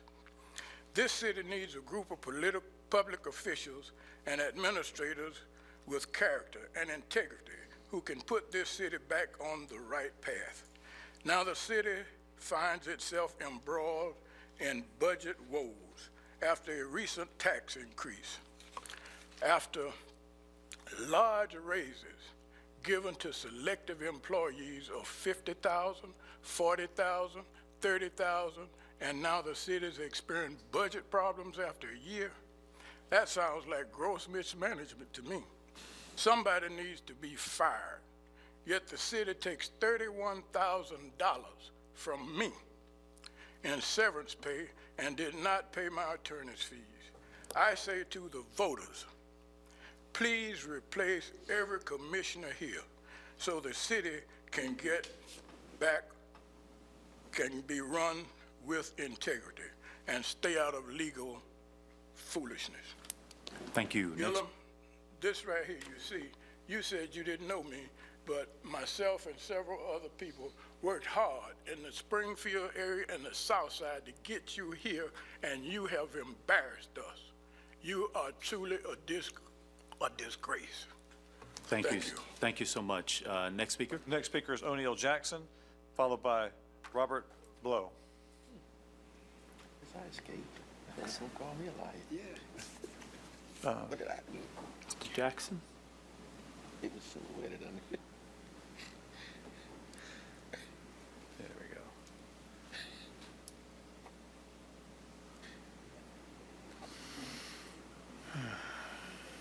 Yeah, here it is right here. You said something about the... This one. You said manage something up here. Is it this one? Yeah, All right. Okay, we don't have to manage. Cover everything? Yeah, it covers. Okay. Good afternoon, almost good morning. The picture that you're looking at now, no one in this room, with the exception of one other person, has ever seen that picture. That's the 1967 Lee Park Colts junior football team that I started in 1967 after coming out the Army. Our name was the Raggedy 11. The city of Tallahassee discriminated against us then. Now, if you look at that picture, you'll see some of the shirts. I think they have Trojans on it. Some of them doesn't have anything. Good close look. You see some holes in them. But what happened was that the city of Tallahassee discriminated against us. And these kids that you're looking at on this picture, the city of Tallahassee is now discriminating against their grandkids. And when I say that, I mean this. In the budget processes, you're cutting and you're not funding the places in our neighborhoods, especially for me, the Frenchtown or Lee Park. See, Lee Park, I played on that playground, the old quote unquote Lincoln Field, the playground, the tennis courts. Now it's Laverne Payne, which the Navy gave that to the city maybe in the late 60s. I think the Navy gave it to them in the late 60s. But anyway, it's Laverne Recreation Center. And you all now want to close that place. The Lincoln Center up at Lincoln High School, the school that I graduated from, is the best after-school program in the city of Tallahassee. And you're talking about shutting it down or cutting the staff on it. Again, I'll say that What are we doing? We are trying to be Robin Hood and his merry men, taking from the poor and giving it to the rich. We have all kind of tax cuts that we get, that CRA money, and we got a restaurant over there that should have been pushed down. Years ago, it should have been pushed down. You go in and you buy a sandwich, or grouper sandwich, $17. I've been. We go down to the Duval, the Schuler, Porterhouse, $47. See, these kids up here on the screen are the grandkids. They can't go to those places. I probably wash dishes to get in there, but they can't go to those places. So you got to stop cutting the funds for these kids. We talk about crime. Yeah, you're going to have high crime rates when these kids and their parents, the parents and the grandparents cannot afford to pay for those kids to go to the playground during the summer. It's a fee. I went free. Excuse me, that's your 3 minutes. It is? Okay, I'll be through in just a second. We've set up here a long time tonight, and I want to get my 3 minutes in. I'll get some time and let you know that we need to do something about this. Instead of all these cuts in those neighborhoods. Now, the only other person who know anything about that picture, city manager, is Mr. Bulldog Brown. He was one of my assistant coaches when I started that team. And y'all cut it out. That's Mr. Bulldog. That's Mr. Bulldog Brown right there. Who is our next speaker, Mayor? Great. All right, thank you. Mr. Brown. Come on, Bulldog. All right. It's your turn, sir. Come on, Bulldog. Mr. Brown, yes, sir. Look out. Mr. Mayor, he'll be followed by Peter Butzine, and then there'll be one more speaker. Good evening to everybody on the diocese. Good evening. My name is Robert Brown Jr. I've been up here before you all. This is my third time. And you know, this picture, I'm glad he brought it because that's me on the end right there. And I was a football coach. I was 20 years of age, and that's been 50 years ago. Now, my nickname was Bulldog. Okay. And I got that nickname playing pee-wee football when I was a little bitty boy. And it stuck with me through the years. But I won't bore you with that. What I want to do is this. I have got a idea that I hope you all can help me with. And my idea is this. In the Frenchtown area, that will no longer be as we know it. But I would like to see, and I'm bringing this before you all because I would like to see a brick on the sidewalks down there somewhere within this development that will carry on the legacy of the area by giving Robert Brown, AKA Bulldog. I would like to see that on a brick. And I would like for everybody to pay $100, $150 to have a brick put down there. And I don't know, it's just an idea I got. Maybe somebody can help me with it. But I bring it before you all because it's my idea. And I think somebody can make $2 or $3 off this. And if anybody get $2 or $3, you know what I want it to be? Bulldog Brown. Now, I'm serious. You know, that would carry on the legacy of Frenchtown. $3. You just, the mayor talked about the baseball player and also the lady, the chef lady, a nickname. So nicknames carry a story. Nicknames carry a story. And there are a lot of African Americans who come out of Frenchtown. I'm sure if we could get that idea of flying out there, they would want to memorialize. Some of them gone on now, whoever they're gone, but they would want to, like Roy Kiss Beard. the Beards were notorious for knocking people out in Frenchtown. But somebody, I'm serious, before people got them 9mm. Or AK-47, whatever they got. What I'm saying though, I thought that would be a good idea to carry on the legacy of some of those people that were in Frenchtown. O'Neill, Bossman, Jackson, for instance. You understand what I'm saying? Pay $100, $150. I say $150, that's nothing but Trump change when people can get a chance to honor somebody that they knew that was in Frenchtown. Because Frenchtown was a little city within itself. 24/7. People was in Frenchtown, all over Frenchtown. So somebody said, you know what? My cousin used to hang down there. And I want to put a brick down there for him. Leroy Blue Pete Jackson. You see what I'm saying? William Poo Poo Crombie. You see what I'm saying? Just a brick with the real name on it and what they call him, because every one of those nicknames have a story. That's your 3 minutes, sir. That has a story. You see what I'm saying? Yes, sir. So I wish it was some kind of way this thing could get some legs, and that would probably help carry on with the legacy. Some little children going from along, they say, you know, I remember Bulldog, I remember him, or I remember such and such a person, because we had nicknames back in those days. Yeah. So thank you very much. That's all sir. I want to say. Right. Thank Appreciate you. it. Mayor, we have There you go. Peter Butzine and then Ben Wilcox.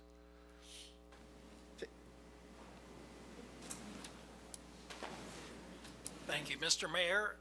Commissioners, my name is Peter Butzine. I'm here as a volunteer for a common cause, which has been a coalition partner in the Citizens for Ethics reform. I would remind you that in November of 2014, 67% of Tallahassee voters approved an amendment to the city's charter requiring the establishment of an independent ethics board and campaign finance reform. The amendment, I would point out, also encouraged the City Commission to strengthen Tallahassee's extraordinarily weak ethics code. Citizens for Ethics reform could have included an ethics code as part of the charter amendment, but we recognize that the charter lays out the basic structure of government, leaving details to the City Commission and its responsibility to consider ordinances. Well, in the 2.5 years since the voters approved the mandate, I have been personally attending most of the meetings of the Tallahassee's Independent Ethics Board. And in recent months, we've learned that the already weak ethics ordinance isn't even enforceable, based on the opinion of Board Attorney Jerry Currington. After I suggested to the Ethics Board that the Ethics Board ought to at least enforce the oath of office, we were told that the oath of office is nothing more than aspirational rather than enforceable.